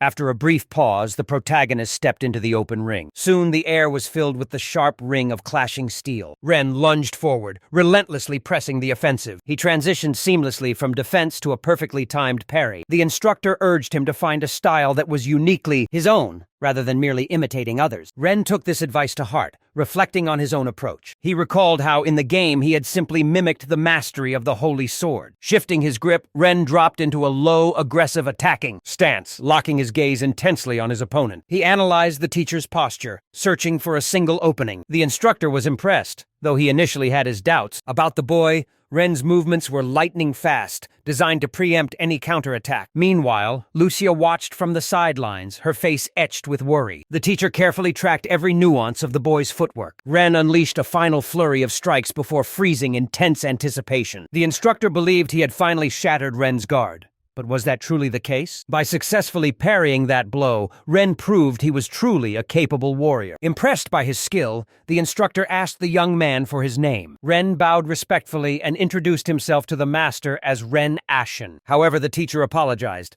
stating that Ren wasn't suited for the art of the holy sword. Ren was stunned by the rejection, and Lucia was equally shocked. She demanded to know why, considering his strength. But the teacher explained that while he acknowledged Ren's power, his father's teachings had ingrained habits that were fundamentally incompatible. Without a doubt, this savage style belonged to Lord Ashen, and such raw aggression would only backfire if he tried to master the holy sword. While training can fix many flaws, Ren's instincts would only clash with the sacred techniques, making mastery impossible. The teacher concluded it was better not to burden Ren with conflicting habits. Ren took the news in stride and asked if he could learn basic techniques instead. The instructor gladly accepted, eager to mentor a young man with such incredible potential. As Lucia watched in silence, one of the assistants argued that rage and cruelty shouldn't hinder one's growth. They questioned why the commander would refuse him, but the teacher remained firm. She explained that the moment their blades clashed, she sensed Ren's true talent lay in a different path. Later in his room, Ren mentioned that the instructor had officially agreed to mentor him. He looked at Lucia and asked if that was such a bad thing. Lucia let out a heavy sigh and asked him what could possibly be good about this situation. Ren noted that based on her tone, he could tell she was in a terrible mood. When she asked how he knew, he pointed out her habit of twirling her hair whenever she was upset. Ren teased her about her foul mood, and though he claimed to be joking, her reaction confirmed he'd hit the nail on the head. Lucia blushed deeply, asking if he truly didn't understand the gravity of the situation. To her, the teacher's blunt words implied Ren lacked talent, but he simply replied that perhaps the teacher was right. He actually appreciated the honesty, as it meant no more time would be wasted on a fruitless path. He urged her not to worry about him, and to focus on her own training instead, knowing it would benefit her immensely. However, Lucia noted that if she followed the commander's logic, her own swordsmanship was already heavily influenced by Ren's habits. She confessed that in her desperate obsession to finally defeat Ren, she had spent countless hours meticulously studying his style, his every movement, and even his subtle mannerisms. His image was burned into her mind, and as a result, her own technique now mirrored his. The commander told her to fix these flaws, but Lucia admitted she had no desire to change. She felt as though she had chosen the wrong target to emulate, yet she refused to simply cast those habits aside. Ren argued that this was exactly why she needed to stop focusing on him and find her own way. Lucia countered, explaining that since there are countless styles of swordsmanship, mastering the sacred sword arts wasn't her only option. She was determined to find a different path that suited her better. Ren had always assumed she was destined for the sacred sword arts, but she challenged him, asking how he would feel if someone told him his father's teachings were worthless. Would he just give up so easily? Ren admitted his heritage meant everything to him, and Lucia felt the same. He pointed out the gap between them. He was just a village knight's son, while she was the saint of Weiss. Lucia smiled, explaining that her father encouraged her to find her own destiny rather than following tradition. He wanted her to walk a path that fit her perfectly, just as her mother had wished. Hearing this, Ren began to see her in a new light. Lucia confessed that trying to learn a new style while breaking her old habits felt like a total waste of time. She wondered if they could both just find a new direction together. Ren finally realized that this Lucia was her own person, not just a character from a game. He promised to help her find a path that was uniquely hers, and she softly replied that it would be their path. Later that evening at the Ignis estate, Fiona was seen admiring a necklace adorned with a brilliant, precious gemstone. The maid encouraged Fiona to try walking unassisted, but Fiona's legs buckled and she began to tumble. The maid tried to catch her, but Fiona still hit the ground. Apologizing for her lack of strength, the maid suggested they end today's training. Fiona refused to quit. Being so far behind her peers meant she had to work twice as hard as anyone else. Having been bedridden for years, even taking a few steps on her own was agonizing. Despite the pain, she insisted on pushing further, determined to improve without causing herself any permanent injury. She dreamed of the day she could stand tall before her savior and personally thank him for everything he had done. Her illness left her in constant agony, racking her entire body every single day. Yet she was determined to walk toward her liberator on her own 2 feet. From his study window, the Duke silently watched his daughter's struggle. Fiona finally took a seat to catch her breath and recover. As she rested, the maids praised her, telling her she had done an incredible job. Fiona merely sighed, feeling embarrassed that such a small effort was being called incredible. Duke Ignat entered the garden and approached her, commending her hard work after watching her from his study. Fiona's face lit up with joy the moment she saw her father. The Duke presented an envelope, explaining that a letter had arrived for her from the Imperial Military Academy. Surprised, Fiona wondered if these were finally the results of the entrance exam, the very same exam she had taken a month prior. She carefully opened the seal and began to read. Suddenly, she let out a cry of joy. She had passed. The Duke smiled, noting he never doubted her for a second. Fiona then looked up and asked the Duke a question. The Duke turned to the maid, asking if she agreed with his assessment. Though slightly caught off guard, she quickly nodded in agreement. She remarked that Lady Fiona had been a diligent student, studying tirelessly even while confined to her sickbed. The Duke smiled, acknowledging her hard work, though the upcoming final exam still weighed on his mind. Fiona admitted that she too had been incredibly anxious about the results. Reaching out to his daughter, the Duke encouraged her to keep striving and suggested she show her gratitude to Ren Ashton. Fiona nodded, taking his words to heart. Meanwhile, in the northern city of Clausel, Baron Clausel sat down with Ren to discuss his plans for the future. The Baron offered Ren a home with the Clausel family until he was ready to take over his own house, praising his noble service as a knight. Ren was momentarily stunned, finding himself completely at a loss for words. Noticing his hesitation, the Baron gently urged Ren to speak his mind. Ren confessed that while he desperately wanted to reunite with his family, he was terrified of the trouble his return might bring to the village. The Baron nodded, revealing he was well aware of the Viscount's disturbing obsession with the young boy. He recounted a talk with Ren's father, Roy. While they could easily defend against monsters, they were powerless against the nobility. That was why Roy wanted Ren to remain a knight under the Clausel's protection. Ren was shocked to hear that his father had been thinking so far ahead. The Baron reaffirmed that he would stand by whatever decision Ren made. He believed that life shouldn't be rushed, suggesting Ren enjoy a peaceful life at the estate while his village was being rebuilt. Ren thanked Baron Clausel for his kindness, but wondered if he could eventually resolve these looming threats through his own power. This wasn't too much to ask for the son of an ordinary knight. The Baron agreed, noting that Ren simply needed to become someone capable of impressing the high nobility. Ren figured that to reach the peak of aristocracy, his only real option was to marry into the imperial family. The Baron admitted that while politics were complicated, he had a much different path in mind. The King of Swords, Ren realized, as Baron Lazard's true intentions came to light. The Baron clarified that he was indeed talking about reaching the ultimate martial peak. Specifically, he was referring to the 5 most powerful swordsmen in the entire world. These 5 masters act entirely at their own discretion, remaining independent of any nation's laws. While some of them choose to live in the imperial capital, they do so solely by their own whim. Ren recalled that in the game, the King of Swords was so broken that even at max level, victory was impossible without insane luck. Baron Lazard noted that growth is never a bad thing, promising that Weiss and Lucia would support his training. The Baron offered to handle all living expenses, a generous gesture that Ren deeply appreciated. However, Ren couldn't just sit around. He insisted on contributing through actual work. The Baron laughed and suggested Ren perform the same tasks he handled back in his home village. "You mean hunting monsters?"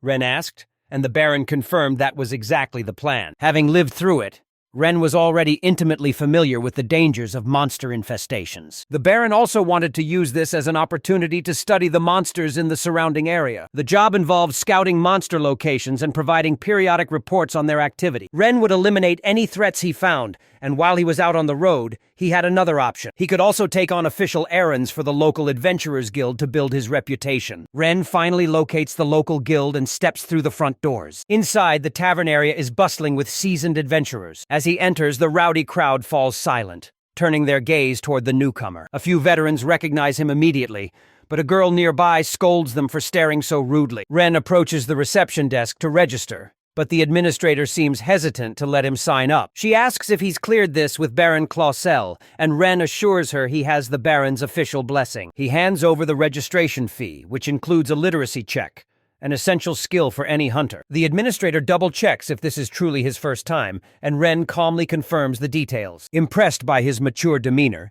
she hands him his official adventurer's card and explains the ranking system. Ren acknowledges the rules and fees, proving he's already well-studied on guild protocol. He moves over to the notice board, scanning the posted flyers for info on local monsters. Clausel's territory is relatively peaceful, meaning D-rank threats are a rare sight for most. Ren ignores the easy tasks, instead focusing his attention on a more formidable beast. Suddenly, two men loom over the young protagonist from behind. One of them smirks, asking what Mr. Hero is looking for on the board. Caught off guard by the title, Ren asks if they're actually talking to him. The second man confirms the nickname, explaining that his reputation preceded him. They mention his recent clash with the Viscount, though one tells the other to keep his mouth shut. They warn him that while a D-rank monster is manageable alone, its defensive reaction is incredibly dangerous. Ren takes the advice to heart, simply nodding as he processes the warning. It's a steel-devouring gargoyle.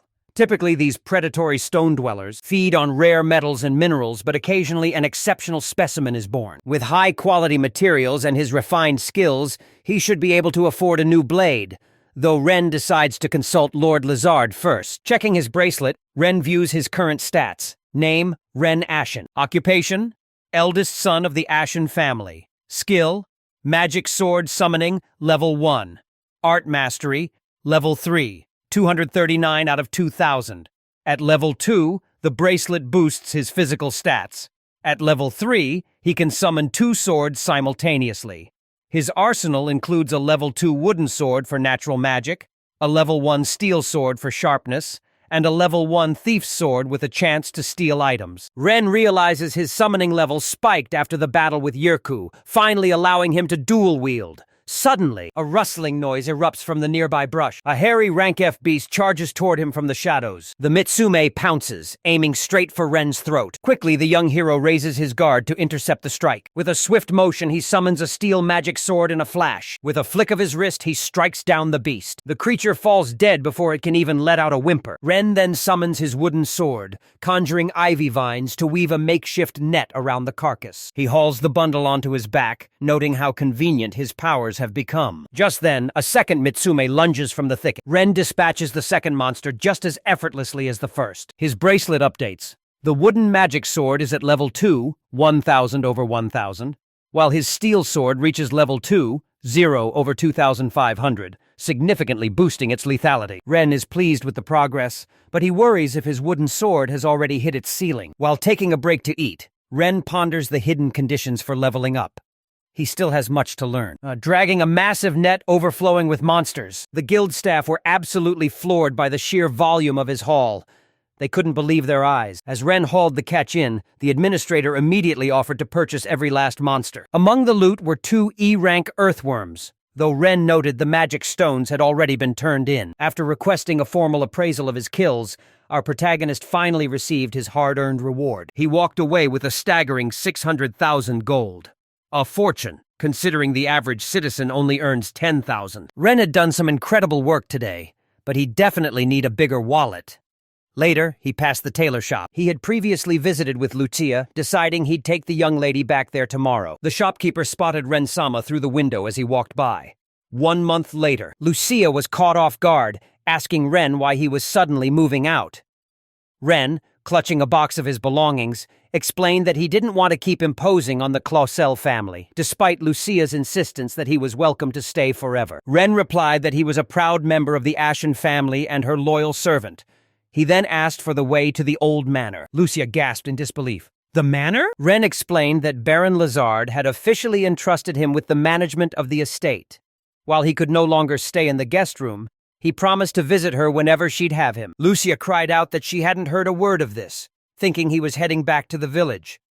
Ren apologized, admitting he had planned to tell her sooner. Their conversation was interrupted by a maid delivering a special package for Ren-sama. Ren thanked her, but Lucia's eyes immediately locked onto the familiar box. She curiously asked what he could have possibly bought from a store with that specific emblem. The protagonist slowly opened the box with a nod. "I hope you don't mind," he said gently. As a surprise, Ren pulled out a stunning snow-white dress. He carefully pulled a stunning dress out of the box. When she asked if the gift was for her, Ren confirmed it was. He explained that he had purchased it with the very first paycheck he ever earned. Lucia was speechless, unable to look away. She found the dress absolutely beautiful and couldn't hide her awe. Ren told her that if it wasn't to her taste, he would gladly buy her another one, but Lucia just blushed and insisted she was keeping it. Ren watched her closely, hoping the young lady truly liked his choice. Lucia pouted, whispering that he really wasn't being fair. Ren apologized, wondering if one gift wasn't enough to earn her forgiveness. She replied that it wasn't, her heart racing as she tried to process her emotions. She warned him not to expect her attitude to change before staring out at the moon. That night, Ren fell into a deep sleep and dreamt of the legend of the 7 heroes. He saw Krona Highland, the world's greatest mage after Lucia, whom Ren was destined to kill. Krona was the head of the military academy and a warrior equal to the Sword Kings, making Ren's supposed victory over her a complete mystery. Ren woke up in a cold sweat, haunted by the vivid nightmare. Brewing some tea, he vowed to stay as far away from the imperial capital and the military academy as humanly possible. Later in the city, Ren strolled through the market, receiving warm greetings from all the local merchants. Back at the Adventurers Guild, the atmosphere was lively. Ren scanned the notice board, searching for a quest that caught his eye. Suddenly, his stomach let out a thunderous, unprotagonist-like rumble. He wondered if his breakfast had been a bit too light this morning. A girl sitting nearby giggled at the sound, teasingly calling it a charming little melody. She gestured for Ren to join her and share a meal. Ren was hesitant, insisting he had enough gold to buy his own. But the girl wouldn't take no for an answer, noting how crowded the guild was and offering him the seat beside her. He couldn't make out her face beneath her deep hood, but it was clear she wasn't from around these parts. She remarked on how mature he seemed for his age, to which Ren philosophically replied that wisdom simply comes with time. She laughed, calling him clever, but Ren noticed something off. Her voice sounded artificial, as if filtered through a magical device. When asked why she approached him, she claimed it was just a hunch, using his rumbling stomach as the perfect icebreaker. Admitting she was curious about him, she struck up a conversation, prompting Ren to ask for her honest first impression. With a straight face, she told him she was actually considering kidnapping him. Naturally, Ren was absolutely stunned by the sudden bizarre threat. She burst into laughter, claiming it was just a joke, as the knights would have her head if she actually tried it. She then invited him to travel to the imperial capital with her, but Ren gave her a flat, immediate refusal. Pouting, she claimed his bluntness broke her heart, leading Ren to ask if she hailed from the capital herself. She explained she was only in the area on personal business after a very long journey. After traveling by magical ship and horse-drawn carriage, the girl left her payment for lunch on the table. Tossing down a few coins, she mentioned she'd love to chat with Ren longer, but she was in a serious hurry. She suggested they finish their conversation the next time their paths crossed. Ren agreed, promising to take her up on that offer as soon as the opportunity presented itself. But as she turned to leave, the girl left him with a cryptic parting gift, saying that the next time they met, she would tell him everything she knew about his strange, hidden magic. This revelation left Ren completely floored. As she exited the guild building, the protagonist decided he couldn't let her leave without an explanation. He dashed out into the street, but the mysterious girl seemed to have vanished instantly into the crowd. Ren stood there baffled, unable to comprehend her meaning. He hadn't told a single soul about his ability to summon a sword, yet she knew.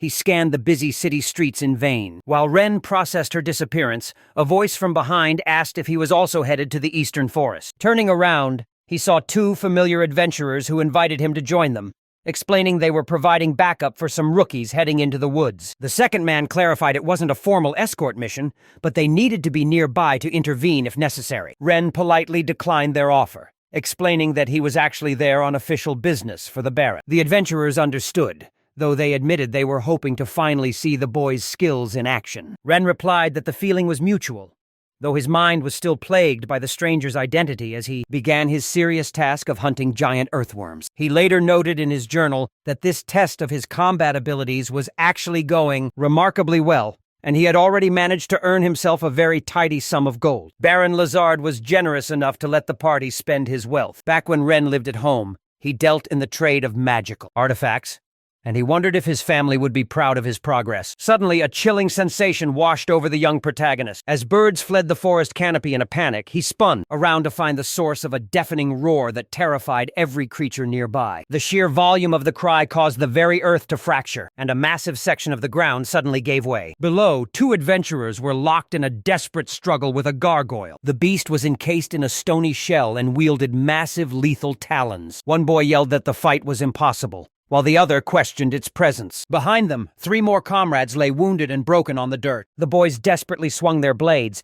but the monster's overwhelming strength allowed it to easily overpower its opponents. The gargoyle slammed its fist into their magical shield with enough force to shatter it into 1,000 pieces. As Kai stumbled back, the beast lunged. He barely managed to raise his sword to keep the monster's fangs at bay. Just as all hope seemed lost, Ren surged into the heat of battle. The creature was caught completely off guard by the devastating blow as our hero launched his bold counterattack. Ren lunged forward, slamming into the beast to push it away from the trembling adventurers. He recognized that roar instantly. It was a guard gargoyle, a steel-devouring monstrosity. The beast unleashed another terrifying screech as the others stood shocked by Ren's arrival. He quickly asked if everyone was safe, wondering why such a creature was here. Reports stated these monsters should be far south from Crucell, but the hero stood his ground, declaring he would hold the line. He ordered them to evacuate the area, and they signaled their understanding. As the others fled, the gargoyle rose to strike. Ren rushed back into the fray, swinging his blade with precision. But the monster parried his strikes with its jagged claws. Ren moved with fluid grace to avoid being mangled by the beast. Knowing the gargoyle possessed a thick, stone-like hide, he summoned his wooden magic sword and unleashed a surge of magical ivy. With the monster's arms bound by the vines, Ren thrust his blade toward the gargoyle's face. He resolutely drove the sword directly into the monster's eye. Blood sprayed from the gargoyle's socket as it shrieked in pain. Wiping the blood from his cheek, Ren realized that while this was a D-rank monster, it was nothing compared to the wolf chieftain. Ren confidently swung his wooden blade again, shredding through its defenses. Deep scratches were now visible across the gargoyle's stony hide. Ren crossed his twin blades, bracing himself to hold off the relentless assault. At that moment, he caught sight of another massive shadow appearing in the sky. It plummeted toward the earth like a jagged falling boulder. As it crashed into the dirt, the protagonist narrowly managed to leap aside. Hearing the thunderous impact, the other adventurers turned around in shock. Ren expected another scout, but this second beast was something else entirely. The new gargoyle was nearly twice the size of the first monster. Standing together, they looked like a terrifying mother and child duo. The 2 monsters let out a roar and attacked the protagonist simultaneously. The real battle was only just beginning as the gargoyles took their fighting stances. Ren recalled the quest only mentioned 1 target, yet he was now facing 2. The monsters lunged in unison, striking out with their powerful whip-like tails. Ren barely managed to retreat in time to avoid being crushed. One of the massive tails whistled through the air inches from Ren's chest. Seeing an opening, he counterattacked and delivered a deep wound to the beast. He sliced through its leg, causing the gargoyle to let out a shrill, piercing scream. Ren knew that if he chose to simply turn and run now, these winged nightmares would move on to slaughter innocent people. Realizing he had to end this here, he braced for the larger gargoyle's charge. Ren swung his wooden sword with precision, instantly binding the monster with thick ivy vines. The smaller gargoyle lashed out with its tail, but Ren reacted mid-air. Determined to eliminate the threat, he struck the creature's chest with lethal force. A beam of energy pierced through the gargoyle, making it scream in agony. White particles devoured the monster from within as Ren's bracelet began to glow. The entry for his magic sword shield, which generates a protective barrier, had evolved. Its range and defensive strength would now increase with every level gained. At level 1, Ren wondered if a new demonic sword had finally manifested. He spun around as a deafening howl erupted from the vine-bound gargoyle. The massive beast shredded the vines with brute strength and lunged toward him, rearing up with a feral snarl. Ren quickly deployed a specialized defensive skill, manifesting a protective dome to halt the monster's advance. He gripped his steel blade and his demonic shield sword firmly. However, the gargoyle's roar was powerful enough to shatter the barrier. Undaunted, the protagonist lunged forward to deliver a counterattack. He drove his sword deep into the monster as a final roar echoed. Far below in the gorge, the group of young adventurers remained huddled together in their temporary sanctuary. Billowing clouds of dust erupted from the gorge, catching Midas's attention. He watched the chaos with alarm, but as the haze finally cleared, he was stunned. Both of the colossal monsters had been completely defeated. Ren stood exhausted and battered between the fallen gargoyles, his breath heavy as blood trickled down his face. Midas approached, bewildered, and asked how he managed such a feat. Meanwhile, in the city of Cruzel, the citizens were frozen in sheer horror at the sight before them. They stared in disbelief at the carnage lying in the center of the city's main square. People whispered amongst themselves, "Could one man really take down 2 steel-devouring gargoyles at once?" The city guards questioned Ren, asking if he truly slew them alone. But Ren humbly tried to deflect the glory. He explained that the first gargoyle was already there, and that he wasn't the only one who fought it. However, a voice from behind told him not to be so modest, insisting both kills were the hero's doing. Ren turned to see Midas, who confirmed he'd contacted the guild to ensure Ren received the full reward. Later, as he walked through the streets, Ren took a moment to study the glowing inscriptions on his bracelet. The demonic shield sword consumed massive amounts of mana, but its power was remarkably easy to wield. He reflected on his gains. Those steel-eating gargoyles were absolute gold mines for experience points. In fact, they yielded even more than the Yurko and the Mana Devourer, despite how grueling those battles were. His mastery over the demonic shield sword was growing rapidly, nearing its next level of power. To further upgrade these special blades, he would need to extract talent points from stones of the same rarity. While Ren pondered his growing strength, Lucia appeared from a nearby shop, flanked by a guard and a maid. Seeing his battered state, she rushed over, asking where he had sustained such terrible wounds. Back at Baron Closel's castle, Ren and Lucia rest on the sofa, where she reassures him that his wounds are only superficial. Gently placing her palm against his cheek, she uses her magic to mend his injuries. Ren admits he was worried she'd lecture him, but Lucia is surprised by his concern. She praises his heroism, noting that his bravery saved many lives, even if Ren insists he didn't engage in direct combat. Lucia acknowledges the danger of his scouting mission and confesses she was deeply worried about his safety. Realizing he hasn't eaten yet, she offers her hand and suggests they dine with the village head. Together, they make their way toward the Baron's residence. Ren apologizes for causing her such anxiety and asks if there's any way he can make amends. Lucia smiles, telling him not to worry,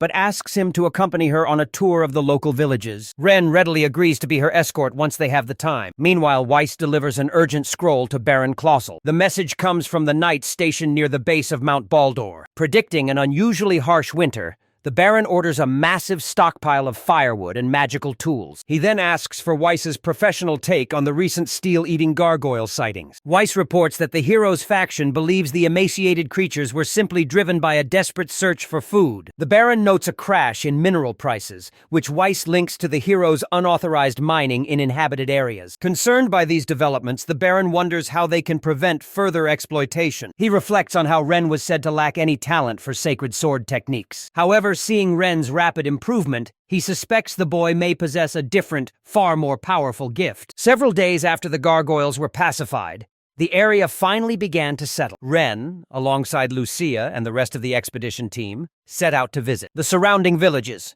When Weiss suggested a break, Ren dismounted to tend to his gear. As he removed the saddle, the horse gave him an affectionate lick, prompting Ren to ask if it had missed him. The steed, formerly owned by Yurko, nodded in response.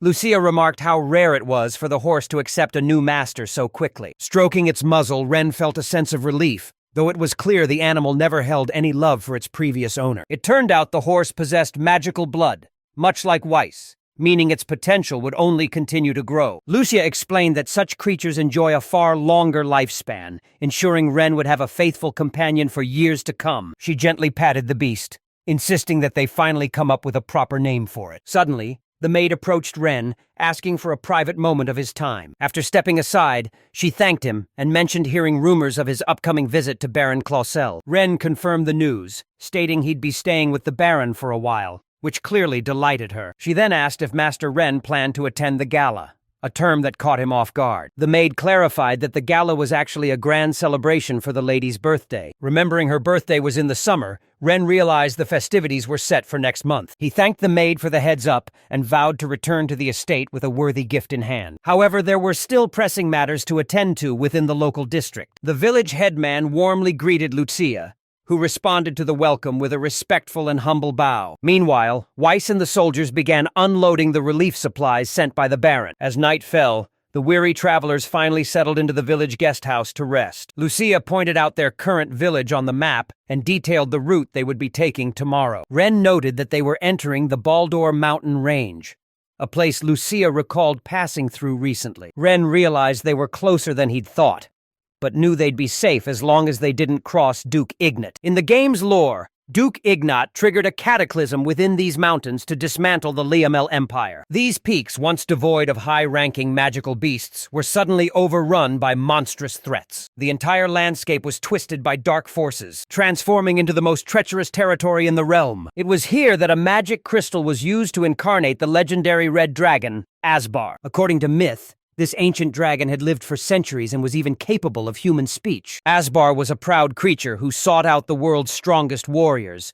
but his fate turned tragic. Corrupted by the Demon King, Asbar lost his sanity and became a mindless beast of rage. He eventually turned on the 7 heroes, but was defeated and cast into a violent volcano. Over the ages, the dragon's body dissolved into the magma until only his bones and a core remained. When the volcano finally went extinct, the only thing that survived the heat was a powerful magic crystal. Duke Ignat eventually unearthed this crystal, using its dark energy to claim the Demon King's power for himself. This surge of corruption empowered every demon in the Baldur range, turning them into a lethal army. Driven by the cruel loss of Fiona, Ignat abandoned his loyalty to his homeland in exchange for vengeance. As the expedition moved toward the next settlement, the Baldur Mountains loomed ahead.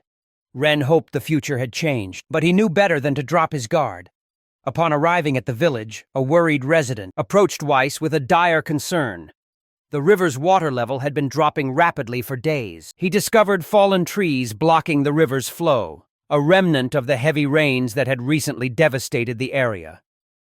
The village headman suspected this blockage was the cause of the flooding, but the timber was far too heavy for them to move. Understanding the villagers couldn't handle it alone, Ren asked if Weiss would be willing to lend a hand. Weiss agreed, noting that while the knights had their hands full with work in the village, he could certainly spare the strength to lift a few trees. Still skeptical, the village chief questioned if the protagonist could really handle such a massive task by himself. Weiss simply smiled and assured the old man that there was absolutely no reason to worry. He revealed that this was none other than Ren Ashen, the legendary warrior. The village chief was stunned to realize he was in the presence of the hero everyone was talking about and immediately apologized. Ren found the sudden reverence quite embarrassing, while Lucia watched the exchange with a quiet observation. She realized that despite his immense power, Ren was still very much human. He soon headed upstream to assist the struggling villagers with the blockage. He knew that a hero's true worth is proven through their actions in times of crisis. Once he spotted the massive trunks wedged across the river, he knew he had found the right spot. He immediately began aggressively hacking through the thick branches with his blade. He made quick work of the debris, effortlessly shoving the massive sections of timber aside. To anyone watching, the heavy logs seemed like nothing more than light kindling. They flew through the air as if they were mere toys in his hands. With the timber cleared, the protagonist then turned his attention to the next obstacle, the massive boulders that were choking the riverbed. After finally clearing the rubble, he realized he was completely soaking wet and wished he'd been a bit more careful. Suddenly, a familiar female voice rang out, remarking that true magic should always speak for itself. As he pondered his progress, a voice suddenly called out.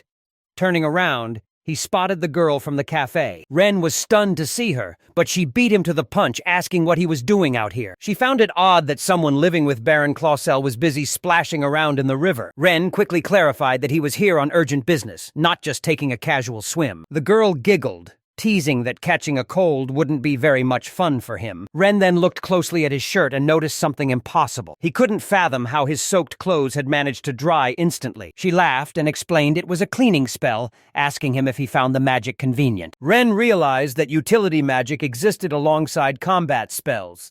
In the Legend of the 7 Heroes, however, the concept of dirt didn't even exist.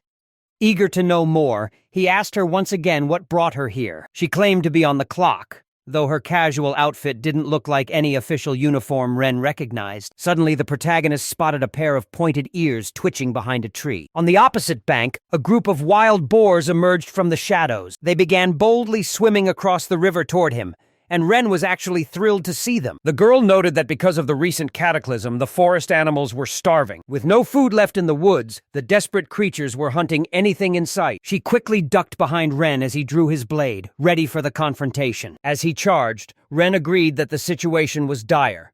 The girl, however, wondered why he was stepping up. Our hero replied that he was there to fight, making the girl realize he was protecting her specifically. Ren simply looked back and told her it was only natural for him to protect her. The boars charged at Ren all at once, launching a coordinated assault. Unfazed, he extended his blade and waited for the perfect moment to strike. Suddenly, the beasts were hoisted into the air and began to spin in a massive circle.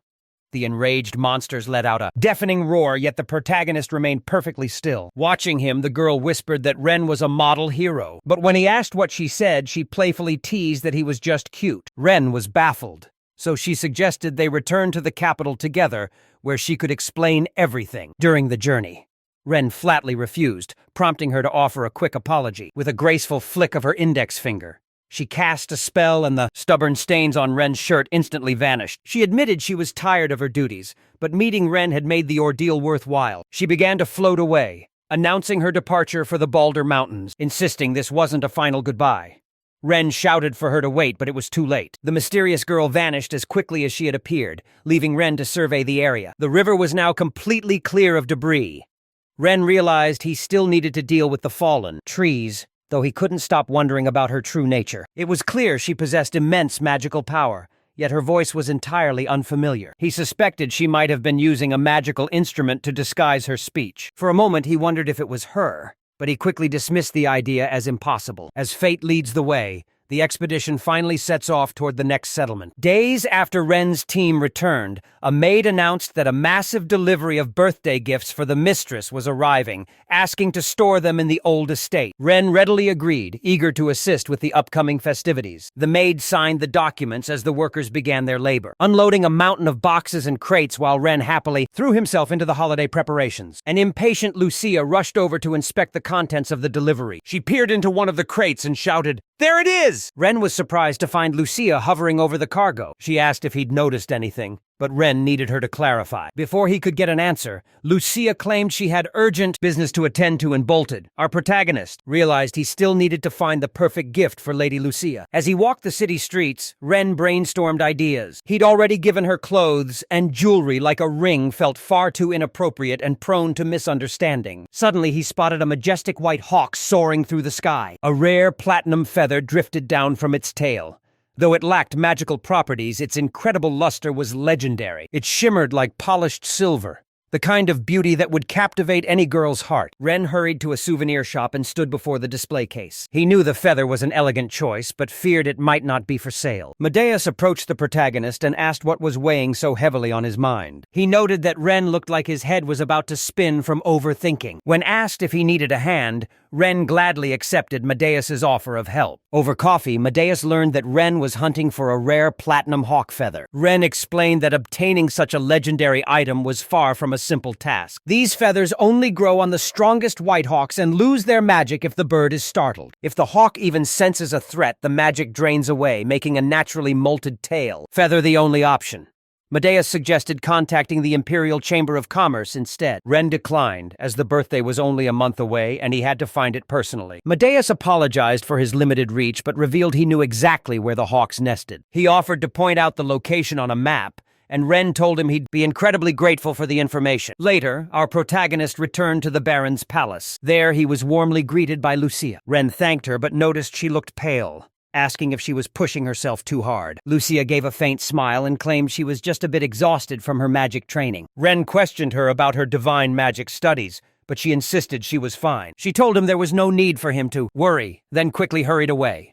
The very next morning, Ren trekked through the deep forest, comparing his surroundings to the map. Ren compared the terrain to his map, looking up as he realized he had finally arrived at a massive tree with a colossal trunk. He summoned a blade and struck the bark, causing fresh branches to sprout instantly from the wood. Ren used these new limbs as makeshift steps and began to climb. Reaching the canopy, he settled in to wait for the hawk. He considered weaving a quick shelter out of the surrounding foliage. Then, he used masquerade cologne to mask his human scent. He recalled Midas's advice: find trees with red fruit, as white hawks crave them. Ren knew the birds would soon gorge themselves on the harvest. He was told the only way to obtain a platinum feather was to scavenge one that had naturally fallen from a hawk's tail. However, there was a riskier method. He could knock the bird out before it even realized he was there. This required precise timing, when the bird was full and brimming with mana. He didn't need to harm the creature, just render it unconscious for a moment. Suddenly, Ren spotted a massive flock of whitehawks circling above. Several of them dived toward his tree, pouncing greedily on the fruit. In the game, catching these birds was nearly impossible, requiring perfect execution. Ren felt a pang of guilt seeing how happy the birds were. As he watched them devour the red fruit,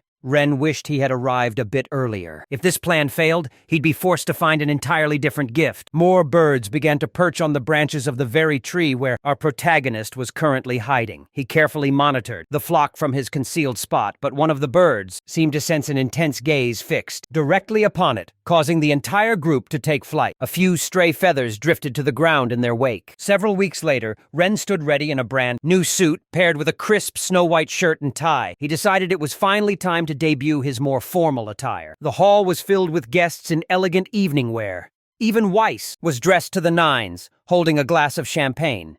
He told Ren he looked like a gallant hero, a compliment Ren returned by noting how sophisticated Weiss looked. Suddenly, the room began to buzz with rumors that the mistress was finally making her entrance. The massive doors swung wide as the rhythmic clicking of heels echoed through the room. Lucia entered the grand hall, walking arm in arm with Baron Clausel. The gathered crowd stood frozen in awe at her beauty. Moments later, everyone erupted into thunderous applause for the birthday girl. In response, Lucia gave a slight twirl and a graceful curtsy. Lucia curtsied to the guests, radiant in the snow-white dress Ren had gifted her.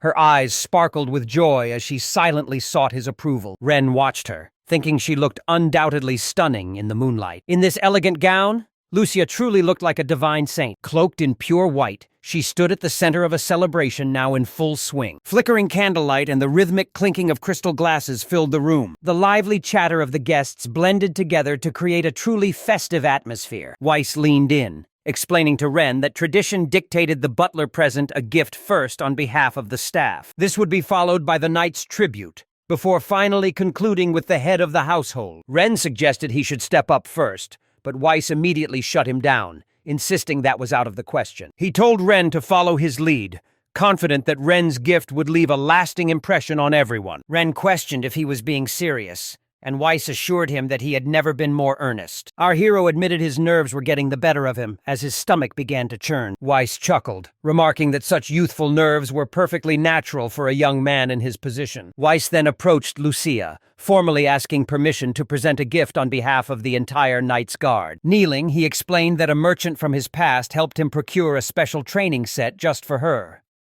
Lucia smiled, graciously accepting the gift. Ren realized it was finally his turn to step forward and offer his congratulations. He felt his pulse quicken, realizing he was far more nervous than he had anticipated. But as he gathered his courage, Baron Clausel intercepted, approaching his daughter to present his own gift. With eyes beaming with gratitude, Lucia thanked her father for his kindness. As the order of events shifted, Weiss whispered an apology to Ren, having not expected the Baron to jump the queue. Ren wondered if Baron Lazard truly believed he hadn't brought a gift, but Weiss wasn't so sure. It seemed the Baron knew exactly what he was doing as he kept a watchful eye on Ren. Ren realized he would have to wait and present his offering last. He straightened his tie, shook off his nerves, and decided it was finally time. Stepping forward, he approached Lucia and handed her the small package. With a gentle smile, he sincerely wished her a happy birthday. Deep down, he could only hope that Lucia would actually appreciate his choice. The young lady accepted the gift, hugging it tightly to her chest as a deep blush colored her cheeks. Rein mentioned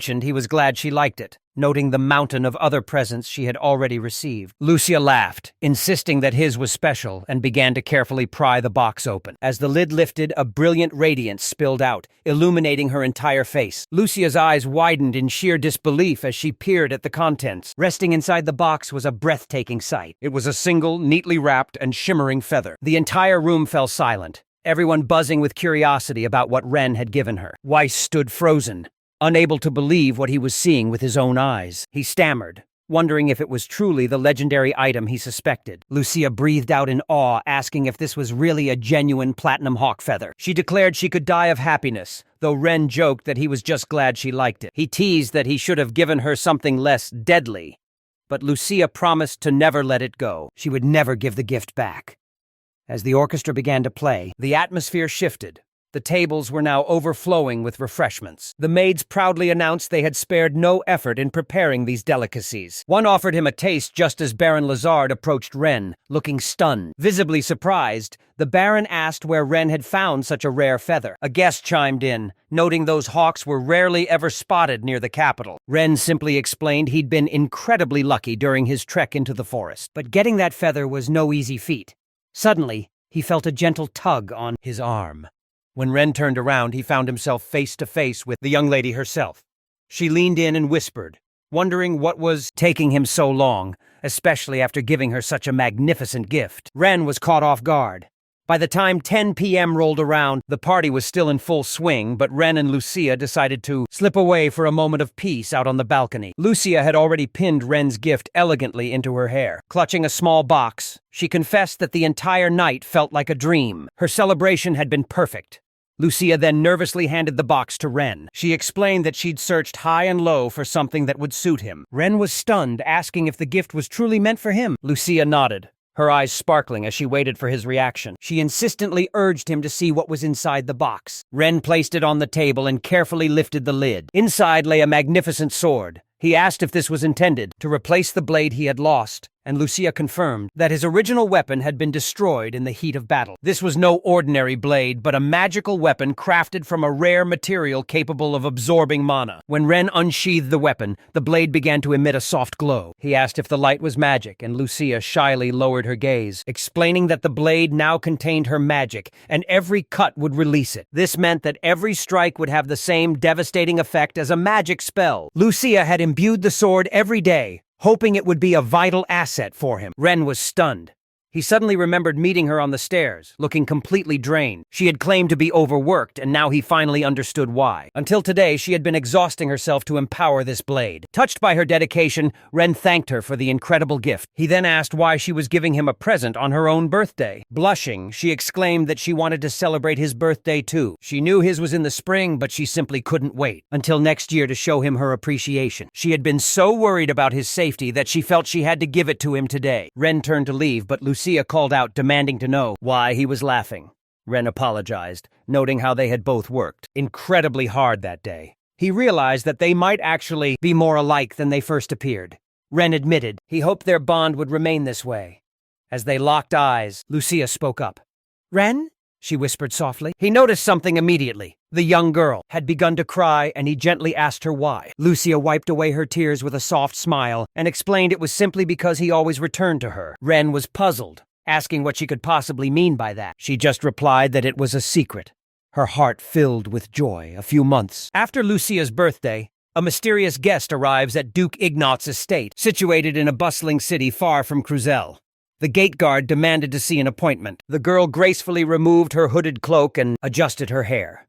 Realizing her identity, the guard bowed in apology. The girl simply donned her hat, assuring him that no harm was done. She explained she had been intentionally hiding her identity behind the hood. With a calm air, she began to ascend the grand staircase, where the head butler stood waiting to greet her, before opening the door to usher the lady inside. Duke Ignat sat in his study, expressing his sheer disbelief at the visitor before him. He was stunned that Lady Chrono, one of the world's premier mages and director of the Chrono Highland Academy, would visit in person. Chrono offered a formal greeting and apologized for the intrusion, but Ignat quickly waved off her concerns. He assured her his doors were always open before asking his butler, Edgar, to prepare some sweets and tea. However, Chrono politely declined the refreshments. Surprisingly, she requested that Edgar remain in the room for their discussion. The Duke signaled Edgar to handle the arrangements, and the butler bowed, confirming it would be done. As they settled in, the Duke and Chrono began to converse over their tea. Ignat inquired about her well-being,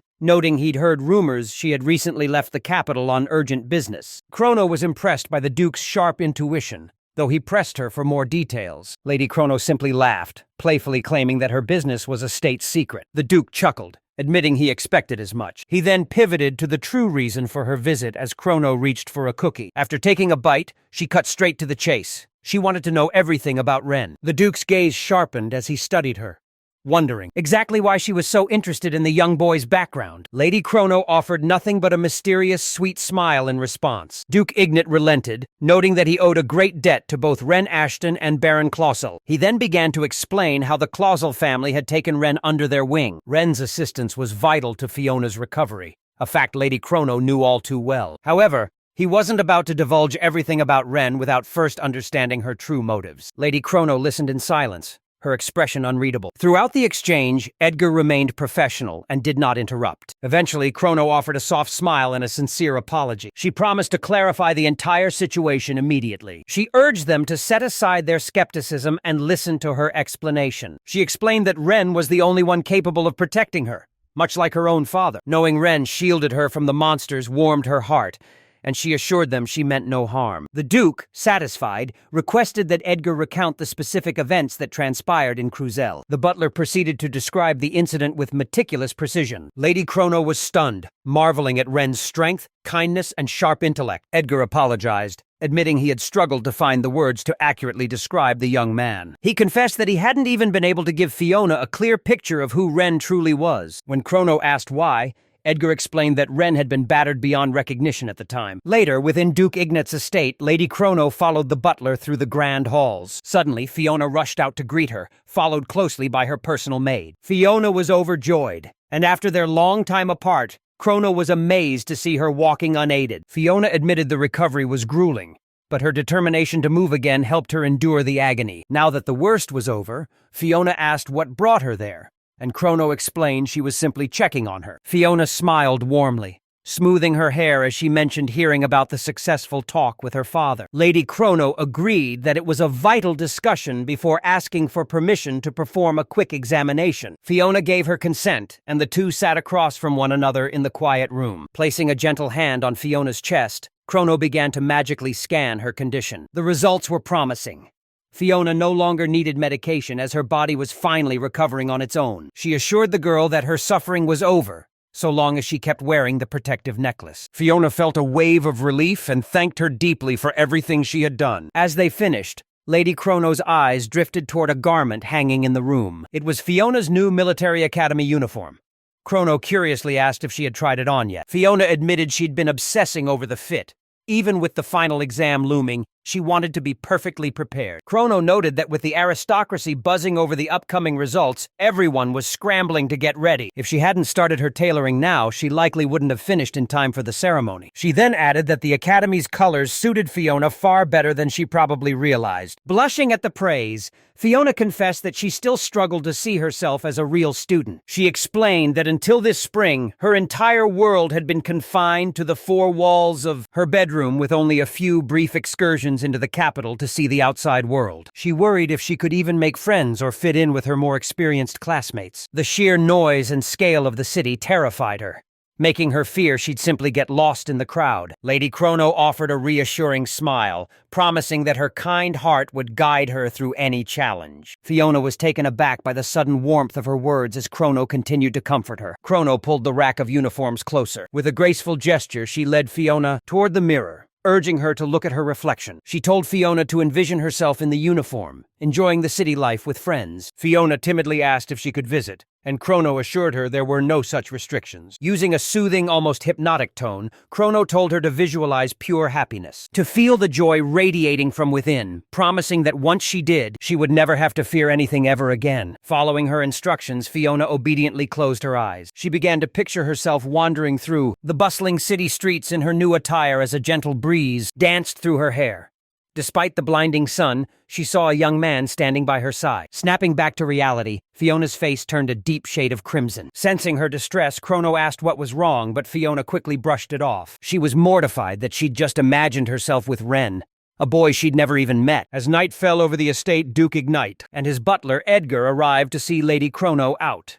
Noting the late hour, she prepared to depart, mentioning her recent trip to the Balder Mountains. This piqued the Duke's interest, prompting him to ask about her business there. She explained that the Academy needed a new exam site, so she'd personally scouted the peaks for a replacement. Chrono realized the mountains were unsuitable for the exam, as the steep cliffs were far too dangerous for the students, especially with a record-breaking cold snap approaching. The Duke inquired about the final exam's location, lamenting that if he'd submitted his recommendation letter sooner, Fiona wouldn't have been forced to take the test at all. Chrono turned with a gentle smile, noting that they couldn't change the past, especially since the Duke had been focused entirely on Fiona's recovery until this spring. Duke Ignat questioned if it was wise to discuss this in public since the exam details were confidential, but Chrono assured him there was no need for concern. Since she hadn't approved the location yet, the details remained in flux. As they spoke, the Duke escorted Chrono toward the main gates. Chrono insisted he didn't need to see her out any further, explaining that she would be away from Liamel for the remainder of the year. She was simply happy she could stop by to see Fiona before leaving. Curious, the Duke asked where Lady Chrono was heading. She explained she was traveling to a sacred citadel for a year-long mission to oversee the restoration of the Silver Sacred Palace, a site revered by temples worldwide. The Duke noted that many experts were being summoned there, and Chrono confirmed the site was overflowing with ancient relics and powerful barriers. Because of her extended absence, a board of trustees would be stepping in to manage the Academy's affairs. The Duke found this amusing, eager to see how the board would handle the internal faction feuds while Chrono finally had the chance to spread her wings. Chrono chuckled, wondering if that was true, before checking her watch and realizing she was dreadfully late. If she didn't hurry, she'd miss her magic ship. She thanked the Duke for his hospitality and promised to support Fiona's exam efforts from afar. The Duke smiled, wishing her a safe journey and inviting her to visit Liamel again the moment she returned. Later that evening, the magic ship weighed anchor and began its long journey across the sky. Meanwhile, in the city of Chrysel, a guild administrator greeted Ren with a letter, much to his surprise, as he didn't expect a personal messenger. The administrator explained that a man named Kai had mentioned a specific escort mission for a group of merchants. Merchants? Ren repeated, his mind racing to place the name Kai. Suddenly, a familiar voice answered from behind. Ren turned to see the adventurers who had fought the gargoyles by his side, with Kai noting how much Ren had grown. Ren confirmed it was indeed Mr. Kai, who introduced himself and the best friend standing right beside him. Medeus apologized for his late introduction, but Ren quickly assured him there was no need to worry. As they gathered around the table, Kai began to detail the specifics of their high-profile client. He explained that the company in question was a prestigious firm, renowned as a key supplier to the royal court. Kai pointed out the messenger's current position on the map. Ren confirmed that his task was to escort the messenger, and Kai responded that this man was a close ally of the Colossal family. Though Ren was surprised, Kai noted the round trip would take a full month. Ren frowned, thinking that a whole month away was far too long for this mission. Kai pivoted, suggesting a one-way escort instead, noting that the protagonist's assistance would be a massive help, even if he only accompanied them for half the journey. He then traced the intended route across the map for Ren to see. He added the catch. They would have to pass through the treacherous Balder Mountains. Ren hesitated. Kai admitted that while conventional military force wasn't needed early on, the mountain pass was a nightmare teeming with lethal beasts. He truly needed Ren's expertise. Ren realized the situation in those mountains was likely far worse than Kai even imagined. His hidden map showed a steel-devouring gargoyle in the area, along with a horde of rare, valuable items. Ren wasn't afraid of the challenge, but he wasn't exactly eager to jump into the freezing cold. He brought up rumors of heavy snowfall, warning Kai that the Balder Mountains were a death trap in such weather. Kai scratched his head, admitting he wasn't thrilled either, but the merchants refused to delay the trip. Medeus explained that if they didn't hurry, they'd miss their chance to have a legendary blacksmith forge their rare monster materials. Failing this delivery would ruin their reputation with the court, which is why the merchants were paying double the market rate. On top of that, completing the task would yield a generous completion bonus. Kai asks if Ren would consider joining the escort team, prompting the protagonist to pause before responding. He offers his apologies, explaining that he has other business to attend to and isn't prepared to spend a full month on the road. Ultimately, he declines the offer, leaving Kai surprised. Kai admits he hadn't expected Ren to turn down the job. Mattis tells Kai it couldn't be helped and he should have known better.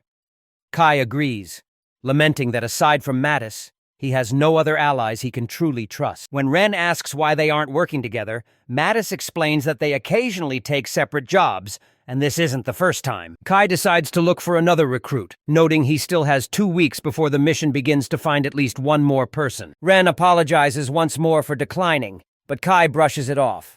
He's just glad Ren visited the guild and invites him out for a drink. Kai offers to treat everyone, Ren laughs, reminding them he's still a kid, but says he'll gladly accept a glass of juice. Meanwhile, at the docks of a mystical island far from the imperial capital, a crowd of hopeful young men and women gather to take a life-changing entrance exam. This is the trial for the elite class of the Imperial Cadet Academy, held aboard a massive magical vessel. An announcement rings out that the examinees are all aboard, and the ship's internal systems are functioning perfectly. The examination site is prepared, and the proctors are officially standing by. The captain gives the command for takeoff and asks to see the final destination. A map highlighting their coordinates immediately flickers to life on the virtual screen. The captain recognizes the location and asks if there's an error in the coordinates, but the navigator confirms they are correct. She explains she has already verified the flight path with the artisan mages, the airship captains, and even the academy director. The captain demands a full report, but the girl insists she has cross-referenced the data with every department. Fiona questioned if they were certain about the location given the harsh winter,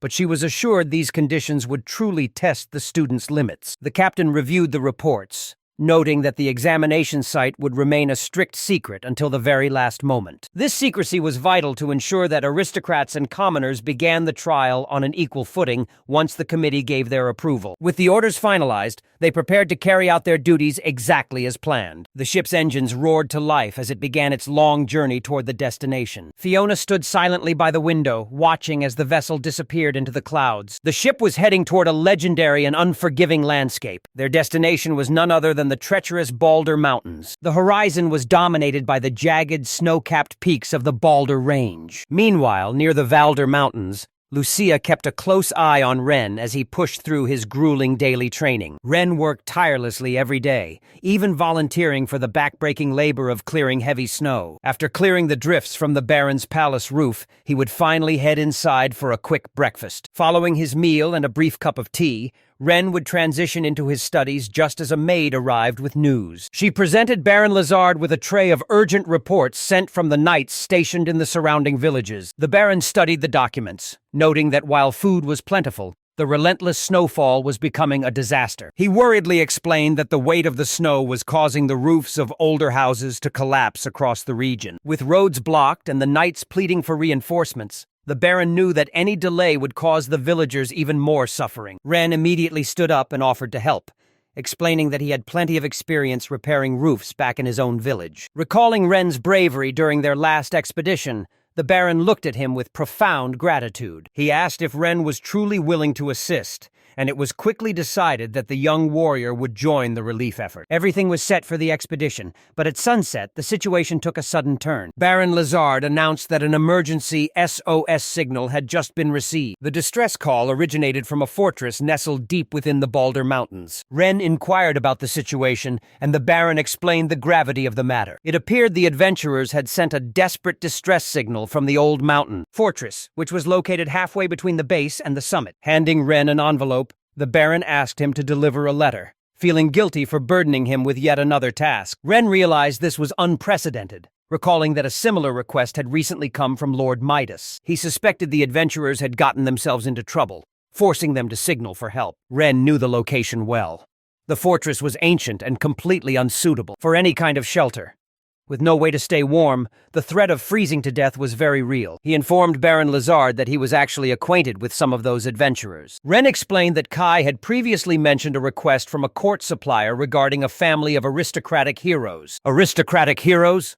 The Baron repeated, clearly taken aback by the news. He was stunned an expedition was underway, knowing the Clucel family couldn't risk being accused of negligence at the Supreme Court. Ren apologized, stating he should have reported the request immediately, even though he had initially refused the commission. The Baron reassured him it wouldn't have mattered, as knights were already out dealing with the heavy snowfall. After completing their village patrols, the knights were scheduled to head toward the Balder Mountains. They could also dispatch a rescue team directly from the castle to save the group and protect the Clucel family's honor. To avoid any unnecessary conflict, Ren approached the Baron and requested permission to join the rescue detachment toward the Balder Mountains.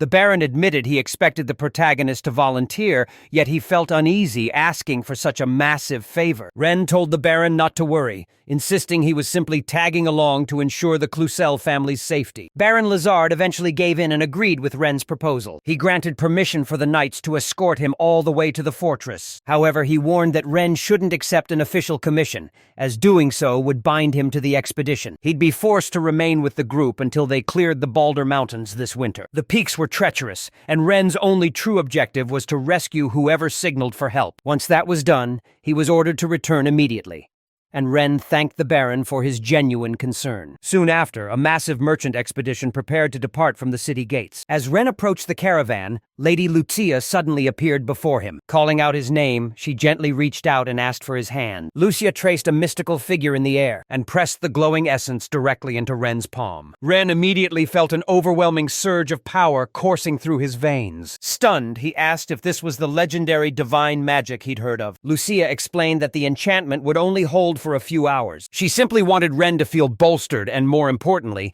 stay safe from harm. Ren offered his thanks, reassuring her that with this power, everything would be fine. However, Lucia's expression darkened with a hint of melancholy. She longed to accompany him, but as the White Saint, her presence was required elsewhere, and the Pope had forbidden the trip. Ren reassures her that everything will be fine as long as he has his sword. He mentions that his protective talisman never leaves his side. However, Lucia stops him to ask for one very important promise. She begs Ren not to push himself past his absolute limits. He needs to stay safe, no matter what challenges he might face. With a heavy heart, she wishes him a safe and successful journey. Soon, the massive expedition begins its trek toward the Balder Mountains. The caravan is vast, consisting of numerous wagons laden with supplies. A formidable force of soldiers, guards, and even dragons stands ready for a fight. Accompanying our hero are 3 other veteran adventurers. As darkness falls, the group decides to set up camp for the night. While they eat, small monsters begin to gather, scouting for a snack. These uninvited guests watch the camp from their hidden vantage points. High above, the moon casts a cold glow over the frozen landscape. At dawn, the expedition breaks camp and resumes their long march. Along the way, they pass through a village where the knights stop to help. They assist the locals with clearing snow and unloading essential goods. Once their work is done, the caravan presses on down the wintry path. After another day of travel, they halt once more as night descends. By the following morning, the expedition finally reaches its destination. They finally reached the staging area where their horses were stationed. From there, the expedition began a grueling trek through the Balder Mountains on foot. While sleighs hauled their supplies, a relentless snowfall began to descend, and a biting wind battered their faces. The knight warned that the blizzard was becoming severe, and Ren agreed. Matus called out to Ren, admitting he hadn't expected the mountain paths to be this treacherous. The snow was so deep in some areas that even the trees were completely submerged. Ren proposed a detour, and Métis agreed, fearing that using magic to clear the path might trigger an avalanche. With the sun dipping below the horizon, the knight suggested they hunker down and make camp. Métis was eager to reach the fort, but realizing the danger, he decided they would resume at daybreak. As Ren gazed at the peaks, he spotted a flicker in the distance. The signal fire was still burning. The knight took this as a sign that there were survivors, and while Ren agreed, he couldn't help but wonder, what could have gone wrong? How could such a massive group of guards and adventurers get lost? The knight speculated that an accident or injury might have slowed the previous group down. Regardless, they had to stay vigilant. The team activated a magical heater to warm themselves. Métis estimated they were only 2 days from the fort, but the knight warned of their heavy cargo. They had to stay alert for monster attacks while Métis looked after the recruits. One young adventurer joked that they were there to protect the hero, remarking it was better to have a handsome boy around than a bunch of louts. When dawn finally broke, the expedition resumed their ascent, climbing higher into the frozen peaks. As darkness reclaimed the sky, the exhausted crew pitched their tents to rest for the night. After a short rest, the expedition resumed their journey the following morning. The knights scaled treacherous cliffs while Ren hauled heavy supplies and assisted those struggling with the climb. As night fell, Ren found shelter in a cave, taking a moment to admire the moonlit mountain peaks. At dawn, the group pushed forward once more, navigating a perilous and narrow mountain pass. Soon, the expedition arrived at a massive suspension bridge. A knight noted a dormant volcano lay beneath them, its ancient lava flows still visible. a fact Ren found hard to miss. Ren recalled the legend of the 7 heroes, which claimed the great hero Asfar was the reason the canyon floor was choked with lava and toxic gas. Leaving the fumes behind, they began ascending a steep slope. Suddenly, Mattis sensed a presence and commanded the group to halt immediately, reporting that monsters were closing in. Peering through the blinding snowstorm, he realized that the nearby fortress was already under siege. With no time to lose, Ren and Fiore launched a ferocious charge, Ren gripping a new blade and channeling his intense resolve into the steel. A massive swarm of monsters prepared to strike, leaving Mattis and his soldiers stunned by Ren's sudden display of power. Stunned by the sight below the fortress, Mattis shouted for his men to charge, but the monster horde was massive. One of the knights wondered aloud if the people inside the fortress were even still alive. Someone replied that they had to be holding on somehow. Suddenly, he noticed a fierce counterattack breaking out from the ramparts. To their shock, children were manning the walls, valiantly holding back the tide. Using their unique abilities, they conjured energy spheres and rained them down on the horde. Seizing the opening, the expeditionary knights charged the monsters from the rear. Ren sliced through several beasts in a single effortless motion. Modest couldn't comprehend where this level of magic was coming from. A knight gasped, "Who are these kids? They don't look like seasoned adventurers." The elder knight of the Cloucel family roared for them to save their allies immediately. On the walls, a girl asked who these newcomers were, but the boy replied that he didn't know. All that mattered was that they couldn't let up. Mata admitted he was completely confused, but he was ready to fight alongside his new allies. Ren was baffled to see children his own age in the heat of battle. He realized they weren't just kids. They were incredibly formidable mages. Controlling magic wasn't a talent that anyone could just master overnight. These children were truly extraordinary. Despite the losses, the monsters refused to back down, attacking with renewed fury. One girl stood apart from the rest, single-handedly fending off the flying monsters. She conjured razor-sharp snowflakes, swirling them into a deadly, icy vortex. This was Fiona, and her frozen projectiles were as lethal as any dagger. The shards shredded the monsters into pieces in an instant. Ren suddenly noticed a massive tiger beast lunging toward the girl. He didn't hesitate for a second, rushing in to shield her from the strike. He blindsided the beast from behind, driving his blade deep into its hide. Ren vaulted over the creature to stand before Fiona, declaring he was there to help. With a decisive downward strike, he dealt a fatal blow to the monster. Witnessing this from above, an aerial predator dived toward Ren like a falling stone. Spotting the incoming threat, Fiona quickly conjured a fresh wave of magic. She crystallized the air into lethal spears of frost. She sent them hurtling skyward, leaving Ren amazed by her precision. The girl clearly possessed an incredible level of magical prowess. At the same time, Fiona was intrigued by the boy's unusual and remarkably powerful swordsmanship. They stood back to back, holding their ground against the remaining swarm. Between his steel and her ice, the monsters were being systematically erased. As the battle raged, the sun crested the mountains, bathing the fortress in golden light. With the knights and academy students united, the monster threat was finally crushed. The monsters had finally been slain, leaving the ground around the fortress carpeted in their corpses. Fiona declared the battle over as Ren turned to check if she was unhurt. She offered a soft apology, admitting it was her first time facing such a horde of magical creatures. Fiona explained that as soon as the adrenaline of the battle faded, the strength completely drained from her body. Ren reached out and offered his hand to help her up. Fiona took it, expressing her sincere gratitude for his timely intervention. As Ren brushed off the thanks, Fiona suddenly noticed where his gaze was lingering. She asked if something was wrong, noting he was staring at her demon-repelling necklace. Just then, Marius approached the protagonist and expressed his relief that Ren was safe. He mentioned hearing from the other children that they had handled the entire threat on their own. Marius apologized for the delay and questioned what a group of children was doing in such a perilous place. It was then that Fiona spotted a familiar coat of arms. Seeing the crest on one of the knights' shields, Fiona asked if they were from the Cloucel family.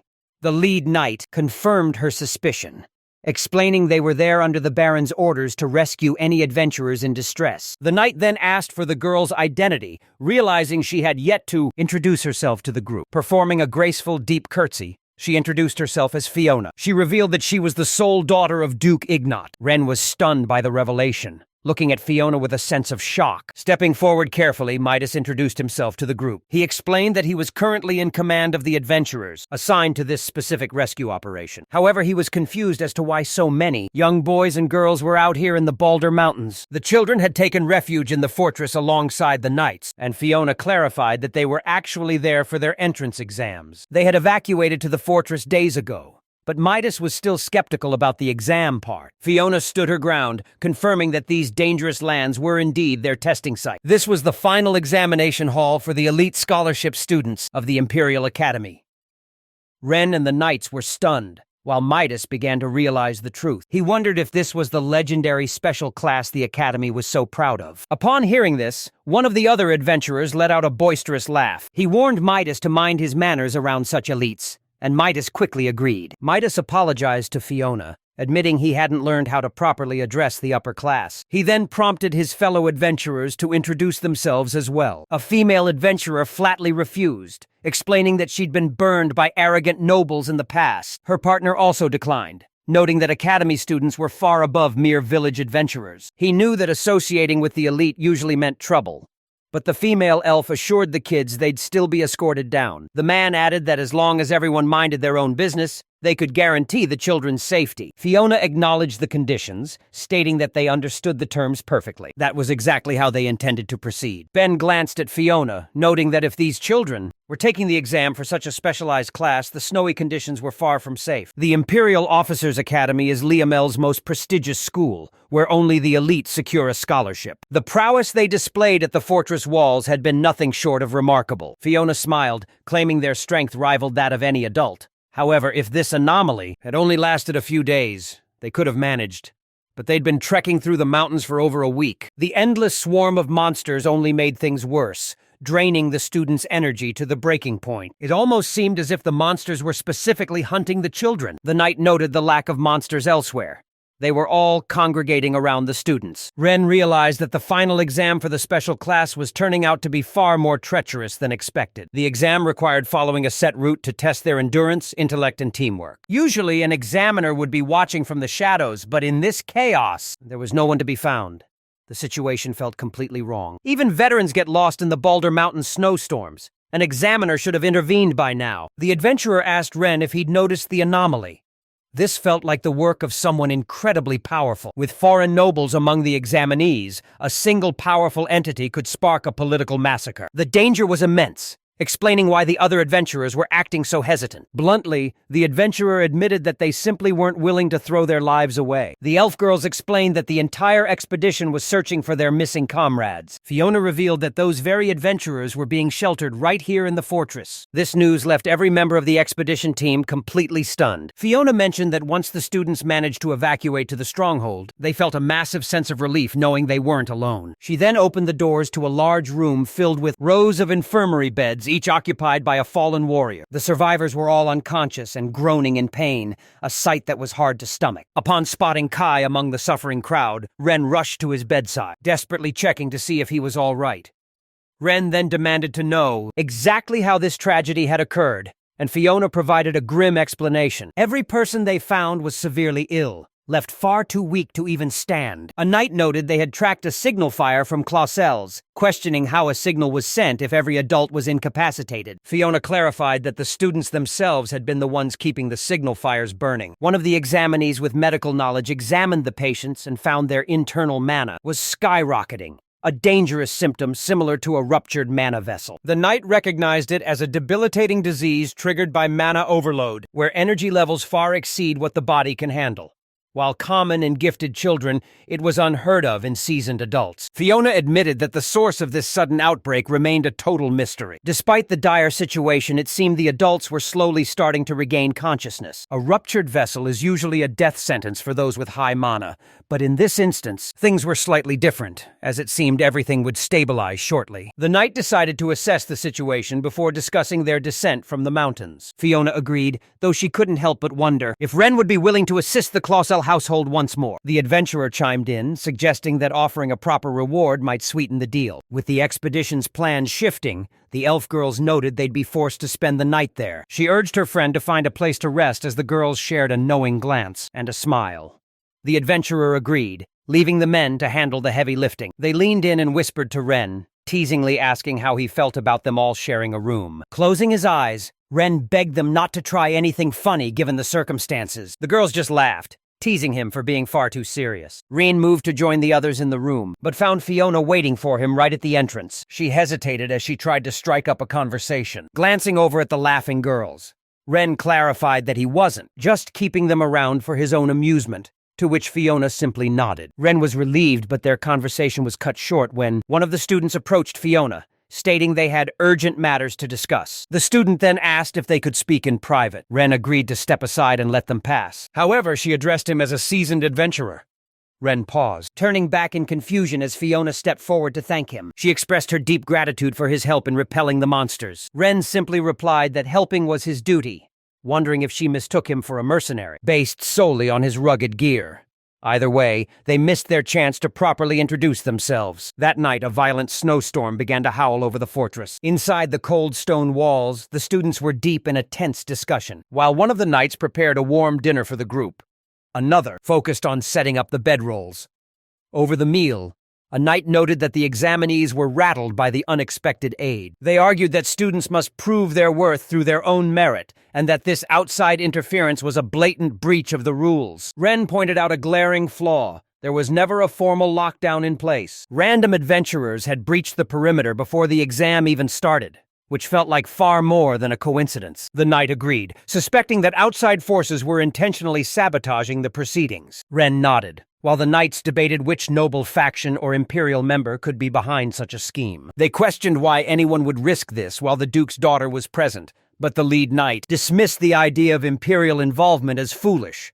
He doubted the hero's faction would be so bold, since sparking a feud with the Duke was a risk no sane person would take. News then broke that the academy director had suddenly left the region, leaving the exam vulnerable to accidents. With the wounded unable to be moved, the Clausel family was now stuck managing a logistical nightmare in the mountains. They had been at it for several days, and some suggested calling for backup.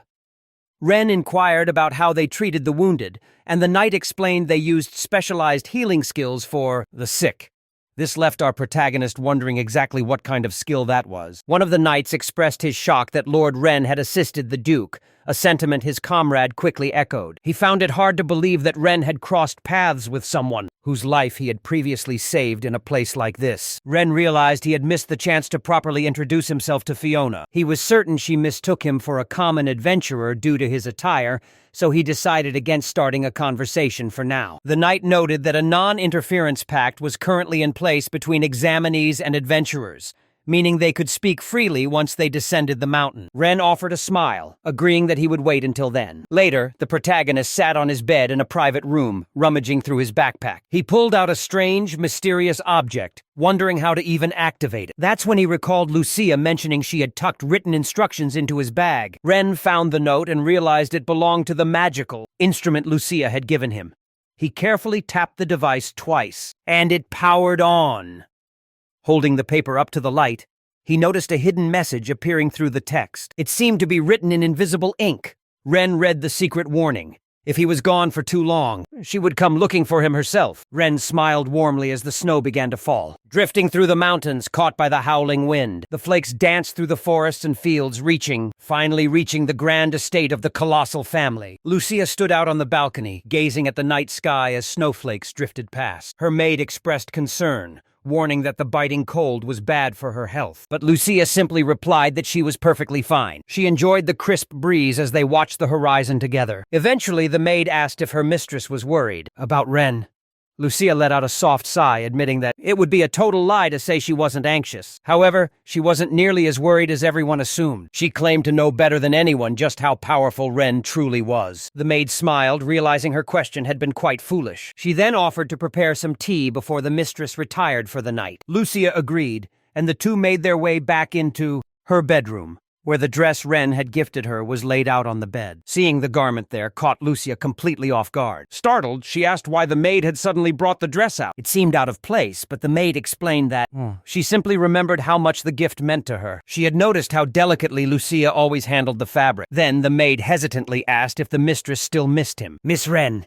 Ushi remained silent, sniffed the dress, and claimed it was a secret. She asked the maid if she understood, and the maid gave a sweet, knowing smile in response. The next morning, near the mountain fortress, Metus carried Kai on his back while pulling a sled. They prepared to head down first, though the adventurer urged Matus to wait for reinforcements. noting that Kai looked far too weak to endure such a grueling journey. Matus insisted everything was fine, while the knight assured Ren they'd stick to the original plan. Matus promised to return with help soon and asked the protagonist to keep the remaining examinees safe.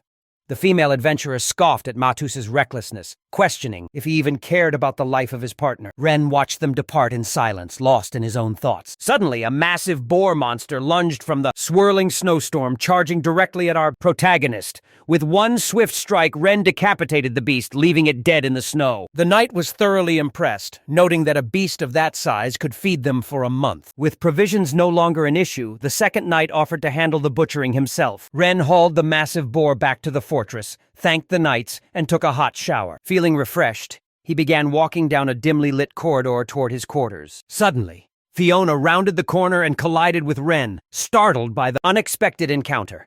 As their eyes adjusted to the gloom, they realized who it was. Fiona quickly apologized, but Ren assured her that everything was perfectly fine. Ren regained his composure and apologized, though a lingering sense of awkwardness remained. Both of them stood there in silence, unsure of what to say next. Finally, Ren broke the ice, suggesting that Fiona should speak first. Fiona agreed, offering a sincere apology for her sudden and abrupt behavior. She cast her gaze downward, her cheeks flushing with a hint of embarrassment. She revealed that back in the city of Crucell, a mysterious man had once saved her life. Since the expedition had originated from there, she hoped to learn if they had crossed paths. Ren was left speechless.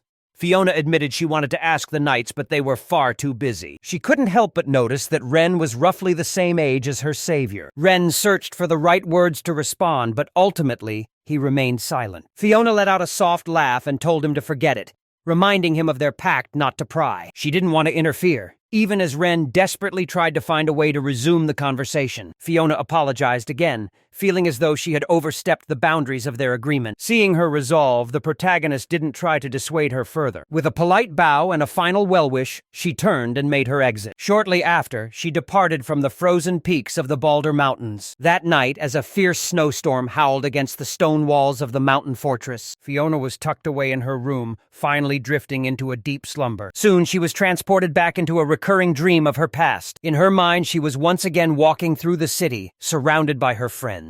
A gentle breeze ruffles her hair as a young man stands beside her. She asks him if the weather is warm today, and he softly agrees. He mentions he's tempted to linger on the road a bit longer, but then, suddenly his face becomes clear to her. Fiona's eyes snap open as she bolts upright in bed. She can't comprehend why that adventurer's face keeps haunting her memories. The next morning at the fortress, Ren and the knight peer down into the well. Fiona enters the room to find our protagonist hauling a massive container of water, while the knight carries a bundle of firewood to prepare for the task ahead. They quickly set about preparing dinner to feed the weary examinees. Fiona heads off to check on the condition of those who have fallen ill. Later that evening, Ren stands guard atop the fortress roof. One of the knights approaches, informing Ren that it's finally his turn to rest. Agreeing, he descends the stairs, craving a soothing cup of hot tea before turning in.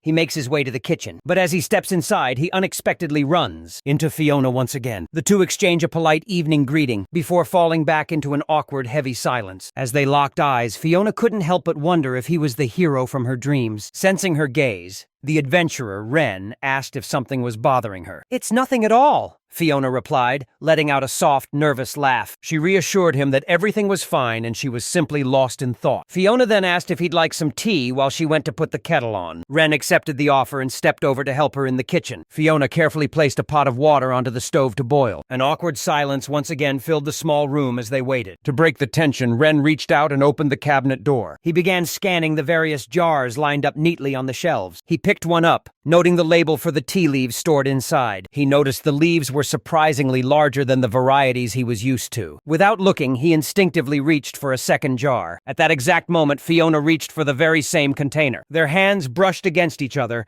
catching Fiona completely off guard. Startled, Ren quickly pulled back and apologized, while a flustered Fiona admitted she wasn't paying attention. Ren offered to brew the tea himself, though he warned her he wasn't sure if she'd like his specific style. He measured out the leaves, let them steep for the perfect amount of time, and then he carefully strained the brew through a sieve and poured it into 2 cups. With the tea finally ready, the two sat down together on the floor to drink. They relaxed by the fireplace and enjoyed the steaming hot tea. Fiona declared it absolutely delicious, noting that Ren brewed it much better than she expected. Ren thanked her, though he claimed he was no master. He was surprised that she had even taken an interest in brewing it herself. Fiona explained that during her time in poor health, she learned from the servants who came to visit her. She pressed the warm cup against her chest and admitted she was too clumsy for a formal ceremony. However, since tea was vital for her medicine, she wanted to learn the process herself. Despite her lack of strength, she practiced constantly, though she admitted her attempts usually tasted bad. Ren agreed that brewing is a difficult art, then asked her more about using it for medicine. Fiona explained that her prescription worked much better when taken with tea instead of water. Ren was intrigued, noting that magical ingredients often react differently depending on the liquid. Fiona admitted she didn't understand the logistics, but she added that the tea was perfect for masking the medicine's bitterness. She smiled and told the protagonist he had guessed correctly. That was the real reason the medicine was finally easy to drink. They sat together on the floor by the fireplace, slowly, drinking their tea and chatting pleasantly. The night grew late, and the crackling fire. Inside the fortress, the fire crackled low as the rest of the inhabitants drifted off to sleep. Outside, the relentless snowstorm continued to howl. Fiona made her way down the dark corridor toward her room, wondering why opening up to this adventurer felt so effortless. She recalled his warm smile and his strange knowledge of magical ingredients, specifically how the medicine would function differently. But then, a realization hit her. She hadn't mentioned the medicine at all. This wasn't just some random encounter. It couldn't be a simple coincidence. Just then, a knight interrupted her thoughts, suggesting she get some rest. Fiona softly agreed, her mind still racing with suspicion. She retreated to her quarters, her expression clouded with deep concern. Was this really just a chance meeting? Or was this adventurer her long-awaited savior? Sensing her distress, the knight asked what was troubling her. Fiona apologized for her distraction and hesitated for a moment. She then asked for permission to speak freely and pose a vital question. Meanwhile, the blizzard outside showed no signs of letting up. The rescue party struggled through the dense, frozen forest, battling the biting cold and the blinding wind. Dragging a heavy sleigh of supplies, they pushed forward until a massive fortress finally loomed atop one of the jagged peaks. They arrived back at the base where the examinees were waiting, and the squad leader announced their return with reinforcements. The knight commander stationed at the fortress welcomed them, telling the weary group they could finally rest for the day. He reported that the merchants had successfully recovered, while the newcomers began to settle in. As they unpacked their belongings, a sense of relief washed over them. They would finally be able to descend the mountain. Ren approached the commanding knight and asked for Mattis's whereabouts. The knight revealed the troubling news. Mattis had simply left a note and vanished. Ren was stunned, struggling to process the fact that he had actually disappeared. The knight explained they had traveled together to the mountain's base, but by morning, a note claimed Kai fell ill. The adventurers were baffled by the excuse. One girl called it a display of utter irresponsibility, noting she only came at Mattis's request, while the elf girl dismissed the nonsense entirely. A man questioned if Mattis valued a friend over everyone else, while a knight remarked that such people lack a true sense of duty. Ren stood in silence, vividly imagining Mattis carrying the ailing Kai on his back. An adventurer approached Ren, promising they would stay until the very end as a way to repay him for the gargoyle incident. They felt obligated to assist him after what happened. That night, Ren stood a lonely vigil atop the tower roof. At the break of dawn, the entire group gathered at the fortress gates. Merchants, students, knights, and adventurers alike. The veteran adventurer advised the examinees to ditch heavy gear or hand it to the adults, stressing the need to travel light in this weather. Despite the preparations, Ren seemed distracted and lost in his own thoughts. Noticing his distant gaze, the knight asked him if something was wrong. Ren simply replied that he felt an unusually warm breeze. With that, the entire party began their long trek down toward the foot of the mountain. The students were jubilant, finally feeling the relief of knowing they were heading home. Another student grumbled that if they were only fighting monsters, he wouldn't have looked so pathetic. At this rate, they were certain to fail the exam. Fiona stayed silent, while Ren couldn't help but notice that this whole ordeal was taking much longer than anticipated. It was also bizarre that no one had even spotted the actual examiner yet. Soon, the squad arrived at a massive suspension bridge. The students looked up in confusion, questioning the sudden obstacle. They exchanged nervous glances as they whispered among themselves, having never seen such a daunting structure. Without hesitation, the adventurer ordered the group to move forward. He warned them to grip the railings or stay close to the adults for safety. Insulted, the students barked back that they didn't need help, asking if he knew who they were. The adventurer didn't even look back as he stepped onto the wood, mockingly apologizing to the elites. He teased them, asking if a simple bridge was enough to terrify them. "Don't underestimate us!" the boy yelled. Determined to prove his worth, the boy marched onto the bridge with false confidence. However, that bravado quickly vanished as a terrifying sensation washed over him.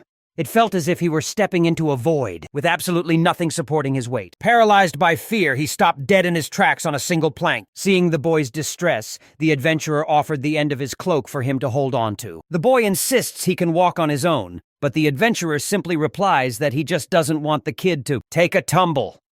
Beads of sweat roll down the boy's face as he fearfully grips the cloak and steps forward. The elf girl suggests that the knight lead the column to help keep everyone's nerves at bay. The knight agrees, and the squad begins their slow, tense trek across the suspension bridge. The senior knight offers a steadying hand to the young apprentice. Nearby, another knight supports a terrified girl as they navigate the heights. Some of the boys cling to one another for dear life, while others refuse to let go of the bridge's railing. Only 4 remain. The knight, Ren, Fiona, and another girl. Ren considers asking the knight to escort Duke Ignat's daughter across. However, the other girl approaches the knight first, asking for his help, and he readily agrees. This leaves Ren alone with a visibly frightened Fiona. She addresses Ren as a capable adventurer and softly asks if she can hold his hand. Ren is taken aback, questioning if she really wants him, Ren Fjord, to lead her. Fiona clarifies that she wanted his help specifically from the very beginning. That's the real reason she hadn't sought help from anyone else. Ren begins to stride boldly across the swaying bridge, with Fiona following closely, gripping his cloak for security. As he glances back, she looks up and asks, Fiona asked if something was wrong, but Ren just smiled. He apologized and noted that she didn't seem frightened by the situation at all. Fiona replied that she felt perfectly safe now that he was protecting her. She explained that she had endured many dark, uncertain days in her past. Days when she woke up never knowing if she would live to see the next sunrise. But one morning, she opened her eyes to the first rays of light and the sound of birds, realizing then that nothing could ever scare her again. Ren looked at her and said he was truly glad to hear that. The two continued their leisurely walk across the massive bridge.